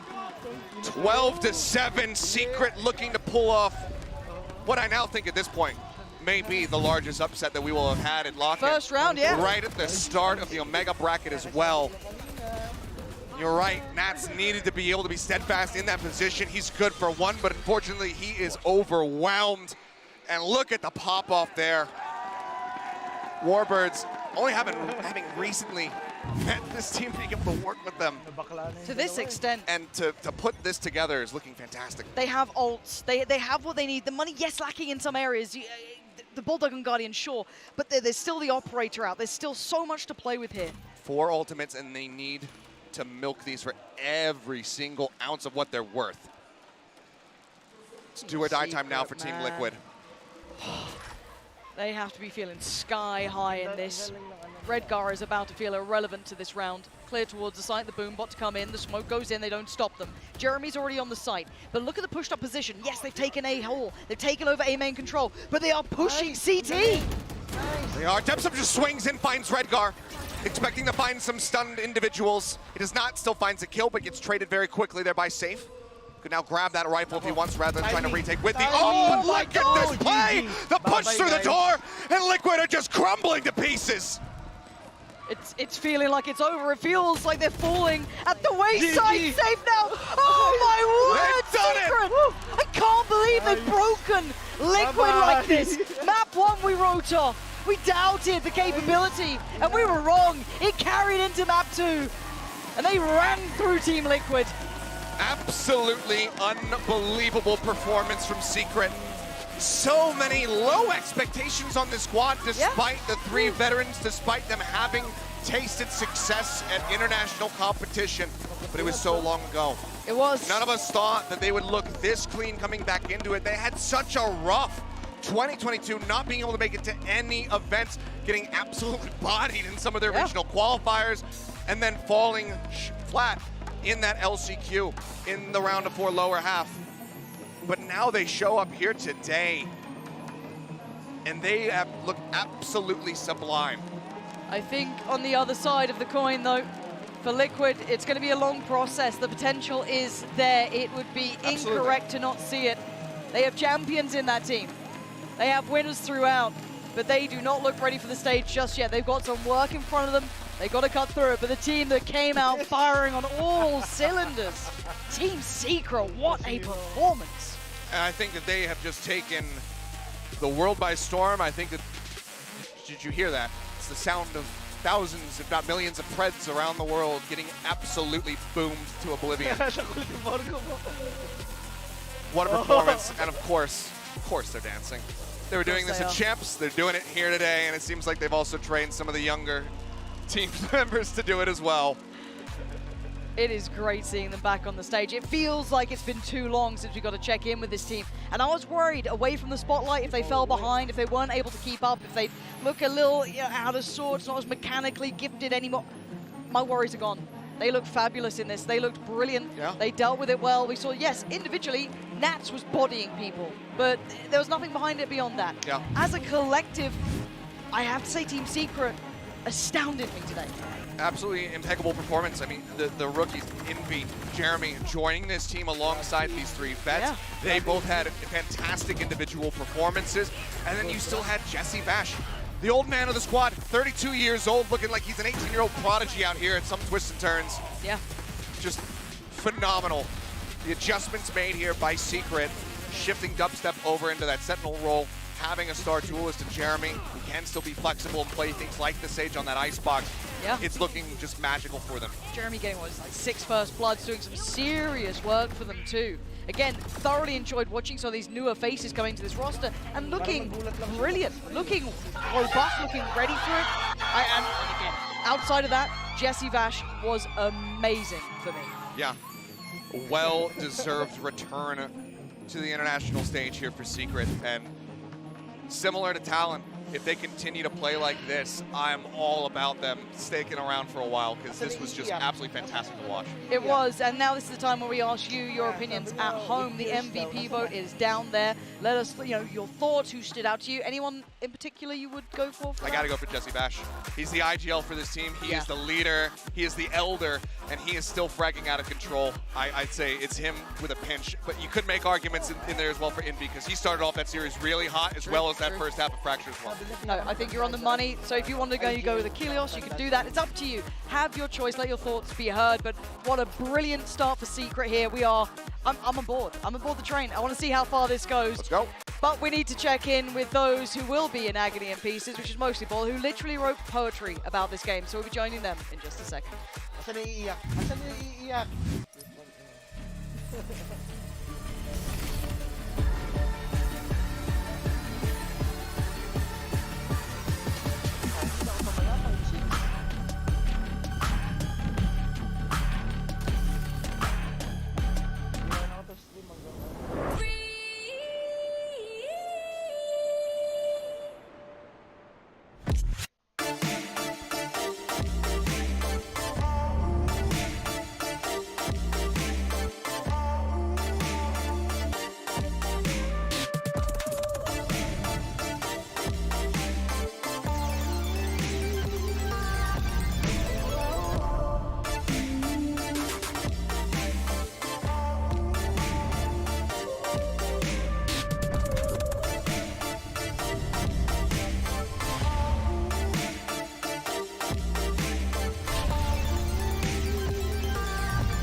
daw siya eh. With tears daw eh. Nasaan na yun?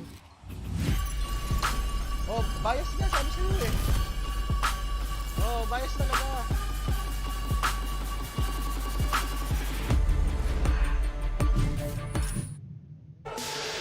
We saw the Alpha bracket deliver last week, but this week it's all about the Omega bracket. 16 more teams will take the stage at the biggest VCT event ever. The Pacifics have already proven themselves to be a strong region here, whereas EMEA, they've been a bit of a disappointment, but that could all change right here, right now. Nats has meant to find one. Envy going to cut down Yappy on the entry. If he continues, finding a third. What? Hot start to say the least. No way. Certainly not.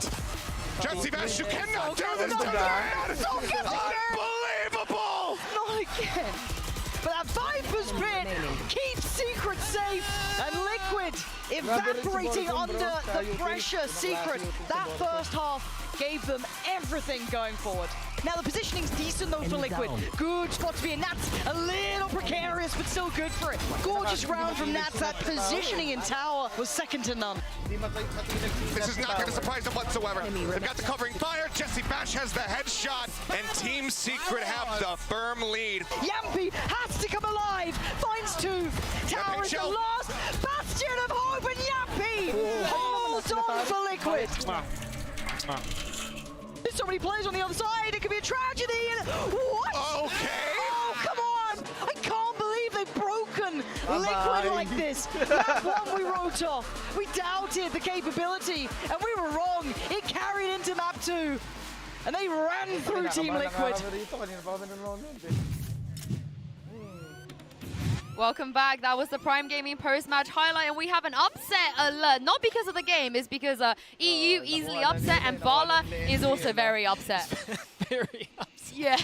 Do you remember the sign? I have to change it. It has to say, if Liquid doesn't win, I will maul and not cry. Well, all the tears are gone. Mauled. You don't have any left. Yeah, actually, that is just, I oh my love how we goodness. pulled you out of the carnival. You know, you were having a good time to force you to be on the desk just for that. I'm genuinely, Riot has the script already, and they put me on this game to watch me suffer because that was really bad from Liquid. But then again, Team Secret do come out with an upset. I think it's a subversion of expectations, right? Obviously, we knew we were going to not really have the right read on teams coming into this. But I don't think we expected Team Liquid on that degree. And then, obviously, this is a consistent trend now. EMEA teams, you asked the question earlier, are they overrated coming into this event? And Pacific teams, are they underrated? And that is 100% unequivocally yes. 100%. I mean, that historically has been the case up until this point, right? We have no reason to think it will change. I will say, with all of that in mind, Nats was a demon this map, but really all of Liquid was just lackluster. Yeah, and this is as well the round that it turned around. Team Liquid had a good call. It felt like they were bringing up a comeback again, like they did on Icebox, and then it all just falls apart because you don't have the showstopper landing. The grab wall was really good, but everybody's tucked in that corner, and then unfortunately, even with Jeremy going for the showstopper and baiting his teammate to get the last 1v1 basically set up, Soulcast is not able to convert, and from there, they won the rest of the rounds. I'm so glad that I came into work today. I'm just like so glad. I woke up. Brent and Sideshow had like an unhinged bracketology. You guys are here. Just everything, you know. I'm so glad. I wasn't expecting to lose my mind like everybody else who was here already, but okay, it's gone now. This almost sounds weird because we just said hi to Team Liquid, but we gotta say goodbye to them as well, Doug. It was short-lived. It was, and unfortunately, there was a lot of hype, there was a lot of excitement, and it seemed like in every facet of the game, they just failed to meet those expectations. So the benefit is that there's still a long year ahead of them, and some things take some time to cook, right? But it didn't look great. I think, though, for all these teams that we say goodbye to, you say goodbye with a level of confidence. And I think my confidence for me to say this hurts my very, very soul. My bones are aching right now, but I'm not confident going into this year for them in EMEA. Not at all.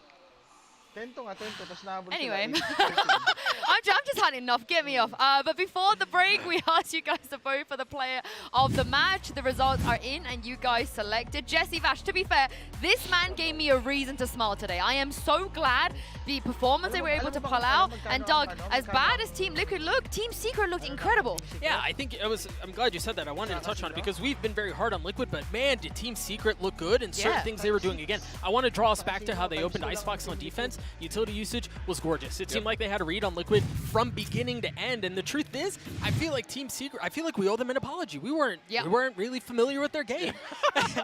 And they looked so good. Yeah. I'm down for this run now. I'm down for it. 100%. I mean, they're going to go on to play the winner of Navi Crew, the game we have next, and it's very interesting. I think Jesse Vash right now, he's reminded me of in the past, but he looks like the Saucy of Philippines, right? His utility is so good, and honestly, one of the better scan initiator players that I've seen, the recon initiators. It was so good, even on the Fade on Fracture, which is unconventional to say the least.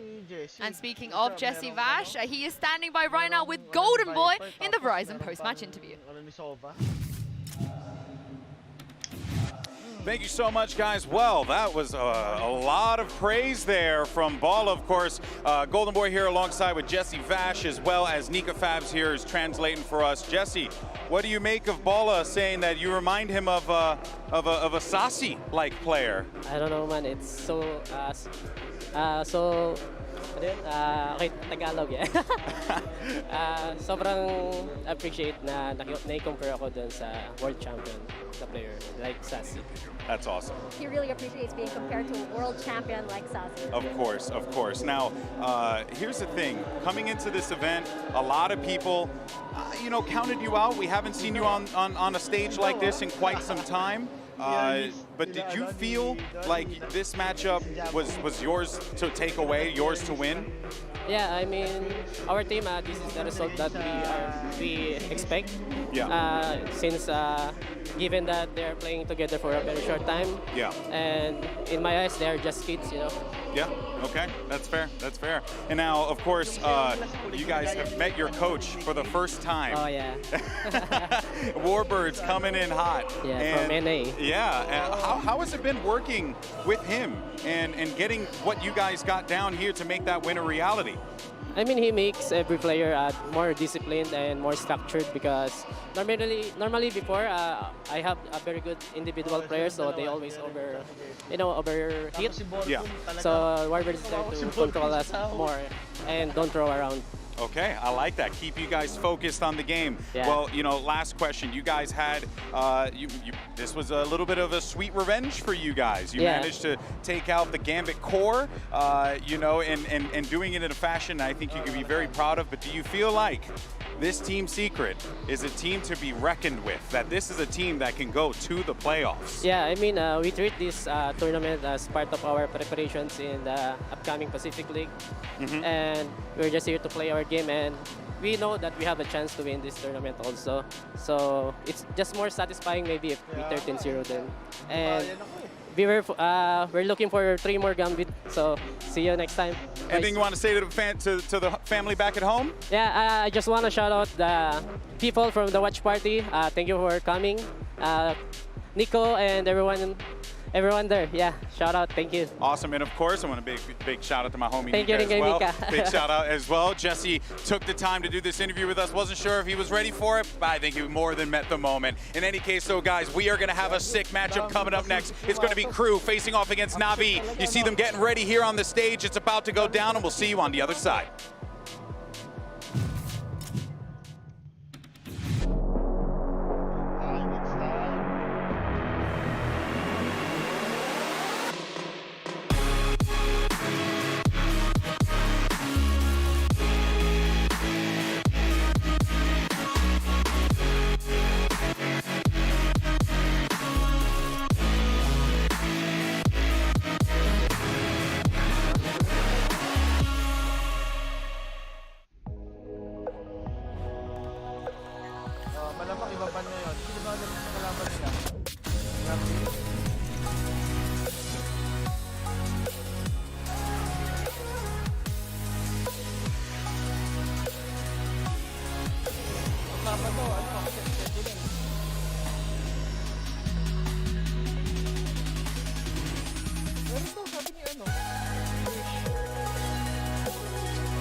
Ayun oh, Saturday oh, Fnatic Sentinels.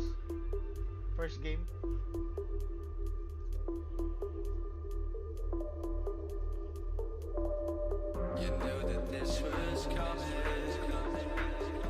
Ang mananalo yata rito sa ano, sa Team Vitality at Global Esports, yun ang makakalaban ng ano, Team Secret. Try to fight it, you denied it.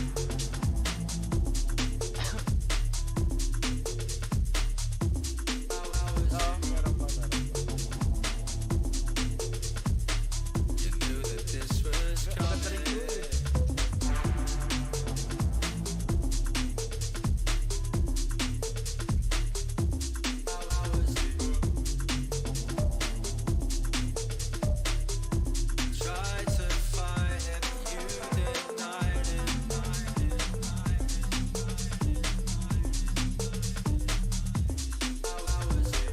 Sa crew sila ano, sila close, di ba? You knew that this was coming.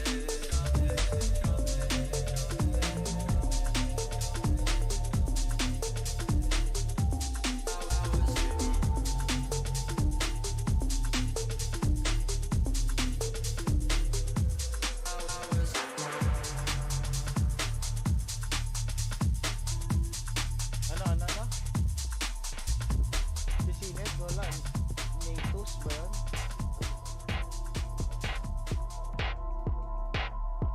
Wala na siya.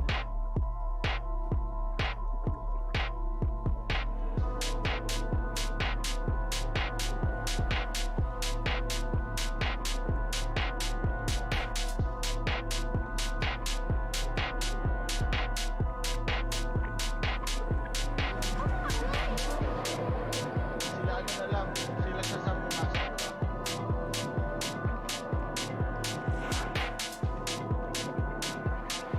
Ha? Sinabi ko na nga eh, sa Sabado.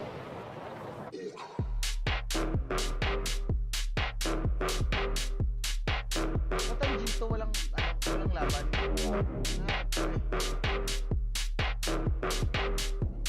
Di ba nanalo sila? Wala na Cloud9. Wala na rin Evil Genius. Yung mga bago nga, DRX, lalo na Esport. NRG, wala na rin.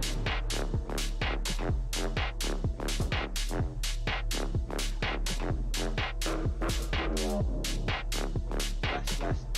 Huling laban ng Team Secret para pumasok ng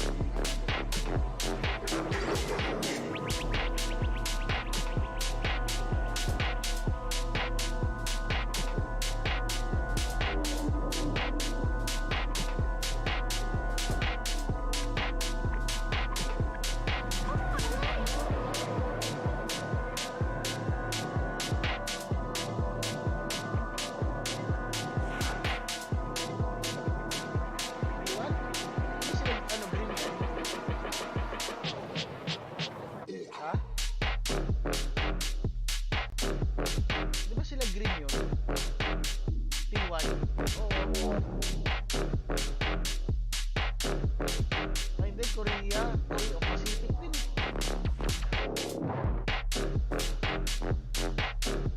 Pacific, hindi ko kalalaman masyado sa...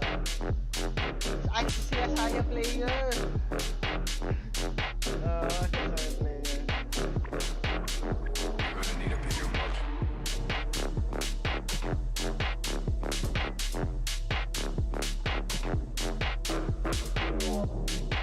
Wait lang.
Welcome back to more lock-in action. It's time to get into our second match of the day between Na'Vi and Crew. I've got Mimi here with me and Achilles fresh off of that cast. Yeah, for more EMEA action. You ready? Oh, yeah, it's great.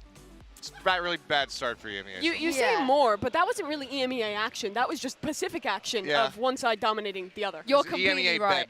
But let me cope because, Mimi, we're about to see Na'Vi. And you know that there's a reason that I'm coping about this. Yeah, Na'Vi is the team that people are excited to see. This is that core of FPX that won in Copenhagen, that were one of the most innovative teams that really popped off last year. And now they've come in and picked up a superstar in CNET for 2023. Yep, former world champion here in CNET, but much like a lot of those faces that we had in that last series, haven't been able to see CNET on an international stage for a very long time, so it's good to see the return of the Turkish Jet here. We'll see how he performs. Yeah, this team is really interesting to me as well, because this is the only roster we have here at Lock-In where all 5 of the players on it have won an international event in their career in Valorant. So this is a very storied squad with quite high expectations. Yeah, and of course, I feel like this is the DRX of the Omega bracket, where people are already expecting them to get pretty far, especially with how the old FPX used to do, right? There's a reason why we're excited about them. It's kind of proven.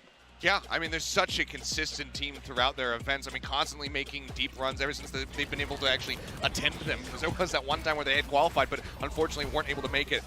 But they are a very scary team. Curious to see how things are going to look, though, with CNET in the mix here. Because obviously, without Artis, he was such a powerful force alongside this core 4. We'll see how CNET has adjusted. Yeah, and I think like what was really cool about this roster last year is that they were very much defined by their innovation. Angel's kind of philosophy behind the game was that we want to try so many different compositions, we want to try different agents, we want to be able to play everything. And Artis was instrumental to that. He was really flexing, playing the Chamber, playing the KO, playing the Jet, sometimes even slotting into different roles when they were playing at home in EMEA. Whereas for CNET, in his Valorant career, it was pretty much just like Jet and Sage when he was on top. Yeah, and I also love the way that Angel spoke about this last night. I think the word he used was, it's been an interesting experience to try and adjust CNET, try to include him on our roster. And when Angel says something is interesting, I feel like that means they've just been cooking hard. Yeah, I'm sure that they have. It's definitely going to be tough because I think these two players have a very, very different style. And I think definitely the win condition for this team to live up to expectations is being able to make CNET feel comfortable in their system. Well, for more on Na'Vi, let's hear from the man himself, Angel and Sugetsu, and check this Meet the Team video. Pero kung ano,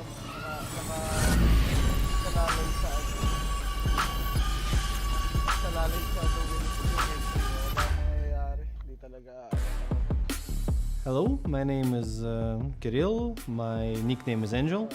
I'm from Ukraine and I'm IGL and a captain for Natus Vincere Valorant. Okay, so in our team we have Eric, our coach, the friendliest guy in the world, always positive, always see only bright sides. We have Shao, he is super clutchy player, he barely have bad games. We have Sugetsu, who is, I think, one of the best aims in the world. Then we have Zipan. He actually becomes smarter and smarter with every month we play. And we have CNET, our new addition, a new player, which is also one of the best toppers in the game. And I'm really happy playing with these guys. I would say our play style is having no play style.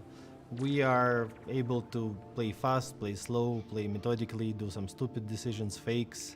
Basically, I prefer to call the way this game should be played, and then we can have completely different game plans for each game. I think this pressure which everyone puts on us is pretty much expected because we had a really good year previously. So I'm not surprised by it. I think it's obvious. I think anyone who can call himself analyst or whatever else should have us as one of the best teams this year, but it's nothing until we prove it. I wouldn't say it's a pressure, but I would say it's something which motivates me personally. Hello guys, I'm Dmitry Rushin, my nickname is Sugetsu. I'm playing for Navi, Valorant team, and my role is Sentinel. Against crew, so we're playing against we can say bro, Nax. I think it's a very good team, like especially players in this team. So I hope it's gonna be like a good game against them, and I'm excited also. Good luck, crew. Like, nothing else to say. I respect you, but I think you're gonna lose this time. We've spoken a lot about the unknown quantities, but Seth, that is a very well-known quantity we're looking at. Oh, for sure. I mean, Angel just laying it out flat there. Yeah, you know what? We respect you, but you're going to lose. So just, some confidence coming in here from the classic IGL himself. We'll see how he's going to be performing and, whether or not he's going to be able to keep himself off the floor. But even when he's on that floor, he has been guiding the team to success in their past events. So I don't think he's going to be too bothered either way. Well, they're going to be going up against the crew. The name, at least the org, the team, Mimi, they've been here over and over and over again, but they've had some ups and downs at international tournaments. Yeah, one of the most storied rosters in Valorant and one of the most storied organizations. Ahead of partnership, they made it to every single international event, but now heading into this year, crew has completely rebuilt. They've really only left one player behind, Nags, the sole man standing of that old crew roster. Yeah, it's been a really big shuffle, and we've seen a lot of big shuffles happening here at this event. The question is going to be, how do all the pieces fold together? But as you can see, as far as consistency in attending events, crew can't really be toppled. Yeah, they're consistent in attending events, but at the end of last year, they lost their LATAM throne. Leviathan had been slowly getting better and better, and towards the tail end of 2022, they got overtaken. So this crew roster, I think the decision to remake the roster, to pick up these new players, is really focused on regaining that top slot in the LATAM region, and now in Americas as a whole. As you can see on your screen as well, they announced pretty recently the Klaus, for the first time ever on this roster, is out. He will not be IGLing. Exeli is coming as well. And we talk about like a new additions. It's a complete shuffle in terms of leadership and players. Yeah, Klaus was the IGL of this team for all 2 years that they existed in Valorant. So I think this is going to be our first look at a crew that very much has a new style, that is a new team from what we've seen before. And Melzer will be stepping in. He's the one that's going to be IGLing, in case people wondered how that was going to go. What did you guys think about this change? I mean, I don't know. I really have to kind of just see how it is in practice so far. But I mean, on paper, I'm very opposed to it. But, we saw with Liquid, you can assemble some really fantastic pieces. It doesn't necessarily mean that you're going to be able to build a working engine. I think crew had their time last year to try and get better, to get back to the heights they had. They were never able to reach that. I think heading into this year, hitting the reset switch and trying something new is definitely a good decision. The question, I agree with you, Seth, is Melzer up to that? Because with Leviathan, it wasn't him as the primary IGL on that team. He was a great individual player. We know to expect that out of him. But the leadership, I think, is going to be the biggest question, especially since we got news of this change pretty late. It was only like a week or so before the tournament that they at least released it publicly. I mean, just kind of have to hope that he's going to have a Cruz-esque performance, taking up the mantle of being that IGL after not being on your previous team and whatnot, and then he can guide them to success here. I think that it's obviously a very tough opponent for them, but if they can get the win, then that will definitely cement him as one of the best callers that we have at the tournament. Of course, no Klaus, and for the first time in a while, no Kesner either, which seems really weird when we talk about crew, but the new players that have come in, I feel like, are very, very exciting. We should talk about Zand and Davies here, and for people that don't know, the Mimi, we should be really, really, really excited about these new additions. Yeah, we should, but they have huge shoes to fill. These guys are replacing Kesnet and Mazzino, the two players that were the icons of old crew. But these guys are storied in their own way. Zand has been around the block. He's a Brazilian player. He was playing with NIP, made it to an international event with them. But Davies is brand new, the first Colombian player to play in an international VCT event, and, well, his first international VCT event, of course, as well. Sure, but the thing that we have seen time and time again is that these international debuts at this tournament in particular have been absolutely astounding. Yeah. It seems like the less experience you have, the better you are going to perform on this stage, because we've seen it with so many teams now. Talon making waves, the players there from just Team Secret in that last set. Maybe it's going to be the same case here for these two on crew. I really think Davies is going to be that guy. He is my player to watch for sure. Now, for a closer look at this international squad, let's hear from Melzer and Zand.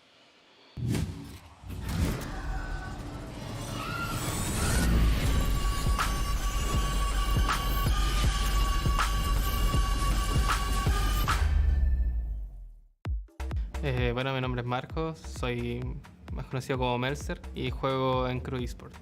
Así que el equipo que me abrió las puertas para seguir en franquicia fue Crew.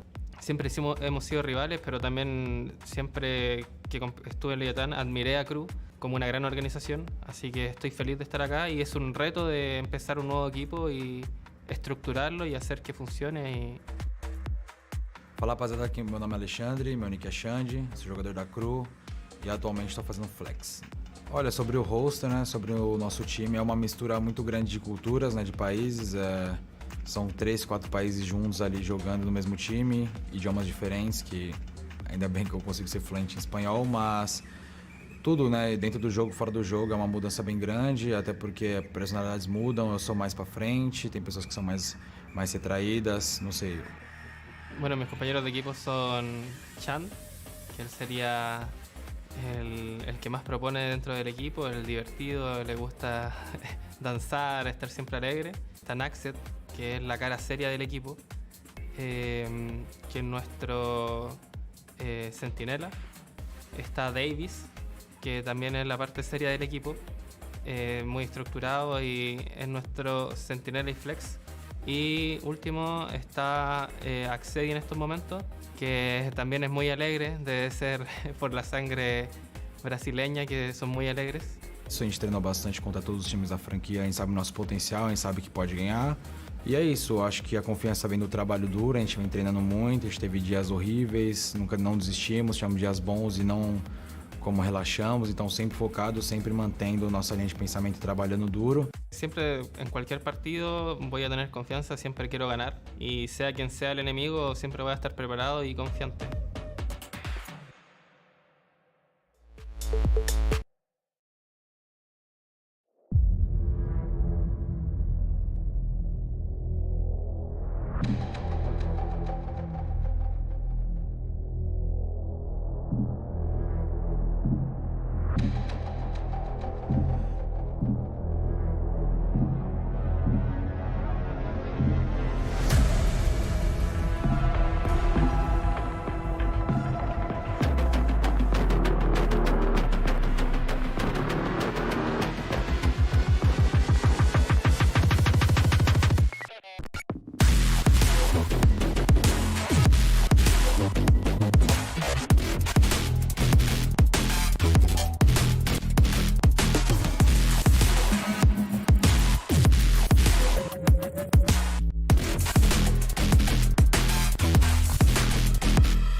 Shoulders of Na'Vi, but Crew, they're going to want their revenge here. They faced this team before. I know there's some new players here, but let's not forget towards the end of last year, I think Crew managed to go up against FPX twice and lost both times. Yeah, it was quite a story matchup back then, but this is where we hit the reset switch on expectations, because this new Crew roster, we have not seen before. We do not know what Melzer will look like on the IGL role. We do not know what Davies will look like on his first international event. There are a ton of questions, but Na'Vi feel like the known quantity, the consistent squad. Yeah, I mean, there's a lot of tape to watch. You have to anticipate that with CNET coming into this, there might be some minor adjustment, but Wiley, that you could maybe even expect the same playstyle. But we were mentioning Angel, talking about cooking. We'll see if they've completely changed things here. Yeah, for me in this matchup, it has to be how are they going to integrate CNET into this roster? How is his playstyle going to fit with Na'Vi? I'm so excited. Well, Na'Vi, when they were FPX, they had a very deep map pool, so I'm interested to see where they're going to go from here. They're known to never really have a permaban either. They play everything, and Icebox is being taken out. We don't have to go through that again today. Yeah, the little we saw of Crew on the offseason, they were banning out Fracture. Instead, they're going to elect to get rid of Icebox. That was a great map for this Na'Vi core before, so it makes quite a bit of sense. All right, Haven taken off the board as well, and Ascent actually going to be selected by Crew. And you think back to Champions, and while yes, they did drop a couple of those maps, particularly the DRX in that, 1917 overtime. Yes, maybe I'm mentioning DRX again. But this has always been a very strong map, not only for the side of FPX, but also for Turkish Jet, to wrap up my thoughts. But now we can talk about Lotus. Question about this one. The last time we saw a team pick into Lotus when they were the favorite in the series, we saw it absolutely backfire on NRG. It is Angel, and I'm sure that Angel and Doombros have been cooking, but Crew left it open. I'm interested to see what they have there as well. Split is still on the table. Is Na'Vi going to go to? No, they've taken Split away. Seems like still just some teams not willing to bring this one out despite its recency. I'm very surprised to see Split being the one that gets banned away and Lotus selected, just given that Split widely is a very similar map. But Pearl as a decider, the Pearl maps so far in this tournament have widely been pretty damn good to watch, so I'm hoping that this does go to 3 and we can see it. I can't wait for the Prime Gaming agent select for this map, because Na'Vi have opted to start on attack on Ascent. They did tend to do that in the past, though. This was probably their best map. You were talking about this, Seth. They played the Sage composition here, where it was a lot of kind of fast splits into A. It was probably the map that they had some of the most innovation on. So I'm excited to see if they go back to that or try something a little new. This is already different. This is already different. It's a major departure from what we typically see on Ascent, bringing out the Cypher instead of the Killjoy. And of course, it's going to be CNET on the Jet. I don't think we ever anticipated anything different. Nags is going over to the Jet here as well, and Davies is taking on the KJ. Yeah, I expected Davies to be on that primary duelist role, but they're handing it over to Nags instead. Another departure from old Crew. Biggest question for me on the side of Na'Vi is, what do they have cooking with this Cypher choice? Because Killjoy is in a great spot. You have to have something exciting planned to make that Cypher worth it. Well, CNET, of course, returning as well. The Turkish Jet back on a map. Like Ascent, I cannot wait to see him and throw this over to your casters, who are hopefully have a little bit more faith in this EMEA team. It is Doug and Bola. Thank you so much. So yeah, we're hoping this is a palate rinse of some sort, given what we just saw in the previous series. The fun thing, Bola, about this series is that there's no story, right? Yeah. There's no history. There's just a completely clean slate for both of these teams. Yeah, I mean, for Na'Vi, the old core, we're resetting with them with a new, basically, carry on the team. No more artists. It's CNET, and we've seen the magic that this guy can pull off, not only on big stages like this, but just in general. So Crew as well, it's a new project. And I think a lot of people are going to look towards Nags, right? No more Kesnet. And sure, Melzer's coming in as the IGL, but Nags has always been somebody who is bringing a lot to this team. And a lot of people thought he was going to be playing Sentinel. Here he is on Jet right away. As Des mentioned, Na'Vi starting off on the attacking side. They're aggressively trying to take some safe speed, and the kill's already gone through. Yeah, that's a quick pick onto Shand of all people. And I think we've been feeling out the crowd a little bit, how they're going to look in this game, who they're going to be cheering for. And I think the obvious answer right away was Crew. Not only their regional brethren, but also Shand, the Brazilian on this team. Very popular. He's dead right off the start. See how they choose to go about this one now, clearing out Wine, and they want to end towards A. The thing is, Davies is already here, Nags is here as well, but he's not able to hold them back. He's not able to really do anything. Still healthy on the side of Na'Vi. They still have 5 up. Dora keeping Melser at bay for now as the spike gets planted. Oh, shot close door as well. Angel does go down. Hashedi doing nothing. Great clean kill out from CNET though. And the setup is too difficult here to come through. Has to be through door here for Melzer on to zip on. And he gets away too. He had to find success there. You're right, caged off, smoked off. Surely. Yeah, I mean, with the players in A main as well. Yeah. Even if he gets a smoke up there, how does he pressure enough to get the defuse starting to go? Difficult round, and a great start as well from Na'Vi. You could see them cooking right off the bat. The flash in, CNET getting that kill on the Shand right away, that sets the tempo. And they pivot immediately. None of that indecisiveness we saw from EMEA teams in the past.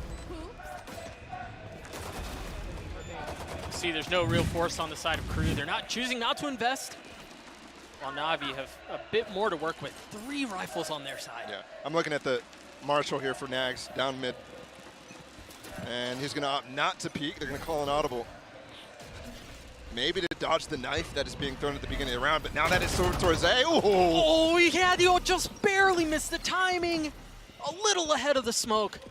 And even with the smoke, though, he gets scanned.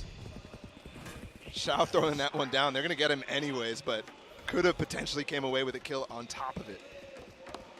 And they've stacked over on the wrong site. The same pivot that we saw last round. Sugetsu and CNED were just holding B the entire time. This is a good anti-eco so far, and it is a classic FPX buy in the past. Here, Navi's still bringing that in, even with the change. Yeah, absolutely. See good habits die hard. 3 rifles and 2 pistols. Gives them, it's arguable on the second round. Maybe very dangerous if the opponents can pick up a Vandal or 2.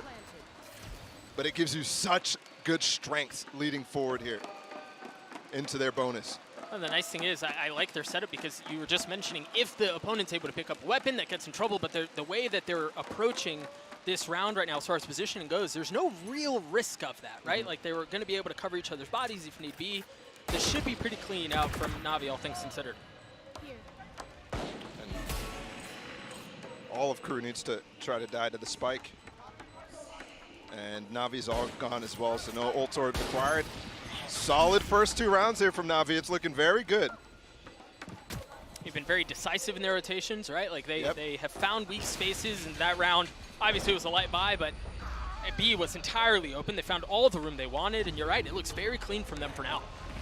And also note as well, no trying to go for a little extra there, no trying to get some kills. Yeah. They know the risk that they're running, right? Losing any of those rifles could be so crucial going up into this bonus. And also to note, the kill spread is part of the reason why that buy is even possible in the first place. So the pistol success leads to even more, depending exactly on how it goes down. See how Crew decide to approach this side this round. They may try to do something a little aggressive. Yeah, they drop the knife out towards A main. And look at this Killjoy setup on B. There was an insta-shock as well from Aschetti. And it didn't find any damage. Na'Vi just waited it out. So already, and then this anti-bonus, you don't have all the utility most of the time, so that is quite expensive for him.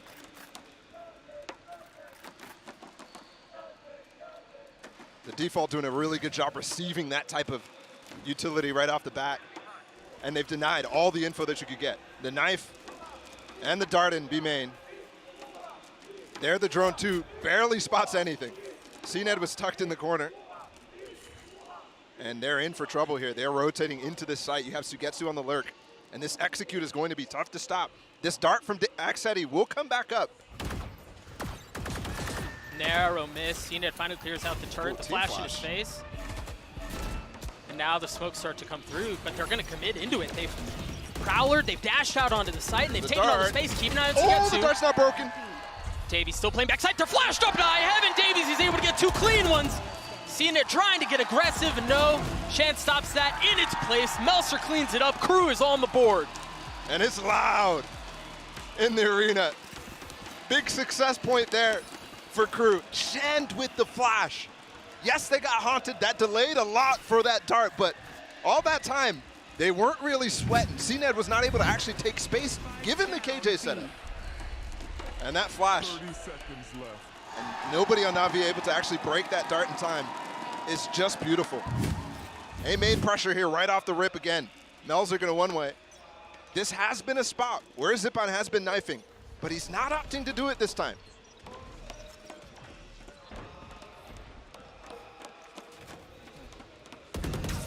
Once again, we see this early fight towards A main, or at least tempting fate, looking, seeing if they find anything, but nothing doing now. This is a much heavier push up mid. The alarm bot's been triggered off of that. The smoke drops. But do they split though? Yeah. They're going to keep going. They even cleared the trip. Oh, right on the edge. They've just taken so much space. Now the knife falls there as Angel's able to clear Davies. Spike still hasn't made its way onto the site yet. Huge kill from Zipan as Na'Vi are just cleaning shop on the site. Wow. And Shao, the awareness, that smoke dropping right as Shand is trying to make a play. And you could tell the difference in timing there. Crew is already calling for the save, clearing out the flanks, clearing out Sugetsu. And Sugetsu has the wherewithal as well to fall back and start to chase. See if he's able to get a gun out of perhaps Nags' hands or somebody's. The save is confirmed too from both sides. Yeah, absolutely. They're pinched in. It's just a question of what they're able to take into the next round, and the answer is nothing. Oh my goodness. That's a Prime Gaming flawless and full control from Na'Vi there the entire time. One thing to note, as we see, was Axeti throwing his dart early in B main there while the execute was happening to try to figure out are they defaulting or not. And that's when the split's coming in. They don't have it to delay enough for Shad to get that flash. So nobody's there to fight. They both have to fall back in the back of sight. And this time with the Nightfall as well to follow up. It's really nice from Na'Vi. Very nice, and it doesn't seem like there's going to be any slowing down, right? You see the buyout from Crew, lackluster, a couple of stingers, and a Marshall to work with. No ults really to speak of either. And I was looking forward to that Marshall peak in the eco in the last time they had one. They're pushing. But instantly Sugetsu cams it out. This B main pushed. Let's see what Shao, can he fall back in time? Yeah, it seems like he'll be able to. The Prowler confirms his suspicions. Oh, they're not going to go for it now that he's broken it. They know he's watching. They don't have the support that they need. They don't have a flash from either Sand or Melzer. Timing here is paramount. Depending on when they flank in from Cav, the smokes are starting to come through. Asheti's already fallen. The dash out onto the site too, as they try to hold back Na'Vi with lackluster weapons. And Davies has already fallen, the last remaining member of Crew on the site. Meets a similar fate. And it's another Prime Gaming flawless. Na'Vi up big. 2 in a row. There, the major utility that I'd point out is Angel's flash down lane to give CNED the space to get up towards Switch and prevent Axeti from doing much. Sip on as well, flashing to isolate the fights. Nags saw this push coming really early, but again, it's kind of, I think the problem so far for Crew is identifying when the hits are actually confirmed or whether they're still part of the default, because remember, first 2 rounds you saw those pivots from Na'Vi. Next 2 rounds you see a lot more commitment from them. Keep them on their toes, so to speak. And yeah, you're right, the operator in the hands of Nags. The Odin for Asheti as well, and it doesn't seem like we're going to get to see much of either, at least at the opening moments of the round. And we're going right into basically all the Na'Vi strat book here. A split on the cards. Knife is going to tag 1, maybe 2 actually. It seemed like Melzer may have been tagged, and he's already fallen. Oh, they're just going for it. Double TP into the smoke there. CNET dashes and Angel TP's in. There's Asheti. That's There's Spike. the Odin. He may get a second. Spike has been recovered. The site has been secured. Now it's going to be planted 4v3 in favor of Na'Vi. Look how passive Nags is in mid with this op. He is too scared to walk in anywhere, and that's the problem here. Committing to pushing an extremity because you're hoping that they go for a default. That's a gamble that does not pay off for Nags. You wonder how much they're willing to commit into this round too if they want to try to preserve the op. The money doesn't look great. So it's a question of how much are you willing to risk? How much are you willing to spend? Keenan's already fallen. There goes the op. Sugetsu, what? I mean, Asheti, there's just no time. Yeah, he's out. That is ridiculous. Sugetsu just swinging, getting 2. And op down. Only the Odin save. There's a little bit of hope for Crew with that aspect, but for the most part, yeah, they're saving again here. Or forcing up, which, with the way Na'Vi has played on the anti-eco so far, I don't advise. Yeah, it's a tricky spot to be in for sure. You saw Crew gambled pretty hard last time where they were in this situation as well, and it's, I mean, it's a 50-50, right? But yeah, that's just so tough when you're down this far already. It almost feels like desperation, right? You're finding anything that you can to get back in the game. Look at this clash in A main. There's 3 players here from Crew. Oh, the knife's going to spot so much right off the bat. It's not going to get cleared out. Chance already flashed. He spotted up. He can't see a thing, and now he's dead. Oh, he's dashing on Seeing it, it going aggressive, and he gets them all. Just, I mean, everything that Crew is throwing, unfortunately, is getting hard countered. Dude, and look at how far up CNET is right now. Might opt to, oh, I mean, with this TP up from Angel too, they have a high-low. I was gonna say CNED getting a little too aggressive for my taste, but I love this setup. And Ashedi has that Odin that he can carry into the next round, but I mean, by and large, there's not much to save here. To get to also getting in on the crossfire too. I would say, I mean, CNED's just gonna push. They just give it up with the time going down. Yeah. That's 3, isn't it? 3 Prime Gaming follows so right. far. Yep. And this was an anti-light buy. Crew had a couple of singers, but it's just super, super clean. Na'Vi, every time they make a call, it feels like the right one. And it's, I would love to know if it's based off of a read from Angel or what. But to me, it just looks like they're cycling through their strat book almost. Yeah. Yep. Absolutely. And I think that's almost the more alarming part of it. Yeah. Right? Like, Angel's not doing anything different or fancy. As you said, he's just going through the playbook. And if that's the case, and they're already causing as many fits to Crew as they are, that's just difficult to surmount. Yeah. Crew with the timeout. And they've got to find an answer fast. I think it might come specifically with a focus on Nags' op. We saw that in the first round he had it, he just kind of gambled over towards B main, and unfortunately for him, Na'Vi wasn't defaulting. They just went for an A split. You saw how the pain that caused for them on the reapproach on the retake. Yeah. And I mean, you're right. Eyes go to him. He's had a rough start too. And it's been a rough start for Crew across the board, right? But I think you're right. You look at him to be the spark that's so desperately needed. What are the ideas here for Liazzo, coach for Crew? Because I think for sure everybody's thinking, okay, this is a fresh start for us. Let's start off here at Lock-In, solid. Let's put our name in consideration for one of the better LATAM teams. And obviously we only have 2 of them in the Americas League overall. But they were on top of Leviathan at the beginning of last year and the year prior. That's fallen by the wayside, and I think everybody thinking it's going to continue to fall, given the fact they don't have Kesnet, the superstar on this team. Yeah, I think the question at this point is next man up, right? Who is it? And again, we set our eyes towards Nags, who opened the round holding the op across mid, instantly caged off. You hear the Blade Storm come online. Ooh, that's a deep smoke on window, actually. Oh! Oh my gosh, but there were 2 there. Nice hold out from Shand, and now the Hunter's Fury out from Ashedi. He just cleared all of Cat, so they know something's up. But do they know that this hit is coming fast onto them? Darts up in 2. Angel 1 point away from the ult, not going to be able to get KJ ult in the back. Quickly. There we go. This round is almost all but locked up. They're going to have time to push into this site, but everybody's rotated at this point. Angel's position now given away. Again, Nags with the op, but he crossed. He was able to get through. How do they get in, Paula? Oh, that spam hurts. 30 seconds. 30 seconds. I just don't know that they can, but they're going to have to pull the trigger soon, and they still haven't gotten past the Killjoy utility. Oh, and you have the ults in the back of site as well to reinforce even further. This has to be forced. It has to be quick. It has to be now. And the line is still up. Oh, no. One more player. They can plant the spike here safely. Davies, what can you do? Can you keep them back? Can you keep them at bay? The spike goes down, but the live stay is up for now. Xiao in a 1v3. Clean shots out from Davies. Second round for Crew on the board. And that was finally them reading the idea, but also Na'Vi going for a little bit. I mean, I like the play. Smoking window, getting that flash in for CNED to take some space in garden. That could easily make that B hit just a ton more efficient. But in this case, CNED falls, doesn't even find a single one.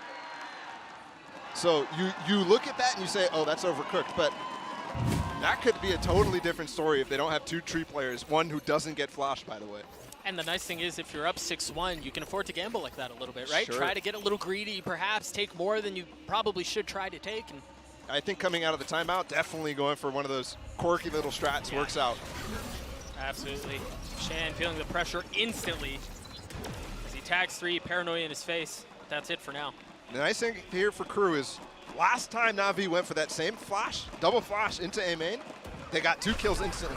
This time Crew falls back. He also pops his ult, so CNET and Angel, only ones on the site, and they can't really follow up on this. No, Melser had a really nice paranoia, and it kept him back for just a moment. But either way, they end up taking the site. It's going to be full-on retake here. One number down on the side of Crew. And they're going to have to get through the trip, a cam, and then someone playing in wine as well if they manage to get that far. He had a kill there for sure on the CNET or Angel. Nags seeing if he can find anything with the op. Now flashed up. Not finding much more. Again, keep an eye on the flank. The trip is keeping him at bay for now. But they have such a strong chokehold on the site. And they can't afford to be indecisive about this. We're running out of time. Yeah, absolutely. Kills go traded back and forth. This Angel gets two, Sugetsu gets one as well. Saving the op. And there's just not a whole lot they could do. This is gonna hurt again if he loses this. One more bullet, so he's getting traded even if he takes down CNET. 7-2 now, this lead starting to look very, very good for Navi. That post-plant setup, Crew is just not quick enough to even threaten the flood. And you saw Xiao throwing his C's. And then the amount of flashes as well that came up for Angel to even try to peek is really nice. You had a haunt over top. And at that point, you're spending so much time countering all that that Angel can just reposition like you did and find a few, because you don't have the utility anymore to clear out the spaces that you want. 7-2 lead here for Navi, a broken buy for Crew yet again. It's a full reset economically too, no more loss bonus for them. Early Prowler out from Xiao, gonna try to clear out B main.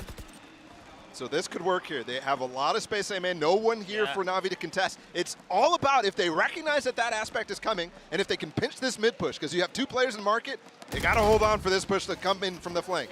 Davies was playing anti-flash. The flash never comes, the kill just comes through, and now Davies falls as well. Ain't nobody here to flank either. Yep. Looks like it's gonna be another clean round out from Navi. And I appreciate the patience too from Crew. But there's three gears here from Navi.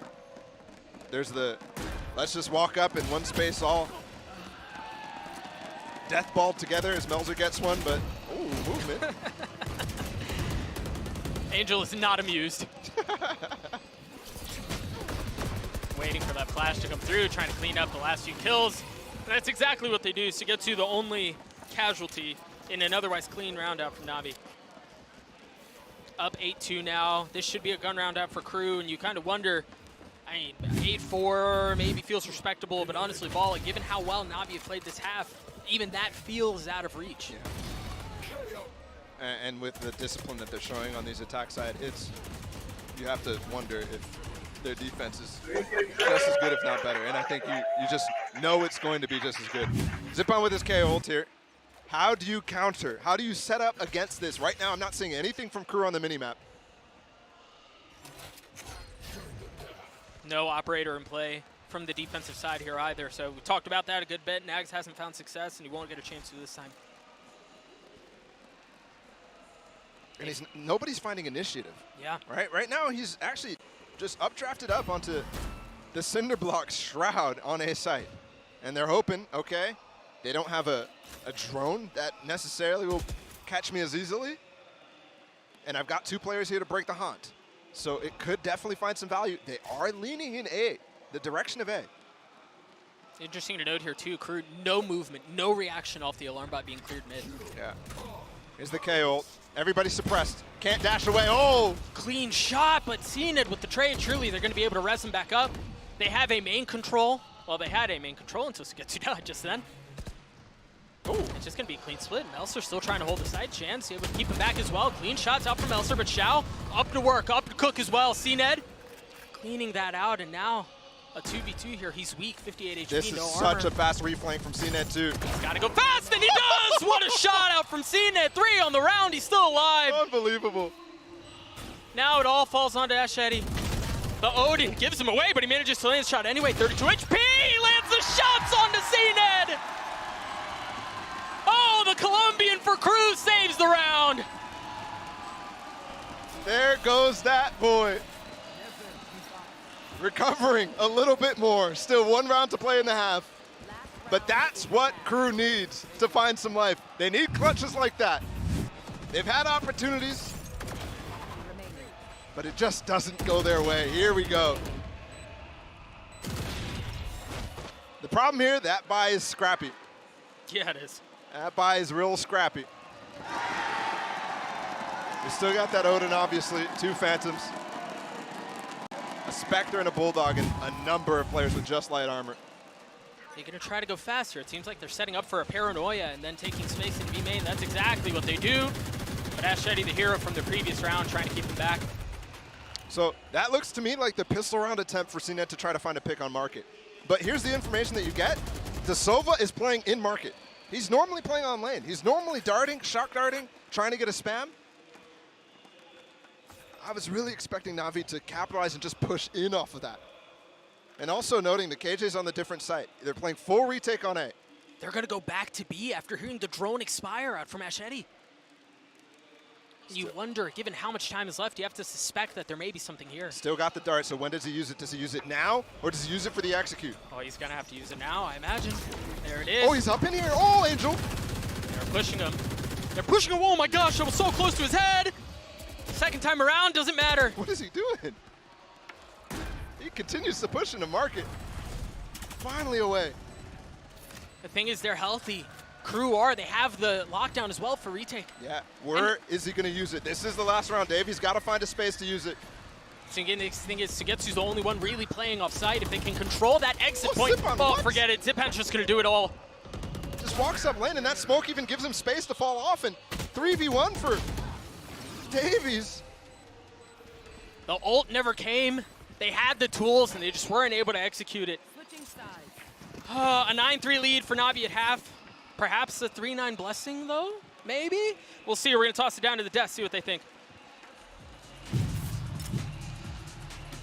Thank you very much, Doug and Bala. Out of all of the times, all 8 times, FPX played Ascent in the other international tournaments, nobody ever picked it. They were the one to pick it. And Mimi, I'm starting to understand why.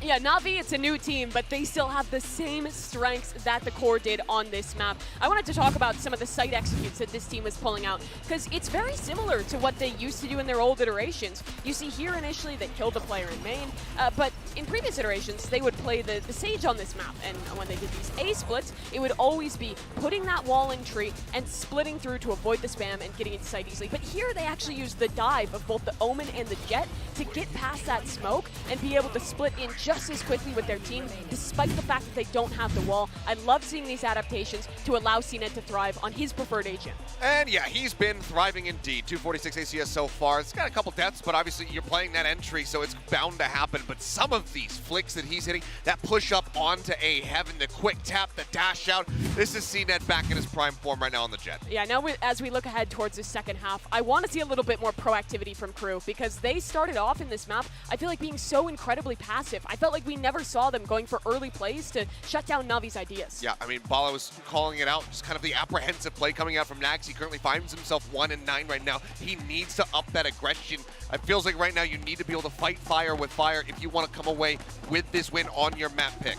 Well, this is going to be a tough task for the side of Crew. Na'Vi, they look unstoppable right now. Let's see Doug and Bala if they can keep that up in the second half.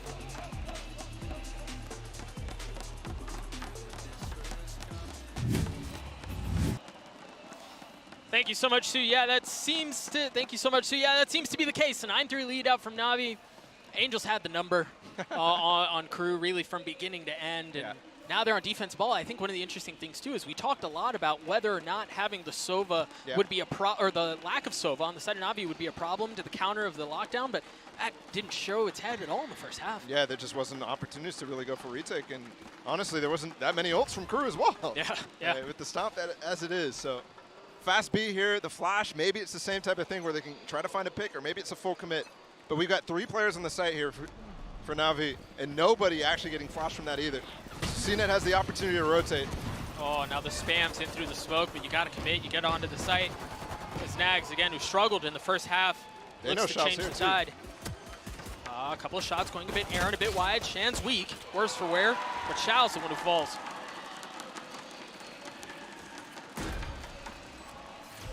Some big pieces here live for Na'Vi. CNET, Zipan, and Sugetsu. Trust them for sure in a 3v5. Oh, and the thing is, there's so many members on the side of Crew that are weak, but 4 of them are missing health. It's 5v3 here. Certainly not a done deal. CNET falls. The 5v3 continues to go their way. As how it all falls really onto Sugetsu. And he's got a Sheriff. And again, they're very weak. This is not out of possibility, but a clean peek out from Nags at just the right time gets Crew the pistol. Very nice capitalization after they get the kill on Angel onto stairs. There's really no follow-up. Cena tried to get a lot of damage done through that smoke, but he doesn't want to really commit all the way through because Crew had a nice execute, right? They had the mollies from Davies landing inside a market, preventing him from going for that. And I think Angel has an Angel moment on the top of the stairs. Yeah, he's fighting by himself. I mean, I'll call it what it is. It's good to see that that's still alive. And you can see on the first half how he was TPing into basically first in a lot of instances, but that's just Angel things. Man likes to go fast. Well, that only caught one. When almost everyone is here. But no real movement off of the information garnered. Look, I'll tell you one thing I learned from watching Na'Vi in the offseason. What's that?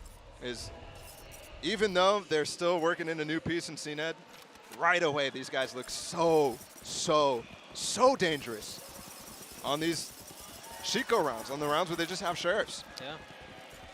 So Crew cannot take this lightly. They're going to go for the pivot. Honestly, looks somewhat identical to the anti-eco that Na'Vi called, but it really does. Same situation as well, right? An empty site is what they'll find. How much time do they take, and how long does it take Na'Vi to recognize? They don't really have info. That knife, finally an A main. 3 people are starting to pivot. Yep. That knife was the tell. That was the key, and off of that, you're right. They instantly begin to rotate, but the problem is Crew have already established their presence. But they're here, ready to fight before the spike is down, so they have the entire timer here to actually try to play through. How do they get into this with inferior weaponry? A couple of spams through. Shao's already fallen. Look at Zipan's health. 1 HP. There we go. Yeah, this should be a pretty clean holdout from them. Barring something outrageous. These are the rounds I want my star to shine.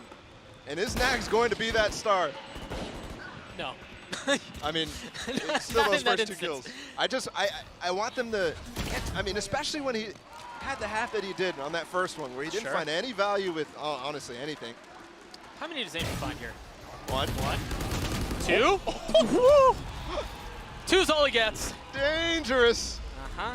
Hey, but look, we've got 2 Vandals up here for Crew. Like, and an ult. They went for the Na'Vi buy-ish. I mean, still 3 of their players on low money, but still 2 Vandals is definitely something that you want to have against this anti-bonus from Na'Vi. Dan, how much do you really invest here, knowing that you have an ult to work with? Looks like they're going to allocate some of the weaponry, but keep some money in for the following round. Yeah. I mean, especially knowing what just happened in the end of that round with Angel. I think you've got to be gunning to win this round. You do not want that 10th to come through for Na'Vi. So you got to send it all. I think this dart, especially with a flash here from Melzer, could potentially find Sugetsu. And the ult to secure things. That is if they find any bit of info. And that is the person I want to target. Sugetsu has no movement to get away from that. Yep, he gets flashed. He gets tagged.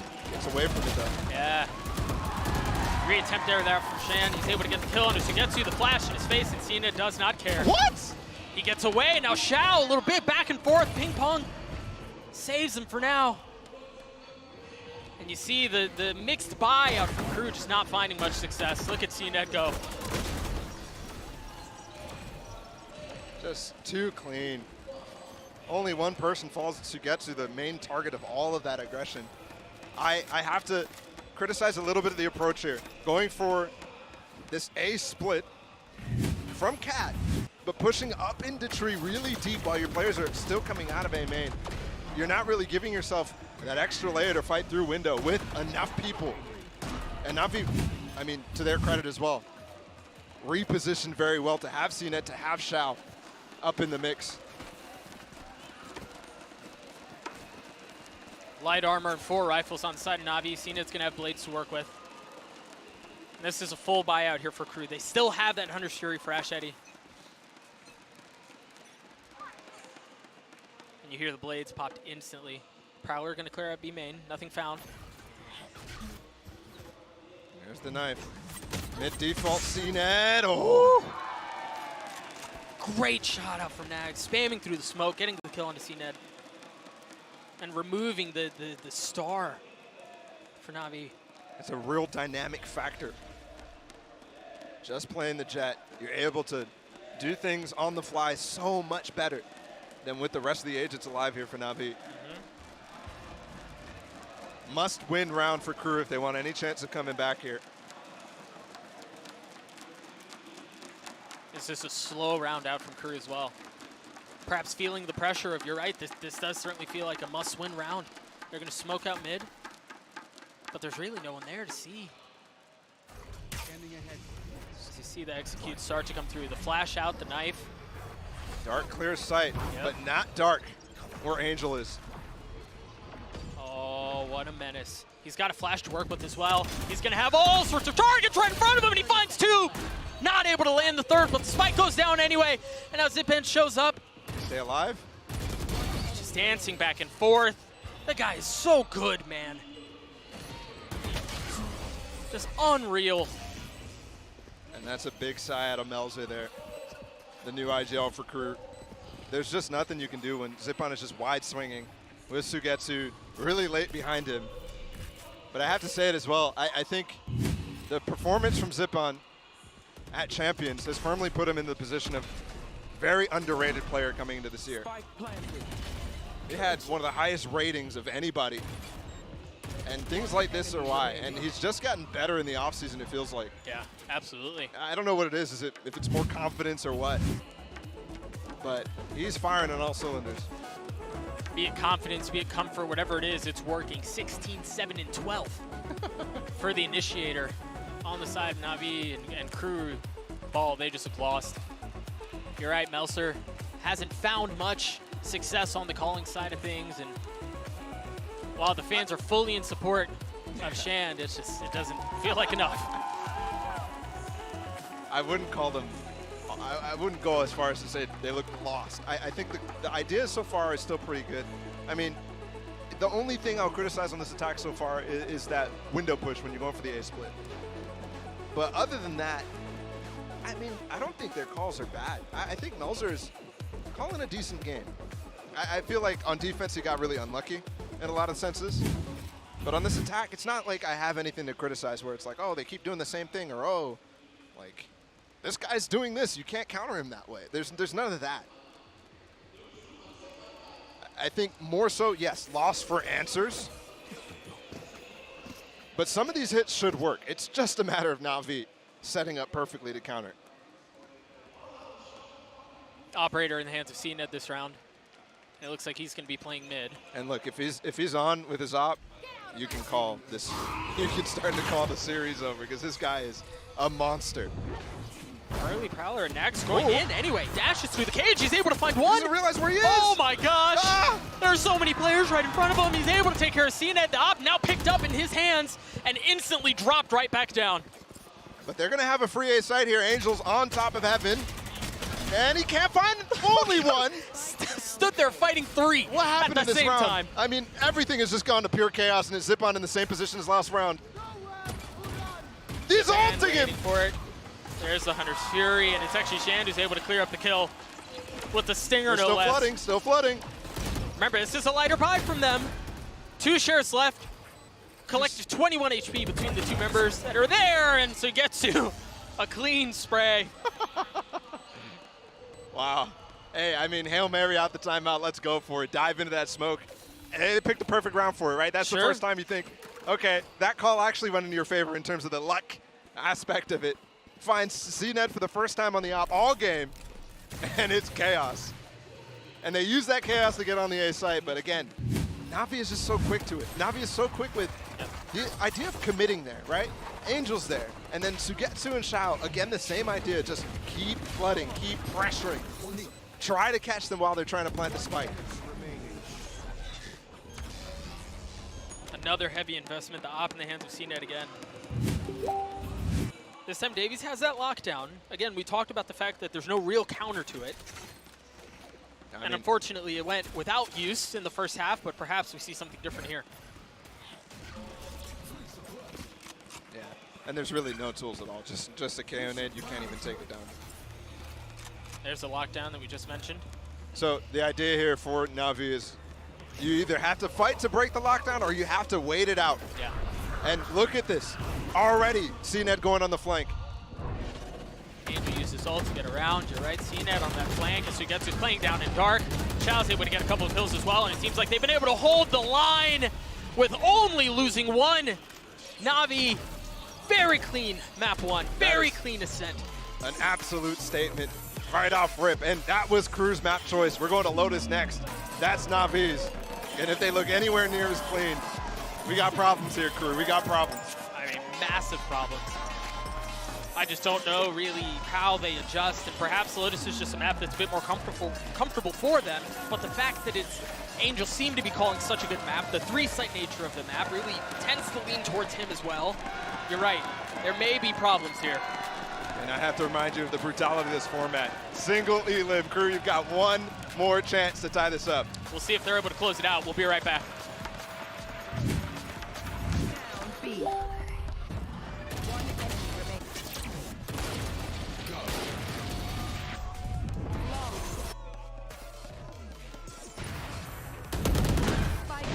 Enemy remaining.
Welcome back, everyone. Na'Vi, they have taken the lead in this series against Crew. I'm your host, Yingsu, and I'm back here with Achilleos and Mimi. I think EMEA fans can maybe just let out a breath of relief.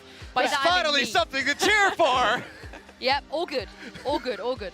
Yeah, this game very much was, as the caster said, a bit of a palate cleanser from match number 1 as Na'Vi came out and looked absolutely incredible. This was very much the favorite coming in and looking like the favorite. They maintained some of the fantastic coordination and great mid-rounding from Angel that the FBX score had, and CNED came in and looked like a star. Yeah, he did. But you know what? I made the joke about Angel being on the floor, calling from beyond the grave.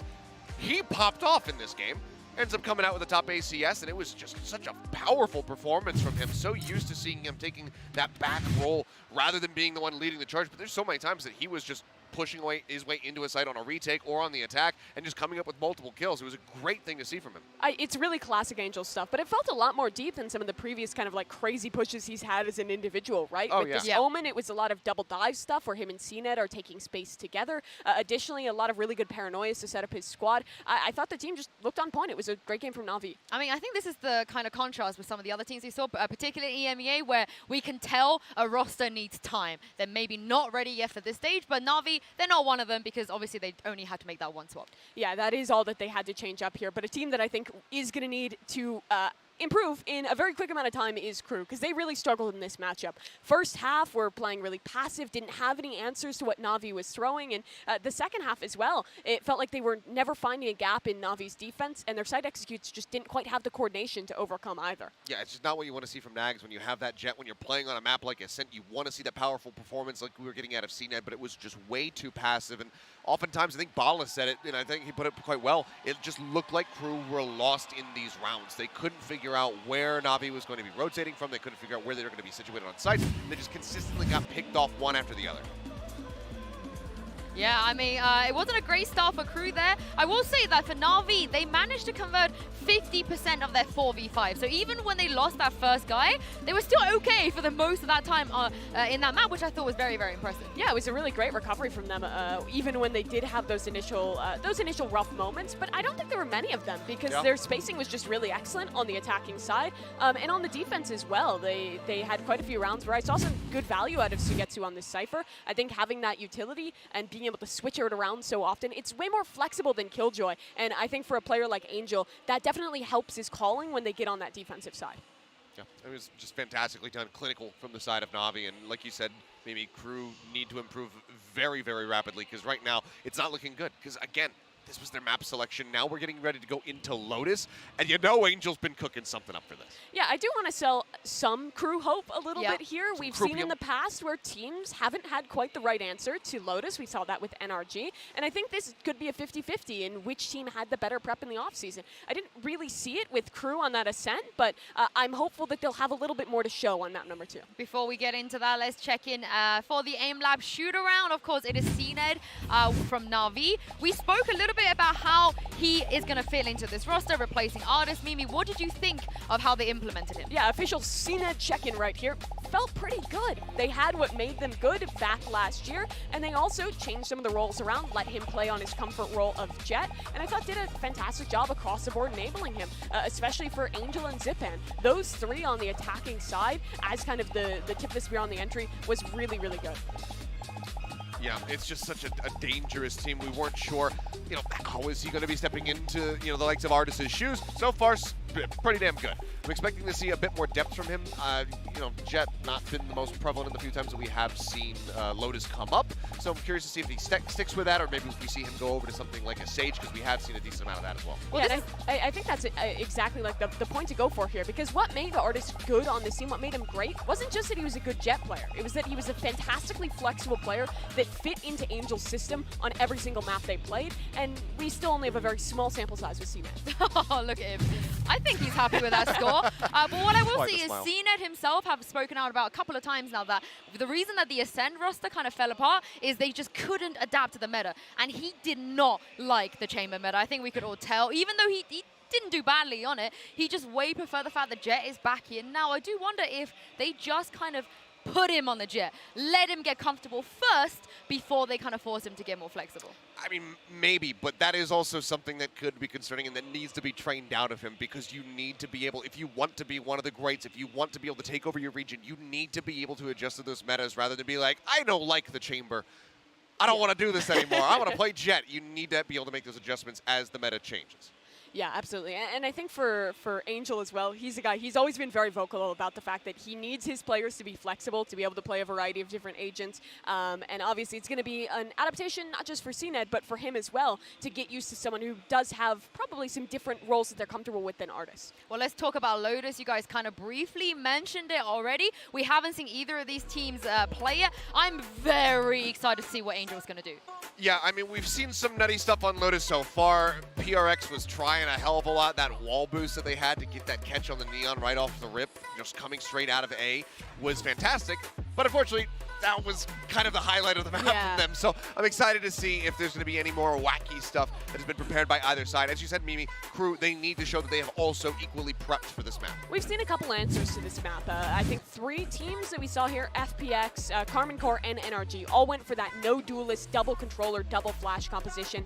With the, I wasn't a super big fan of that. We also saw the teams who went in on the chamber and decided to try that out. That one had its moments on the defense, but I think for some squads felt a little gimmicky on the attack. Other teams leaned really heavily into the duelist, fighting constantly for a long control. So this map's meta is still very much nebulous, and I think seeing a team that tends to be very innovative on it is going to be one way to get a little bit more info. We're heading into the Prime Gaming agent select here. Let's see what both sides are going to come out with. Of course, we've seen Lotus a couple times, but that's just not either of these teams, so I don't know what they're going to play. Yeah, I mean, it's completely up in the air as far as what they're going to be going for. Mimi's laying down a hell of a lot of different compositions that we've gotten so far, and it looks like it's not going to be the duelist side for either team, as we will have the Neon coming out, and then CNED's going to be going over to the Raze.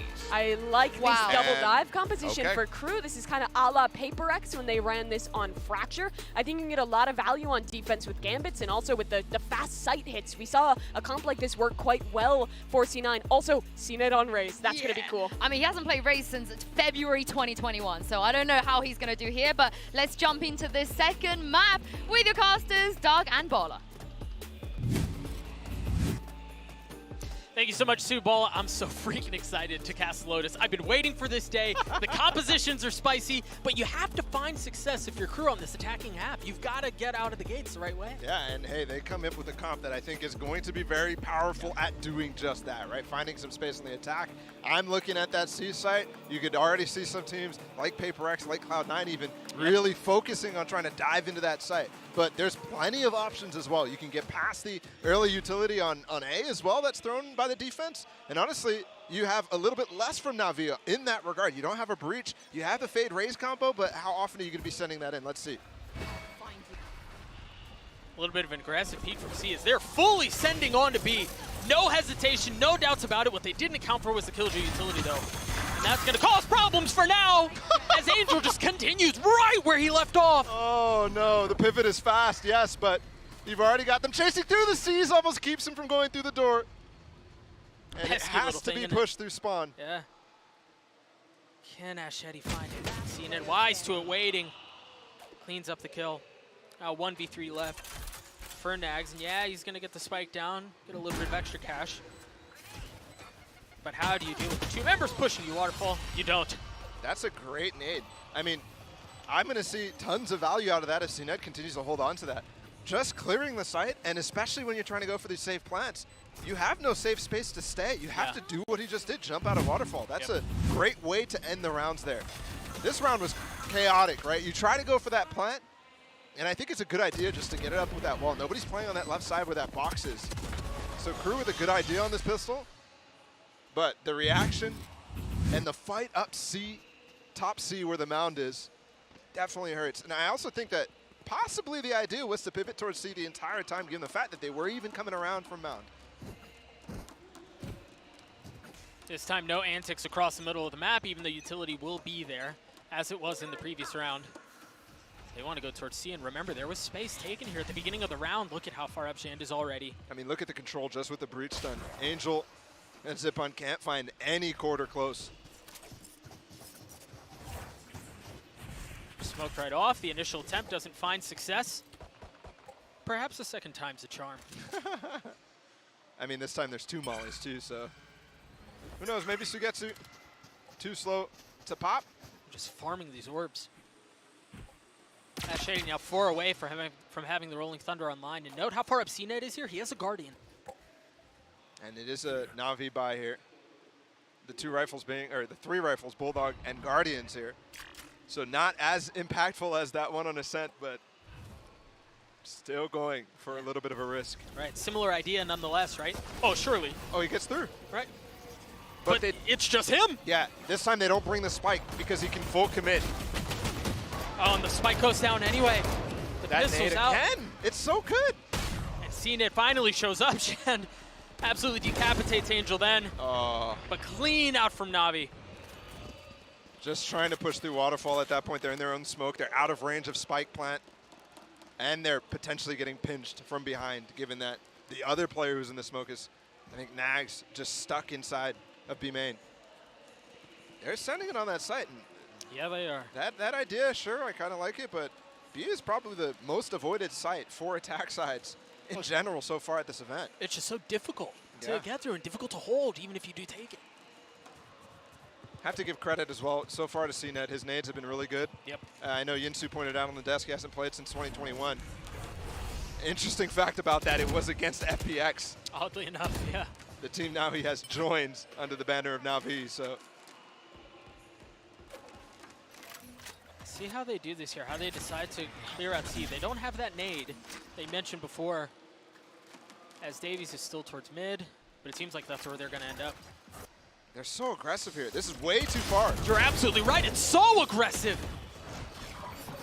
That flash barely gets anybody except for the player's back, so they're able to isolate that close player, but Shan not able to find anything, and they lose 2 for it. So, hey, I'll take that trade any day of the week if I'm Na'Vi. Yeah, absolutely. Back towards the B side, and this time no fast lane either. And at this point, surely you know there's Killjoy utility, and there it is. The Raze nade is going to clear that out. You're not going to get fooled on that 3 times in a row. Sugetsu flashed up. The turret should confirm. Sugetsu's still going for this, though. Oh, no. How cheeky does Davies get? It's actually Sugetsu who pushes it as well. That's good there. That smoke to bait him into it. Davies ducks in immediately. Sugetsu has no time to get in. Oh, it's not a crossfire. It's just Nags. And Nags was good for 1. CNET still has some weaponry, switches over to the Vandal, a 2v2 here, and the utility still to work with. The CNET tries to dance around, but Cruz secures the site and secures the round. Good anti-bonus there so far. Really good success when it comes to that round in specific, the round 3. And I do like the approach once they find themselves some sort of trade to work towards that B side, because that is going to be where you're the most thin in terms of defense. So finding any sort of pressure elsewhere and then moving towards the B side is definitely a good approach. And I want to see Na'Vi start to switch it up in that regard. This one may be fast C, though. You see the early paranoia out from Na'Vi to take A main control, but everyone is over towards C. They've got the Rolling Thunder to work with as well. And there it is, right on cue.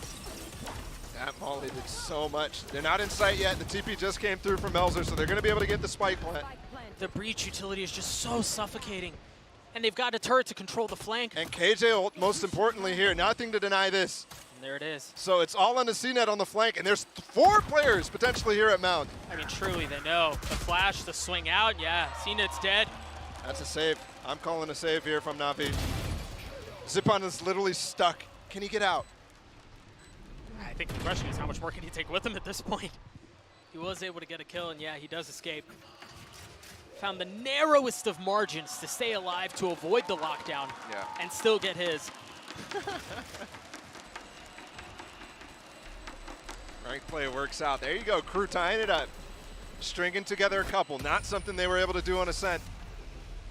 And I think leaning towards this C site, that pressure, you saw what they did there. Instead of going for just mountain control, they went for more. They recognized the setup that Sugetsu was playing for towards B was causing them a lot of problems. The funny part is Sugetsu switched completely onto the C site, so he had 2 mollies there ready for them.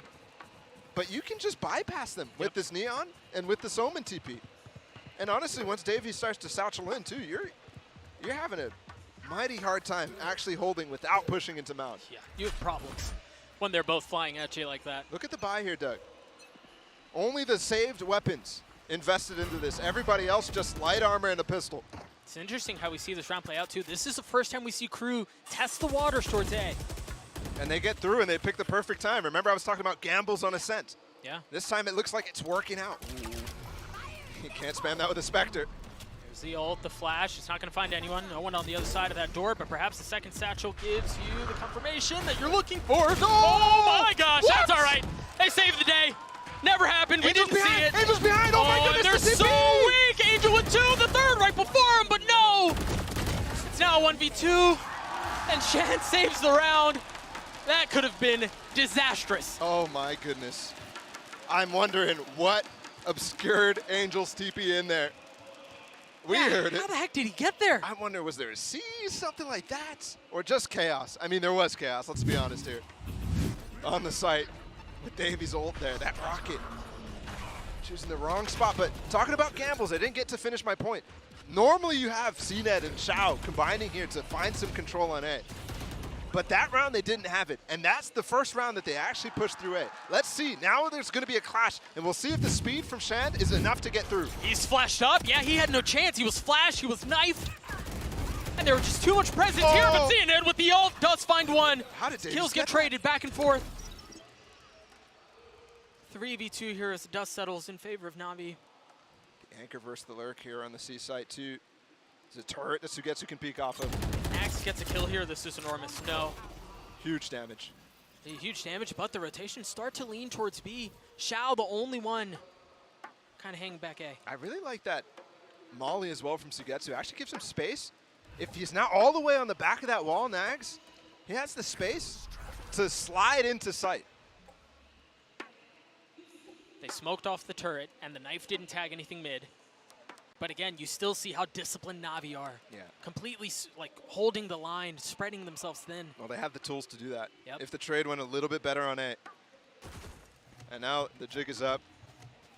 Smoke's gone on the turret too. Sugetsu is going to be re-clearing C. After Xiao spots one. And he might have spotted both. Now they know for sure. Yeah, Here's definitely. the full rotate. Yep. 25 seconds. I think remember- Xiao just needs to be patient. Remember here, Oh! Nax has no health. You asked for patience.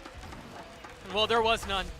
Melzer trying to play a little bit of mind games as they've gotten it down to a 2v1. Sugetsu, can you clutch it out? 13 seconds left. He drops down, and Melzer's right beneath him, waiting with open arms. Huge round for Melzer. And Crew is now up 2 rounds. That is massive. To be able to just go for that stairs push, find the low player, and then patience again, not to swing ahead of, who was it with him? Nags in that case? Not to swing ahead of him, do that fake TP, and then swing. Good composure from the IGL, former Leviathan player. You see the crowd loving it as Crew gives them a reason to cheer. Timeout out for Na'Vi. They find themselves down 2 rounds. And while it seemed like Crew were going to have a hard time getting past some of the pesky initial defenses of Na'Vi, Yeah. really since, what, round 2? It's just been all Crew. Yeah, it has been. And they've given up on that approach on the B side. So I also like the aspect that Na'Vi is for sure discussing right now of how those first 2 rounds condition Na'Vi, right? You now see that full swap up since we've entered the gun rounds of Sugetsu onto the C side. No longer really pressuring Mound, no longer really going for anything there. And that has caused them to be stretched a little thin. Also there, Angel going for that TP on top of Rebel. Didn't work out. We've seen some success from players like Navera, for example. And just the strength of Omen in that area in general. Yeah. But at this point, it's seen, and it's tested, and it's practiced against. So the fact that Crew is able to deal with that A main push as best as they did, remember, while losing Shand. Yep. Very impressive. Speaking of Shand, he has the ult to work with this round. Hasn't committed to it yet. Back to that control onto C Mound. Instead of full commitment, they threw a one-way down. And Na'Vi actually has pushed all the way A main and rotated everybody. So let's see if they're ready here. It is just a sheriff round, Let's see if they're ready for that push on to C, or B, excuse me. Cena, it's going to be the first to receive. And there's the ult, the flash, the smoke, the fast lane, everything. As Shan looking for anything, not going to find a target initially. But how much further does he go? There it is. He's rewarded for his aggression. Thing is, Ashedi here has the Rolling Thunder too to keep them back in case things get real messy. They all are playing off site. They've got mollies on the spike. I mean, I know that Na'Vi didn't really have guns to work with this round, but given the post-plant setup out from Crew, if there was any sliver of hope, it just seems all but gone. They kind of have to fight, right? Truly, they just have to go.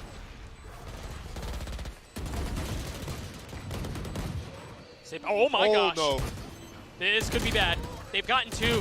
Kills get traded right back, and Davies cleans it up. I was certain that that round was going to get wrapped up, but that's the danger here of Na'Vi. This is a great, great start here from Crew. After that bonus, they've been riding the wave.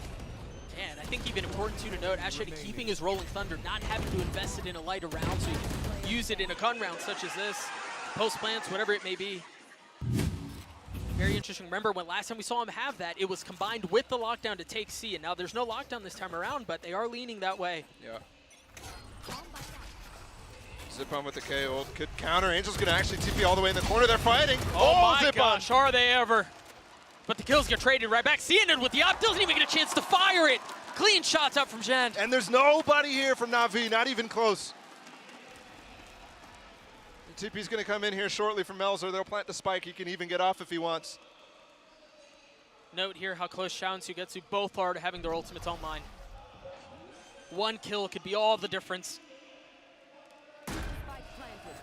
But with that in mind, the spike down, Melzer with a narrow exit. Now the Prowler through, seeing if it's going to tag anyone. No, nothing is free. Nothing will be given. Sugetsu's fallen. And Xiao now left in a surely almost impossible situation. Gave us a glimpse into the future too with that seize that he missed, but yeah, no way really back in, even if this is Xiao, even if this is the clutch master himself. And we're going up to 6 here for Crew. I mean, this is a reversal completely of what we saw in Ascent. Yep. 1000%. I mean, Crew just looks so much more comfortable, right? Like Melzer is calling an exceptional game, and we talked about it a little bit now that we have some time, but I really feel like this format puts all light on IGLs, right? Because you can come in with a game plan, but it's not like you have a lower bracket to where you can commit to it and then adjust. No, you have to do it on the fly. And for Melzer to get punched in the mouth the way he did in map 1 and then adjust to call the game he's called so far is really impressive. Yeah, and I think the way that Ascent went kind of helps him with that. Like I keep saying, I think if I'm in his shoes, I'm for sure telling myself, okay, yeah, they had gambles that worked, we had gambles that didn't work in a lot of calls, but yeah. Back to just Guardians and Vandal here. We're in round 9 right now. 4-round lead here for Crew. Angel left by himself. We've swapped Sugetsu all the way over towards the A side. We'll see if that continues into the next, and Davies leading the charge this time. Oh, but I mean, his duo's right behind him, Shan dashing in as well. They have full control of the site. The thing is, they have Sugetsu's lockdown for a retake, but do you really want to invest that? I mean, I guess you have 3 rifles to work with. Ult into spawn, we have... Oh my gosh, he stuck it! No! He stuck it! What a mad lad! Sugetsu tried to play him, but no chance. They got a molly on the spike too. And there goes the lockdown. It's kind of off-plant here. It's kind of off-centered. Not all this post-plant's going to be perfect. They're going to have to try to take the fight to him. That's exactly what they're doing. But will they find success? The flash out, no challenge. Bait not taken. And another round for Crew. After Ascent, there was no way anybody was expecting this type of turnaround. No, not at all. Just ridiculous. And I have to say, the difference here from Angel in comparison to some of the other Omens that I've been watching so far on Lotus, he's trying some of the same things, but then as well trying some other things, where a lot of times he's continuing that Angel-type play style. Yeah. He's been engaged in so many of the first duels in this map. Yeah. It's just not been working out. Have to try to lead and keep it with Zip-on. I mean, they're trying to dictate the pace, right? You see it even in the opening to that round. 4 members get the Orbe, establish a main control. So they're doing what they can to swing momentum back their way, but... Angel's got trouble here. Yes, he does. You were just mentioning how he's often in these first duels. And I mean, if things continue the way they seem... He's delaying this one way for so long. I was really scared they pushed him through. Double flash. Angel has to wait. Yeah, he's just going to ult out. Some rarely seen discipline on the first engagement there from Angel, but he still might be the first duel. Yeah, it's just delayed a bit. If nothing else, you see them, perhaps they're going to pivot towards B. I think they are, Paula. They hit the revolving door towards A to draw rotations back there as well, and they fully commit into B. This is so well rehearsed from Crew. They look so good. KJ ult from Sugetsu is so deep into Waterfall too that they have so much space. Heaven here still. They're just waiting for them to push. Look at how far off Shao is. Shan's not cleared here. Shan's not cleared for sure. Do they invest the Nightfall? 5v3 here? Sugetsu gets it. Surely at this point you've equalized numbers, and there it is. The ult used. Nax trying to keep them back. So far is able to. The flash in his face, and he hits both of them. Now Meltzer not able to hold the line either. A 2v1 here. Davies so weak. Can Shao do it? Oh my gosh! The shot from Davies and the Red Bull clutch from Crew. They clawed their way back into the round. They infested the ultimates they needed, and Crew did not care.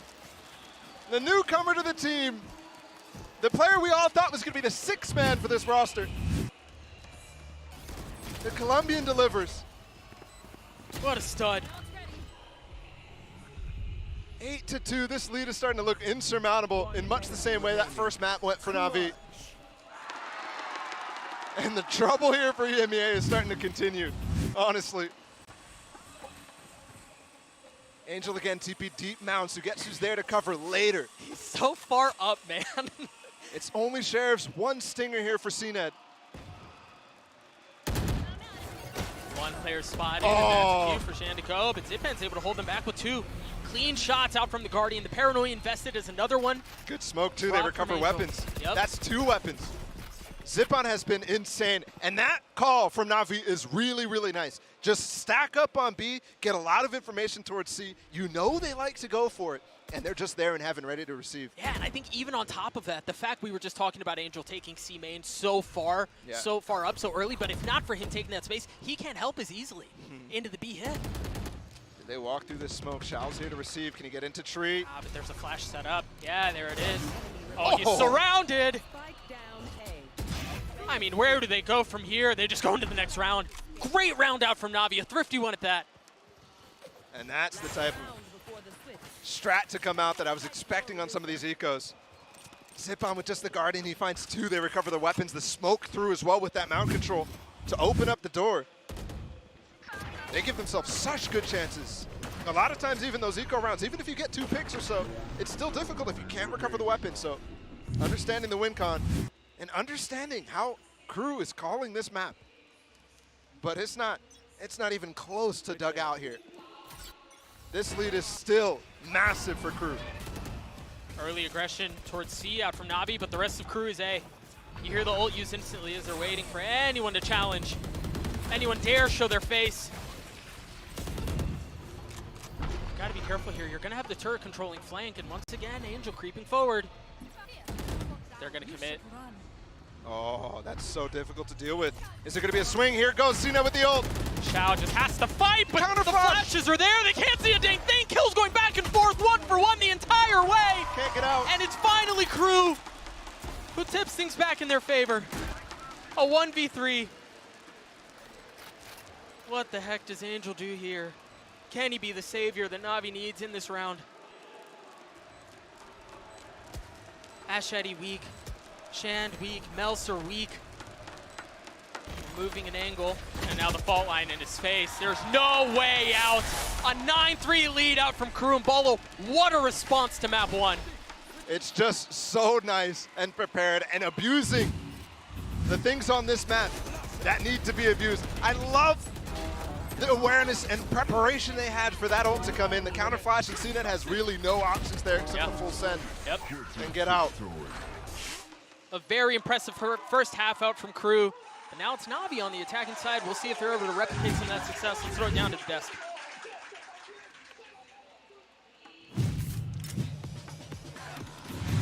Thank you very much, Doug and Bala. Seth, you mentioned the Croupium after the first map, and I think you were right. Crew, they're showing up here. You know what? I won't even accept the credit. It was Mimi. Mimi was the one who was saying there's some reasons to have that Croupium. And yeah, they're showing why right now. Answering back in this first half with a 9-3, just like they suffered on Ascent at the hands of Na'Vi. And I'm starting to wonder, is this Lotus pick just another misfire in the brains here from the side of Na'Vi? Because right now, it's not looking great. We'll take a look back at round number 6. And this was one of the moments where it felt like the mentality really got shattered. An initial fight coming through, an opening pick from Xiao. Kind of taken down. Davies able to answer back one, but things just continue to fall apart time and time again here for Crew. Nice little rocket coming through from CNED to find themselves a third pick, but Melzer then pushes into the smoke, gets that snapshot onto Xiao, and then he just gets tucked against the rope wheel and Higatsugetsu. It was a major turn there for the IGL. Yeah, the IGL had a very strong start to that half, but so did Davies here. He had a fantastic first start of Lotus. After looking solid on map number 1, he came out here on Raze, which is probably his strongest role, and looked absolutely fantastic. A couple massive clutches, massive moments for this Crew team. But now as we look ahead towards the second half, my question still stands with, what are Navi's answers to this map? Because I feel like in that first half, they really struggled with dealing with these very fast C-long hits that Crew were going for, oftentimes abusing into that site, into B. Na'Vi was unable to shut that down. Now they're on the side where I think they can show us a little bit more of what they have prepped. Is it enough, though? That's the question. That is the question indeed. Mimi, Crew, they need to hang on here, or they're going to be eliminated out of this tournament. Doug and Bala, I can't wait even to see what's going to happen. Honestly, Sue, I can't either. It's only been one half for Crew, but it seems like they have found a breath of fresh air. They seem like an entirely different team. Yeah, this comp has looked really good for them. They just look incredibly comfortable. Now, they even have the breach as well to kind of solidify some of the double duelist gaps that you would have normally. So this A main push is still going to work out. And then on the other side too, Mimi was talking about how the C push, the C long push was so difficult for Na'Vi to deal with. And now you don't even really have the same tools that Crew had to execute that themselves. It has to be CNED. And Zipan has been the guy on that defensive side who you really are like, okay, I think I can rely on him to continue to carry, but on this attack side, it's going to be hard for him to just full control the game. See Shan just jump spotting, starting to feel some of the pressure. Looks like a door split here. Similar to what Crew did in rounds very close to the end. Here's the door getting broken. Melzer's going to be almost by himself. You got Axetti here as well. Yeah, and note it's not even just the door split. They hit the rotating door as well, but no rotations for now. That stun is really early, but the nade combo might find some damage now. How bold does Xiao stay here? Just playing on the other side of the smoke. Just playing on the other side of the wall. Funny part is this flash from Melzer might actually let them clear. Oh my gosh! What discipline to clear that! But either way, Navi's able to maintain control of the side, or at least they were for a moment. A 2v2 here, you see the tap on the spike, instantly rethought. And now Melzer with 47 HP, tries to make a run at it and fails. Pistol goes in favor of Na'Vi. That's 1 HP for Angel there. That is absolutely crazy. Look at the score lines for this team right now. 20 and 10 for Zipan, nobody else in the double digits for Na'Vi. Reflective of the overall game and how it's gone so far. Boys back start. And a chance to see that again is nice. I like the reflank as well from Angel, just holding on to A main control, making sure nobody's flanking you through the breakable door. A lot of times the problem when you go for any mid presence on any map, honestly, in this game. And look at this trap setup here. On C long. It's going to be a flash and a push, maybe a fault line too, and a bunch of stuns. Dude, Crew just want to fight. Yeah, but the door's opening now. And the flash, too. They got paranoia. They can't see a dang thing. They try to find cover in the revolving door, and guess what? Angel's waiting on the other side. I mean, I love this on both sides. I like the idea from Crew. And that was kind of something that Na'Vi did feint a little bit, that C-mount control early in the pistol round. So, hey, it's a good call. Potentially, they'll go for the same thing. But then Angel as well, taking the risk to open the door. A lot of times that can backfire. Yeah. But he only has a ghost, so he's not really worried. He's not concerned. He can take all the fights he wants. If he dies, that's okay. Yeah, nothing really lost there. Crew's still hanging on to a lead. They now have rifles to work with. Xiao still using that Guardian. I mean, we've already kind of erased a big portion of that lead. 4 rounds still here. This is a pivotal round. Similar to what I said for Crew on Ascent. I mean, it's the same scoreline, just reversed.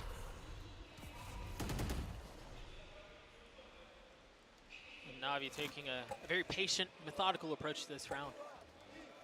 I know they pushed up a bit towards B main, but other than that, it's almost like they're expecting aggression out from Crew.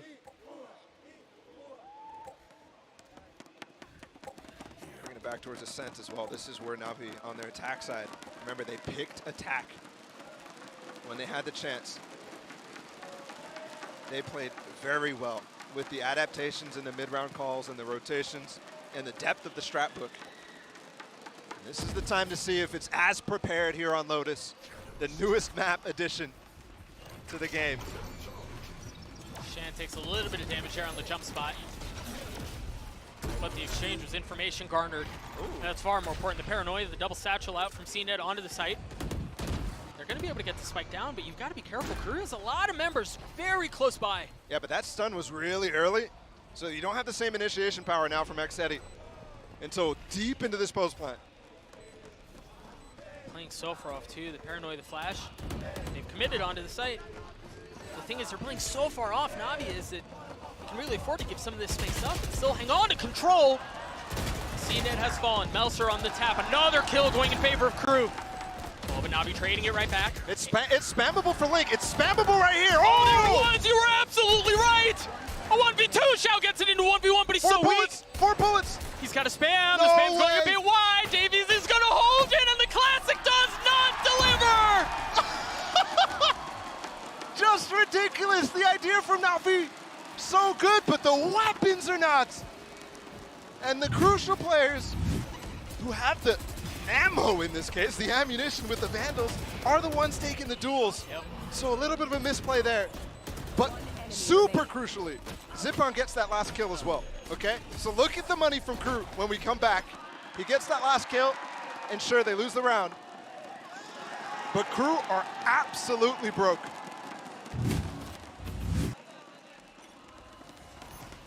Oh my goodness. Pretty early fight for A main. You see Angel has already pushed his way up towards Rubble. Shan gonna be wise to it, yup. Stinger secures the kill. And just the follow-up and patience there, smoking actually the cross there so that Shant can recross back. And the fight for Na'Vi on this plot in defense, when there was actually an engagement in A main, was a lot more pushed up towards Root. Here it's a lot more controlled from Crew, more patient. Oh, Zippon, he is still working it. Yes, he is. And remember, low buy from Crew. Look at how far up CNET is. And that could cost them if he ends up giving up a Vandal. That knife might give a little bit of misinformation towards the players who were up close on A, so CNET might find a gap here. Why would you knife your teammate? They're rotating all the way over to C. Wow. But the hits can end up B, and as you noted, CNET's positioning here can be really problematic late round. I wonder if they thought that knife was thrown from really far away. Yeah. And that's From why bound they... or something? Yeah, exactly. Gonna take the route in from the revolving door on C. And again, keep an eye on CNET. He's starting to creep forward. This is a tough plant for everybody but CNET. Look at Xiao, he's actually rotating all the way through spawn. They're playing this really well. But he just has to find the timing. They just cleared this entire lane. I mean, they're just starting to surround and suffocate the defenses. That's a gun. That's a gun. That's one down, but are they going to be expecting Xiao? I don't know that they are, Bala. Zip and falls, and yeah. Xiao probably should have gotten 2 there, but... No time. No, there's no time at all. Oh, no! Shand was on for the ace there too, but it wouldn't have mattered. But it would have been a similar situation to what we just saw a round ago, where Na'Vi lose the round and end up with no weapons whatsoever. And that would have been a massive snowball in the favor of Crew as well. Even that their 2 ults are economically very favorable as well. That flank from Xiao, just perfectly timed. Again, not planted for them at all. Woo. Through the door. And they made the right call to fall off. They don't want to fight the revolving door, but okay, look at this. Fast push through B main from Crew, and it's the finger guns that get canceled. Oh! That was the whole key to the early aggression, and nullified just like that. Doors open as well. They clear out everything in B main. Looks like Crew might want to re-aggress.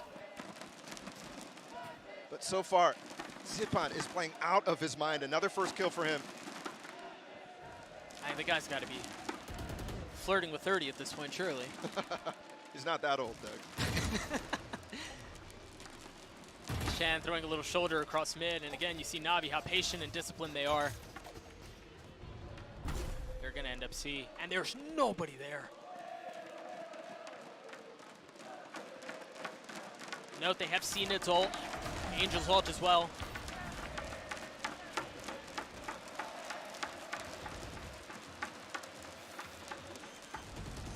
Now the spike going down, and look at how far up they're pushing. They're pushing into spawn. Meltzer's in a world of hurt here. Oh, that flash went way wide. Oh, no. That's a big punish from Angel. I mean, just like that. There's no control. Yeah. And the crowd goes silent. I mean, they were roaring a second ago. I mean, just like a switch flipped. As soon as Meltzer dies, silence. I could feel the vibrations on our stage. And now I feel safe again. We're going up to 3 rounds. Na'Vi is working this lead. And again, remember on Ascent how they hunted the guns down. Yeah. They have got the pulse, and nobody's watching Angel. On this side, if they can bait into him, there's no way he doesn't get both. Oh, do we have a knife again? Nope, no knife, but 2 kills out for Angel. 4 on the round, 7 for Na'Vi. What an unbelievable turn of events here as well for this team. It's Angel who is kind of helping Zipan to get back into this. Not Sugetsu, not Xiao, not CNED. Yep. Not the usual suspects, you're absolutely right. Angel. Clean out from Angel. This is actually Crew's first time out. I mean, they've been in the lead for a significant portion. So let's see what they can come up with. I think Na'Vi has been the guys who have been cooking in the last couple of rounds, definitely finding the read. I mean, what a crowd, man. What a crowd. It just hits different, guys, when you're here. We've been at home watching these games, and the energy in here is ridiculous. And we've actually gotten quite packed out here for this game too, even though there was a number of Liquid fans in the first game. They're showing up for their countrymen, Shan. If you're Crew here, you walked into half with a considerable lead. Yep. And you've seen it not entirely evaporate, but you can feel yourself losing control of the game. You're losing control of the half. Your buy, not great, so you're likely looking at 10-8 unless you cook up something real spicy. I mean, how do you maintain composure? How do you maintain control? Yeah. And I think that's part of what Liazzo and the team probably talked about is composure down the line here. But I think more than anything, it has to be a strategic victory. Every single time they go for something kind of out of the box, it feels like Angel and Na'Vi have the read. Oh, they're going to spam that box, bro. Yeah, as soon as he got tagged by the knife, he was a dead man walking. Second one there, you see the fault line out to try to provide some cover, to try to provide some help. Uh-oh. They're collapsing. Uh-oh. If it wasn't the nade, it was going to be the ult. Either way, he dies. Dude, he takes one in the grave. He is 6 feet under, and he's still killing people. That's how we planned it. That was the intent all along. Again, the re-aggro there. I really like how Angel played that, too. The knife goes in, and Crew are expecting that knife now. So one player's trying to cross, and the other players are trying to stay away from the knife, but it gives them enough space to isolate that fight. Yeah. That's just such a brutal spot, because once you cross, I mean, you're behind the box, you're going to get spammed through. It was an attempt at taking space, but it fails. Big difference here that I'm seeing between some of the teams that have struggled so far, especially some of the teams that are restructuring a little bit. And you can see the experience of Na'Vi and the fact that they have a core playing a big factor is the players who are playing well are definitely making hero plays, but they're not leaving their team out. Like when we were watching Team Liquid earlier, Yampi is just kind of full sending in some instances because he's the only guy who's fragging on the team at that current time. For Angel and Zippon, it's still well controlled, it's well thought out, it's still with the team. He's 33. Seemingly insignificant, but he really needed to try to keep that rifle and bring it into the next round. That's all. That was his like sliver of hope at the end there. And I mean, if your crew, like, you're literally high, you don't feel anywhere safe, honestly. Yeah. You have to run to the farthest corner of the map to even try to find any safe haven. Yeah. All right, this is the round. We've got Shan with a neon op. A neon op. Huh. And I think this is okay given the fact that Na'Vi hasn't really been sending it towards A. They've been controlling C mount and they've been controlling B main for the most part at the beginning of these rounds. Angel, quick TP. Oh, he might get caught. He's going to commit. Nax is right around the corner. Oh my gosh, of course he commits! And Angel gets a kill anyway! The side is wide open now.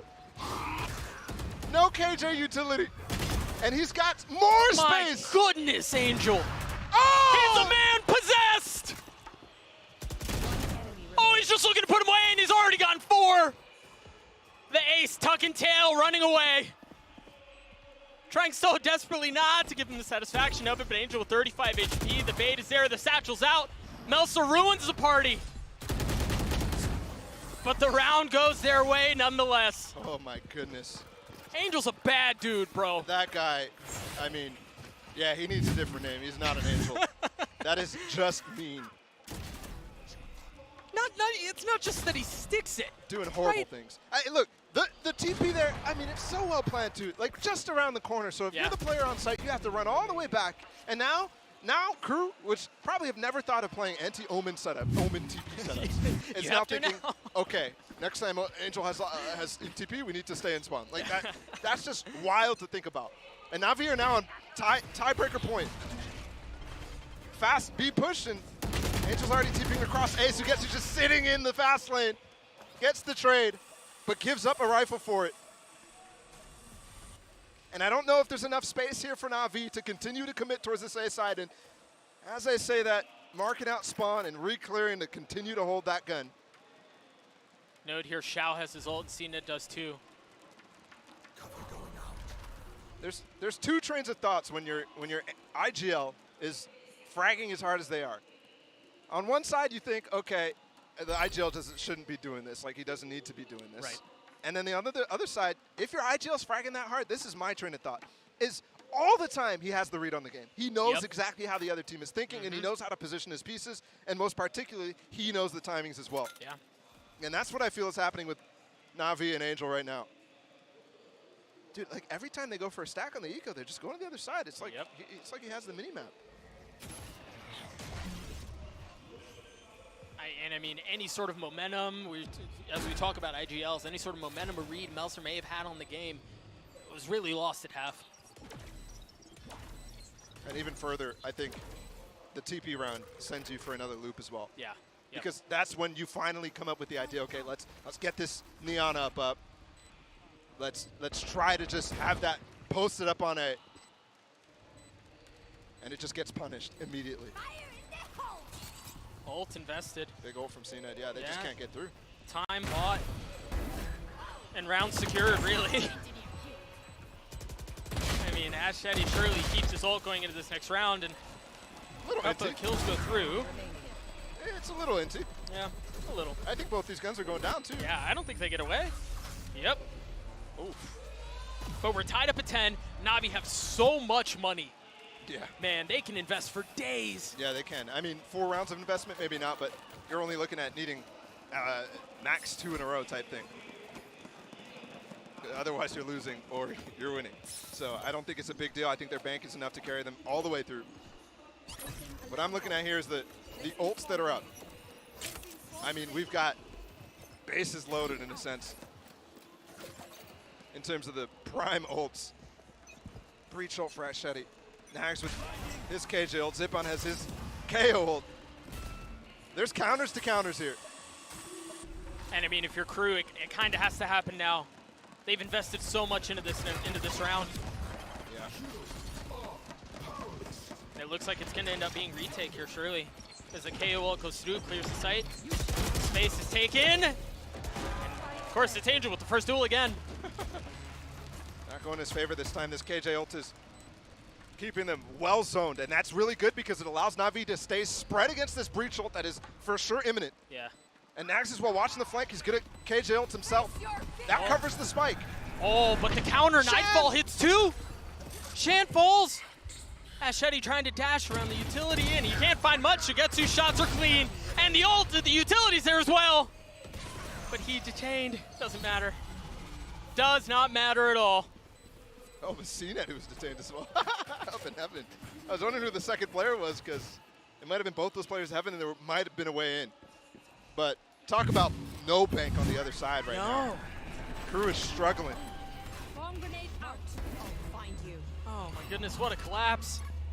I mean, the Nightfall paired with the Nightfall was gorgeous. The Nightfall paired with the Molly from KJ. Yeah. Is what got that. Oh my goodness. That's adorable. I mean, that's just. That is adorable. May not be Crew fans feeling that way. But again, you see this investment of utility towards A. How do they choose to go about this one? The revolving door, the only thing keeping the two omens away.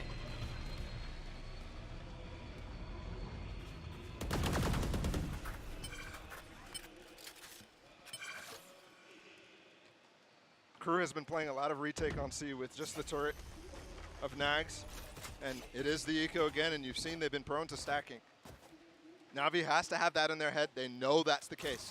So let's try to not only feel out the stack, but also try to force the stack towards one side. Yeah, and then hit the other, absolutely. Now, I think that this is not going to be that case because of how spread they are already. They have two players spotting on B and A, and they do want to play the post plan eventually. They do have Shan's ult to work with as well. You imagine that will come into play this round.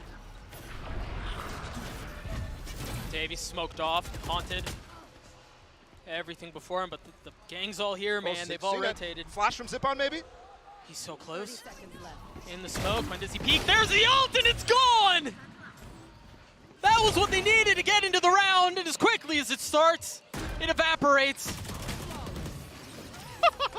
Angel is doing some silly things too, and a Prime Gaming flawless as Navi gets to 12. Pearl seemed within reach. It seemed like the series was going to go the distance, and a late timeout comes through for Crew as they look for any Hail Mary they could possibly find. yeah, it's all falling down here for Crew. Only one round on this defensive side so far. It was a 9-3 half. I mean, talk about curses. Blessings. It's a 3-9 blessing 3-9 for blessing. Navi. Yeah, for Navi. Okay, sure. I was listening to Suka. She said on the desk at halftime, she said, oh, let's see if Crew can hold on to this lead. And I'm like, oh, that's a weird way to put it. But she was right. I mean, she was right down the line. Let's see, indeed. Oh, my goodness. And this is where these, I mean, not inexperienced at this point with so many of the players having played at international lands for Crew. But experience and freshness of the roster comes into play, right? Because this is composure that Navi has worked on for so long. That's why they're even in this game in the first place. Yep. Whereas Crew, they've only been working together for a couple of months. Outside of, I mean, even Nags is alone in a sense of all the players who have played on Crew prior. I was expecting Klaus to be playing in this tournament, but instead he's subbing for the team. Crew with one final hope. And the thing is, they're going to have to do it more than once. And look at what the only ult online right now is the one that caused so much chaos for them prior. And the funny thing is, look at how far up Crew's playing. So he can easily ult into their spawn again, and they'd have no idea. Absolutely right. Does he do it, though? No way. Does he have the gusto to do it again?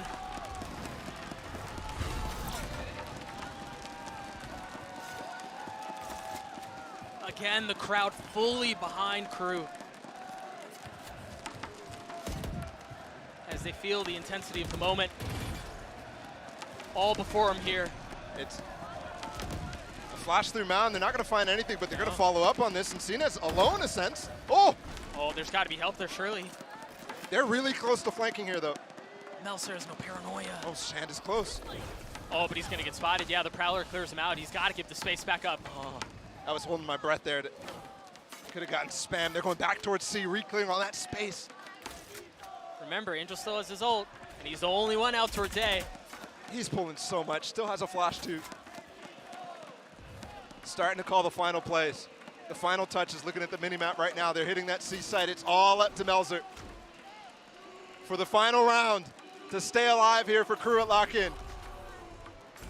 By himself, he's got to reposition. He's got to get away, and he manages to do so. Stays alive at least for a moment longer. How far up does CNED push? Look at Angel on the flank. It's not going to be an ult. He may just do it the long way. But it looks like he's going to commit to it. They're huddled onto the site. Massive kill out from Melzer so far. CNED dancing around the utility. The flash in his face has to give the space up. And it's all just delaying. It's all just buying time for the main character to do it again. It's Angel. Now the paranoia to buy some space. Crew have to give the space right back up. 4v4 here, and again, look at Angel. He's wrapped all the way around into spawn. They've got them stuck. There's no way out. The kills come through for Navi and Melzer. Can you do it your own? No, you cannot. The lead gone. The series in favor of Navi. The European hope that we were all waiting for finally shows up here at lock-in and take down Crew very quickly.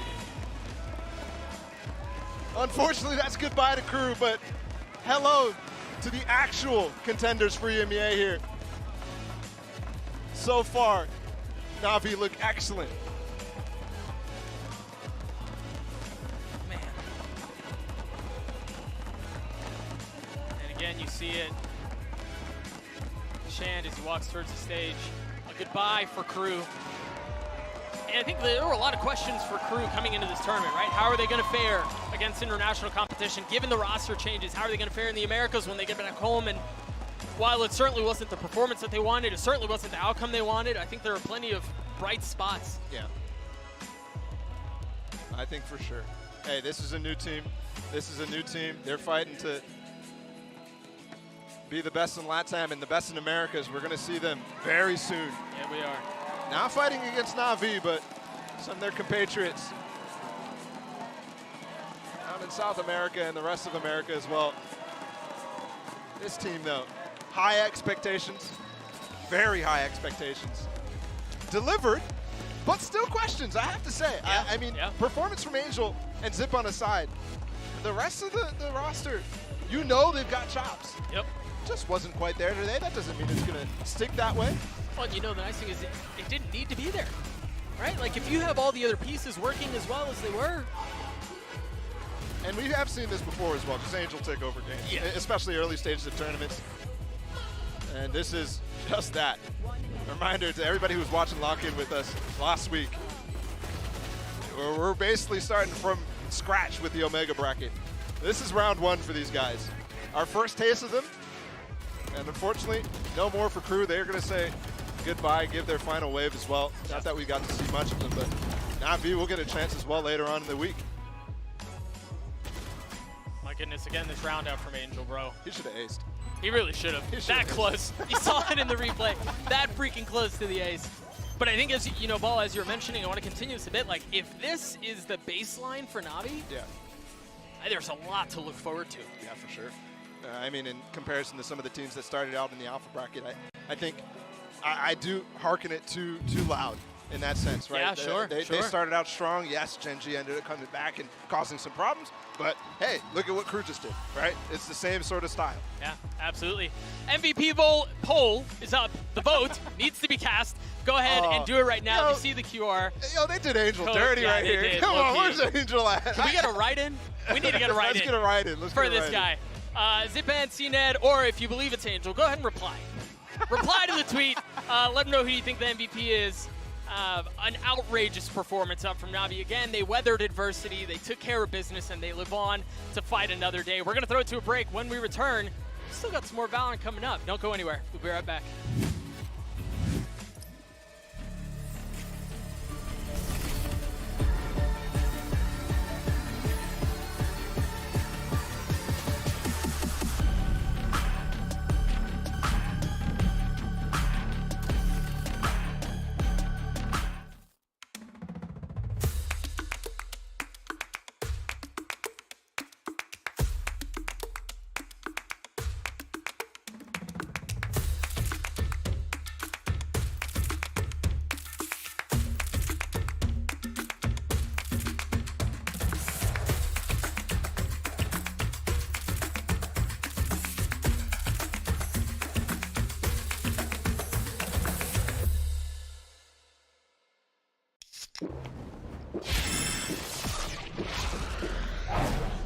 Red Bull gives you wings.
EMEA's hopes are riding on the shoulders of Na'Vi, but Crew, they're going to want their revenge here. They faced this team before. I know there's some new players here, but let's not forget towards the end of last year, I think Crew managed to go up against FPX twice and lost both times. It's just a question of what they're able to take into the next round, and the answer is nothing.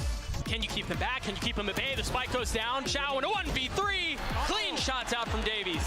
CNED cleaning that out, and now he's got to go fast, and he does! What a shot out from CNED. Nice. He's able to get the kill on Shigetsu, the flash in his face, and CNED does not care. What? Na'Vi, very clean map one. An absolute statement right off rip, and that was Crew's map choice. We're going to Lotus next. Melser trying to play a little bit of mind games. 13 seconds left, he drops down, and Melser's right beneath him. A 2v1 here. Davies so weak. Can Xiao do it? Oh my gosh! The shot from Davies and the Red Bull clutch from Crew! Oh no! That's a big punish from Angel. Oh, do we have a knife again? Nope, no knife. But 2 kills out for Angel, 4 on the round, 7 for Na'Vi. Chetty trying to dash around the utility, and he can't find much. Shigetsu's shots are clean. I don't know, guys. It was too easy. The lead gone. The series in favor of Na'Vi. The European hope that we were all waiting for finally shows up here at Lock-In and take down Crew very quickly. And that was the Prime Gaming post-match highlights. I'm Yingsu and I'm joined by Mimi and Achilles once again. What do you know? EMEA have a good team apparently, so let's go. Yay, there's one that made it through. They look very, very good. And this was kind of the expected result. I mean, Crew putting up a hell of a performance, though, at the beginning of that map, but an equally terrifying, if not slightly more so, performance there from the side of Na'Vi in the end. Yeah, the second half from Na'Vi was really good. I felt like they had some really great answers to Lotus. On the attacking side, always kind of taking early B pressure, getting Angel teleporting across to be able to open that door and split space into C. They were never fighting for A long. It just felt like they had a great understanding of how they wanted to form their identity on the attack side of that map. And on top of that, we gotta talk about Angel. Yeah. Because this guy, he looked like a 16-year-old's aim in like a 30-year-old man's body. It was wild. Yeah. Nuts performance. I mean, Angel showing that you could be an IGL not playing a duelist and still put up solid figures. Who would have guessed it? Great performance from him. Absolutely crushing. Those TPs constantly just making Crew look absolutely frazzled. He didn't know which direction he was going to be coming from, and he was just shutting them down time and time again. Yeah, and like the double entries as well. You have CNED satcheling in, you have Angel TPing in on top of it. It was kind of a through line that we saw in Ascent that continued to be even stronger on that attack side of Lotus. I was very impressed. Well, before the break, we asked you guys to vote for the player of the match. Let's see the results now. You're going to be a little bit mad about this, but we did put Angel in here, but he TP'd out of there. He had something else to do on the Lotus. He had some more entries to get. Yeah, Lotus spawn. He had a date there. So Zipan has won this poll, who has also had a great performance as well. I mean, it was half the duo of that entry, right? It was Zipan and it was Angel always being able to get those early kills for their team, setting things up beautifully on that attacking side. Yeah, it was just a monstrous performance. I mean, Angel really coming into his own. Like, in the back half of that first half, that's when we really started seeing him starting to put up some solid figures, and especially going into the attack side. But Zipan before that was the one who was really leading the charge from the side of Na'Vi, so an excellent effort by those guys. Well, Na'Vi, they live to see another day, but sadly, we have to say goodbye to Crew, this team that's made so many international tournaments, that's made some changes as well. Mimi, again, one of those teams that just needs a little bit more time. Yeah, we can put it back in the oven for a little bit ahead of Americas, but things I liked, I think Davies had a fantastic debut as an individual. I like some of the calls from Melzer as well. I think a little bit more time in that IGL seat, and this team has potential. Yeah, I think, maybe go back to Ascent, revisit some of those fundamentals there because it didn't really come together, and it was a damn good effort. So clearly, their prep on Lotus looking overall decent until they get over to the defending side. So there's definitely some things, some bright spots here for them. Just need a little bit more polish. Absolutely, and I still want to see more from Na'Vi as well. They come out and win this series, but I was a little worried about the first half of Lotus, and also still about CNED. He didn't have the greatest of performances on that Raze. Obviously was fantastic on the Jet, but I'm still interested to see how flexible he'll be on this roster. I think the people that believe that Na'Vi were going to make a deep run in this bracket might believe that a little bit more now. Golden Boy is actually standing by with the in-game leader of Na'Vi, the man of the hour, in the Verizon post-match interview. Thank you so much, Yinsu. Angel, always a pleasure to have the time to talk to you, one of my favorite people in the entirety of in Valorant. So it's always a joy when I get a chance to have a conversation with you about the game. And you guys looked fantastic out there. First and foremost, how does it feel to, come out here, really put on a strong performance, especially for the EMEA region, given that the region has had some rocky starts, especially in the alpha bracket? Actually, I missed LAN so much. Yeah. Like, I missed competitive, I can't even describe. I really loved the place. I really loved the people who's cheering. I really like teams who we're competing against. I don't like format, but it's different topic, yeah. But I really like to be back, basically. Yeah, no, and it's good to have you back here. It's always a pleasure to have you boys roll up on here and crush it every single time you step onto the stage. And now you have a new addition to the team. I know you've been asked this question a million times, but obviously for CNED, he's a different type of player than Artis was. Were you guys looking to replace a player like Artis, or were you just trying to really, I guess, amplify and make the whole team better with the addition of him on the team? My philosophy, towards any player we get at any point of time, I prefer to give a guy freedom to do what he wants and then start fixing the things which he do wrong or which he can do better in terms of team play, or strategy-wise. Yeah. So I prefer the guy to show me how he liked to play, and then I'm trying to evolve it into the best gameplay for him possible. Interesting. So, well, I guess then that kind of leads into Lotus because, you guys went bold, you picked Lotus, and we've been seeing it played a little bit here, but on the other side of the stage, they had a different philosophy than you guys. They busted out the neon. I want to get your thoughts on like your philosophy for Lotus in general, and also what you thought about Crew's approach in that game. Like, I'll be honest with you, it's very, very, very hard to understand which philosophy on Lotus is good now. That's fair. I have no idea. Maybe we're gonna play against Viper next time, so we're gonna be stomped, you know? To be honest, we lost the side 9-3, right, on defense, so... That's true. It's very, very hard. I can't judge, but I don't like Neon in general, not only on Lotus, you know? Like, it's just an agent which I don't really like. Yeah. Actually, I'm not gonna explain why. You know what? I like that because we were talking about it off camera, and then now he's just changing his answer. Just son of a, okay. Well, look, brother, you guys are obviously a very heavy favorite for this tournament, especially with how you play. Heavy favorite? I mean, I would say as much. You guys look great. You played great. Just like me too much. But you're out here fragging like a pro, man. What were you doing during the off season? Like a pro? So like a pro. Okay. Like a pro. I got paid, bro, please. What were you doing in the off season, though? Because it really does feel like, though, you yourself have stepped up your game. Like, I'll be honest, I just worked on my game much more. With addition, like, of Latex, who will become, like, assistant coach, and with me trusting Eric much more than at the start of last year, I'm doing much less work in terms of, like, strategies, preparation, anti-strats, and I have time finally to focus on my game. Let's be honest, this game doesn't mean that much, right? One good game is not like, oh, Angel, now you're good. That's fair. Let's see how the tournament will end, and then we'll see. Is there a progress or not? I'm just saying, as your friend, can I just gas you up from time to time, make you feel good? Okay, yes. Yeah, there you go. All right, brother, it was a pleasure. Congratulations. Always a joy to talk to you. But coming up next, guys, we got our last match of the day. It's going to be Zeta facing off against Leviathan. An awesome battle, and I can't wait to watch it. We'll see you guys on the other side.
knows and why won't you come to me? Wrote you in prose, but you never seem to read. Cause in my heart, I'm monster in the streets. I met you on the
I'm way up, could never be under you.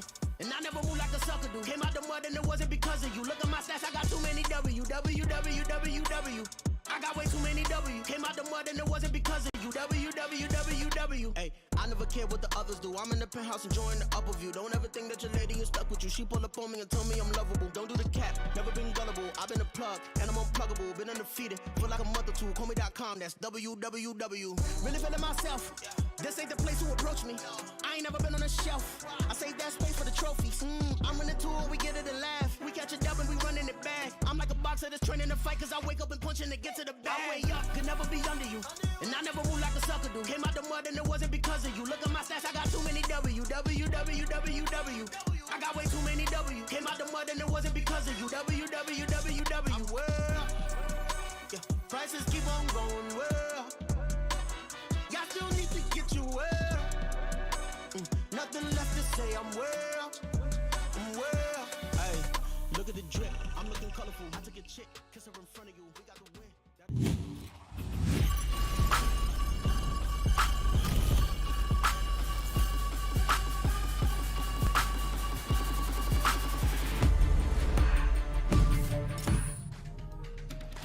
Hola, amigos. Welcome back to day 7 of Lock-In. Of course, we got the Omega Bracket in the building. I am Golden Boy, your maybe not so favorite bald person. And alongside, yeah, it's like Sideshow, Saucy, Paper Thin, Tom, Paper Thin. Yeah. And we also have Mimi as well as Achilleos here, who's working triple duty today. How you feeling, buddy? You good? Oh, I'm just energized. I mean, the day's actually kind of been flying by for the most part, but it's been fun to be able to go from, the casting desk over here to the analyst desk. And now we get to strap in for some more Pacific action. Whew, that's right.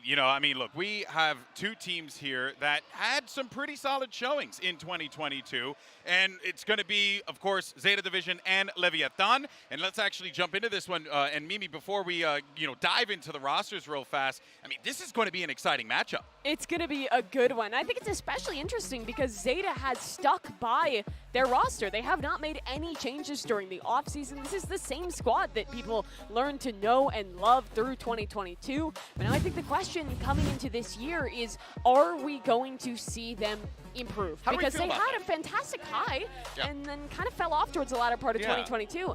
And I'm not so sure. Yeah, I mean, the big question is just how are they going to perform? Because like you said, that high was phenomenal. When they were able to achieve that run, it was looking masterful from them. But it has been inconsistent. They're sticking with the same 5-man core, though. They've had a lot more time to really go through their parameters, go over their protocols. and hopefully that's going to translate into a stronger performance because it needs to be one if they want to take down Leviathan. And I mean, I guess to kind of chew through your question, GP, we can take a look at some of their placements from last year, because they had that moment where we saw the potential of this roster fully realized. That was, of course, Reykjavik. They make it top 3 at that event, and then fall flat at Istanbul. Didn't have the best performance at Berlin. Weren't they eliminated Didn't even by qualify Loud? to Copenhagen. Yeah, but that's the thing. That's what I was actually going to bring up, right? Like, they played some close matches in that one. They took some maps off of some solid teams, but unfortunately they kind of fell flat in the elimination games, and now it puts me in this spot where I don't know quite what to think about Zeta.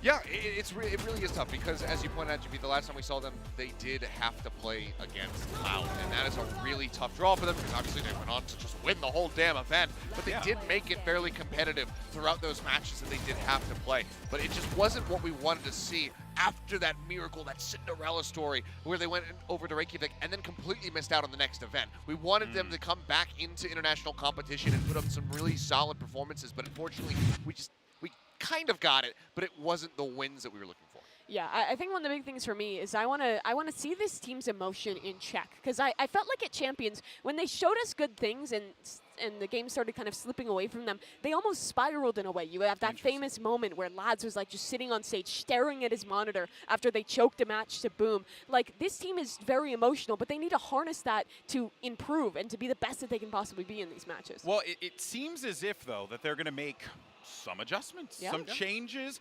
I don't know how I feel about it, but apparently Depp is going to be taking over the op role from Laz, which honestly, Mimi, was kind of news to me because, I mean, Laz, that guy is gifted with the operator. It's shocking to me because the games that they played so close at Champions were in large part due to Laz's performance on the op role. Now they're switching it back, Seth.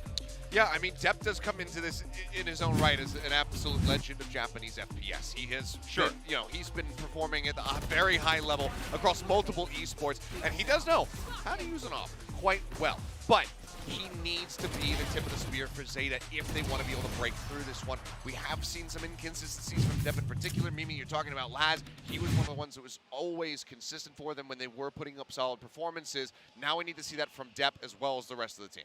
And consistency is exactly the same. The thing that I'm looking for in this squad, because they've been together for a long time. They think that they have the best 5 players that are available to them in Japan. Now they need to show me why. They need to show me that experience actually paying off in this match. Yeah, and we've come to really know and love this Zeta lineup. They've been to so many events, but let's actually go ahead and meet the team in this video featuring Laz and Depp.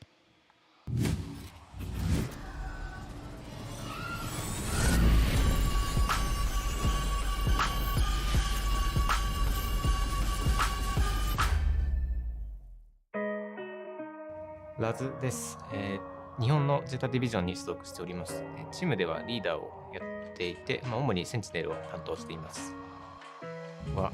チームでフレックスでいろんなエージェントを使いながら、非常にアグレッシブなプレイを得意としています。で、めちゃくちゃパワフルで打ち合いも強くて頼りになる選手です。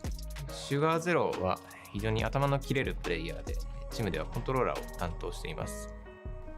クローはうちで一番のサポート選手で、年長組、僕と同じ年長組でチームを支える、チームの柱になっている選手です。デップは非常に爆発力のあるプレイヤーで、チームではデュエリストを担当していて、で、今回の大会では非常にキーパーソンとなる選手だと思います。名前はデップです。チーム名はゼータディビジョンです。うまくいけばできると思います。チーム全体で強いことが条件じゃないですかね。そうですね。自分たちが去年かなり盛り上がったっていうのは、プレッシャーにはなっていないかなとは思います。ちょっと感じてるプレイヤーもいるかもしれないですけど、ただそれよりも、去年のレイキャビクの結果にとどまらず、次の結果を出さないとっていう気持ちが大きいですね。そうですね。本当にいつも通りうまくいけばめちゃめちゃいい試合はできると思います。はい、ロックインが始まります。で、今までになかった規模、今まで過去最大規模のね、本当に世界中からたくさんのチームが集まってめちゃくちゃ楽しい試合が、毎日行われているので、よかったら見てみてください。楽しんでください。頑張ります。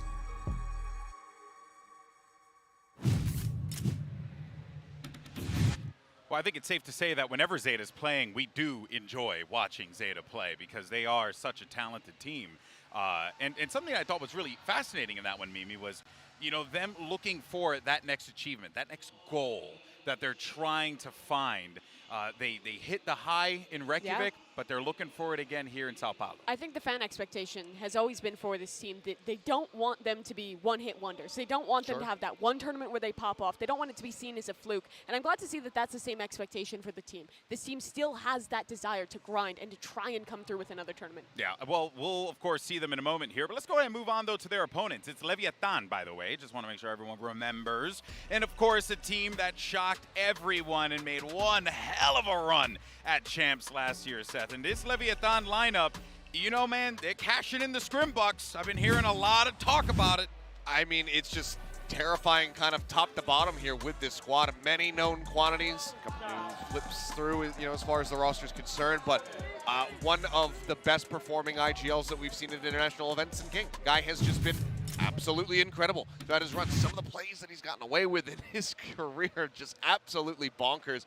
And I'm expecting to see some really great stuff out of him still here. Yeah, we talked earlier about the trajectory of Crew, where they were at the top of LATAM and at the end of last year kind of fell down. Leviathan was the team who was taking that spot that came out and Meteoric impressed. rise. And in the offseason, they've made changes that I think will make them look even better. They brought in the star duo of Kesnet and Mazzino, and Kesnet won't be playing on that main roster. We get to see Mazzino slotting into this team along with the core that was already so strong last year. Yeah, there's been so much talk about this team coming into this event. I mean, heck, we even have a tweet from the coach of Leviathan on their routines. Of course, we're talking about owner here. He said, a few days ago, we started the boot camp prior to Brazil.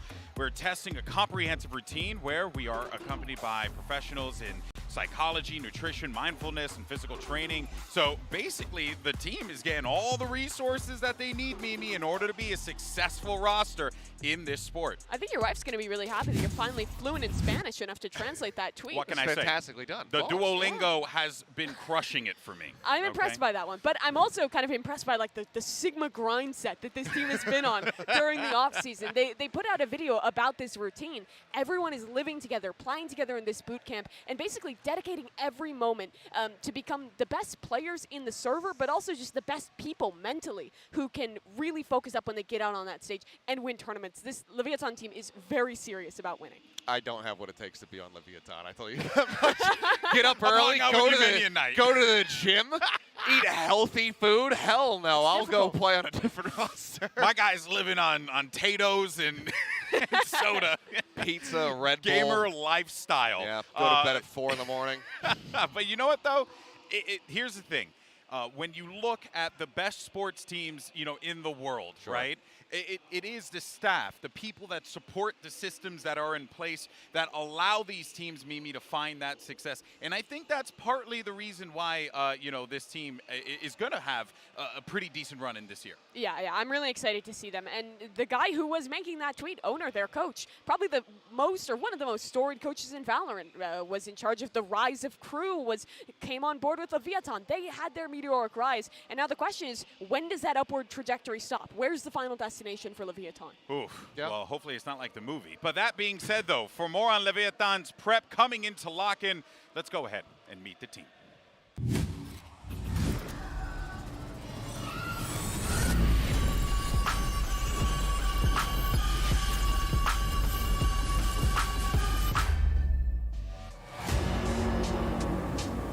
Hola, buenas. Aquí Tacolilla, jugador para Leviatán y soy el duelista de Leviatán. Mi nombre es Francisco Aravena, también conocido como King. Juego para Leviatán y soy el IGL y Flex del equipo. Bueno, en Leviatán, el nuevo roster, está muy fuerte, los jugadores que los componen.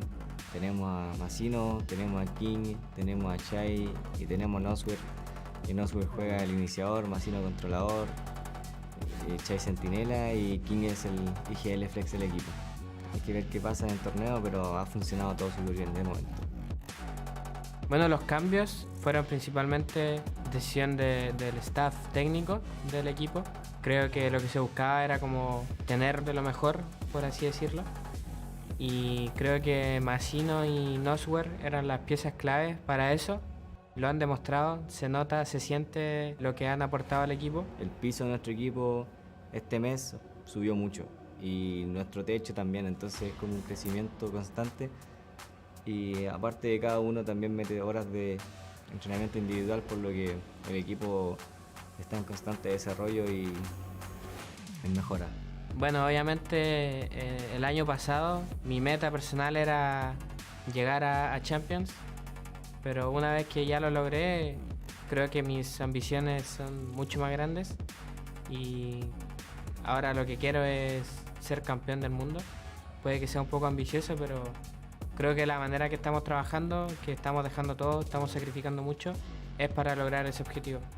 Puede que el lock-in sea como el primer puntapié, pero obviamente lo que queremos es ser el equipo número 1 en franquicias y después demostrarlo en Master y en Champions.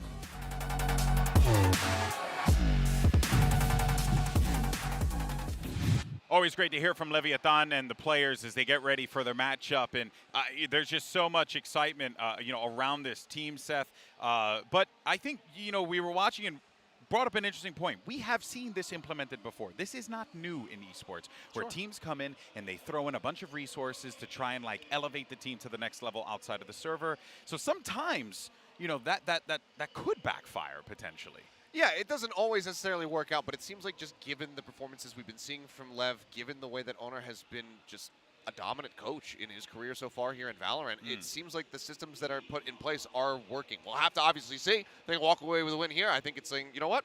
Everything's looking good for them ahead of the Americas start, but we'll have to just wait and see how it all pans out. Yeah, well, let's go ahead and highlight, though, some of the in-game leaders that we're going to be checking out here in a moment. Obviously, for Leviathan, we're going to talk about King, and this guy outputs so much for his team, Mimi. It's absurd what he manages to get done, especially in comparison to the rest of the field. Yeah, after that, last game, Angel might be the top on this one, but last year at Champions, it was King who was looking absolutely incredible, putting up really good mid-round calls and also finding a fantastic performance as an individual. I wanted to rewind the clock to one of their games from Champions against Paper Rex and show you one of his calls. It started off with this 4-1 setup, Taco lurking towards long. He gets an opening pick, and initially the team just wants to group, play this mid-round together. King makes the decision to pivot this one back towards a C setup as Paper Rex is going through with this triple flank, and it almost goes wrong at this point because these players are rotating quite slowly, just want to cut noise in the mid-round and not give anything away, and they nearly get caught on this edge. But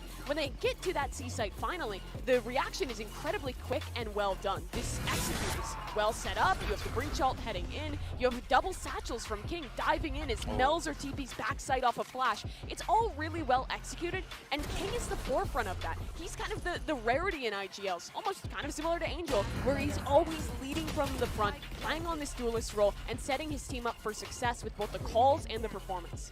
Yeah, it was just a really good one. Great to rewind back to this.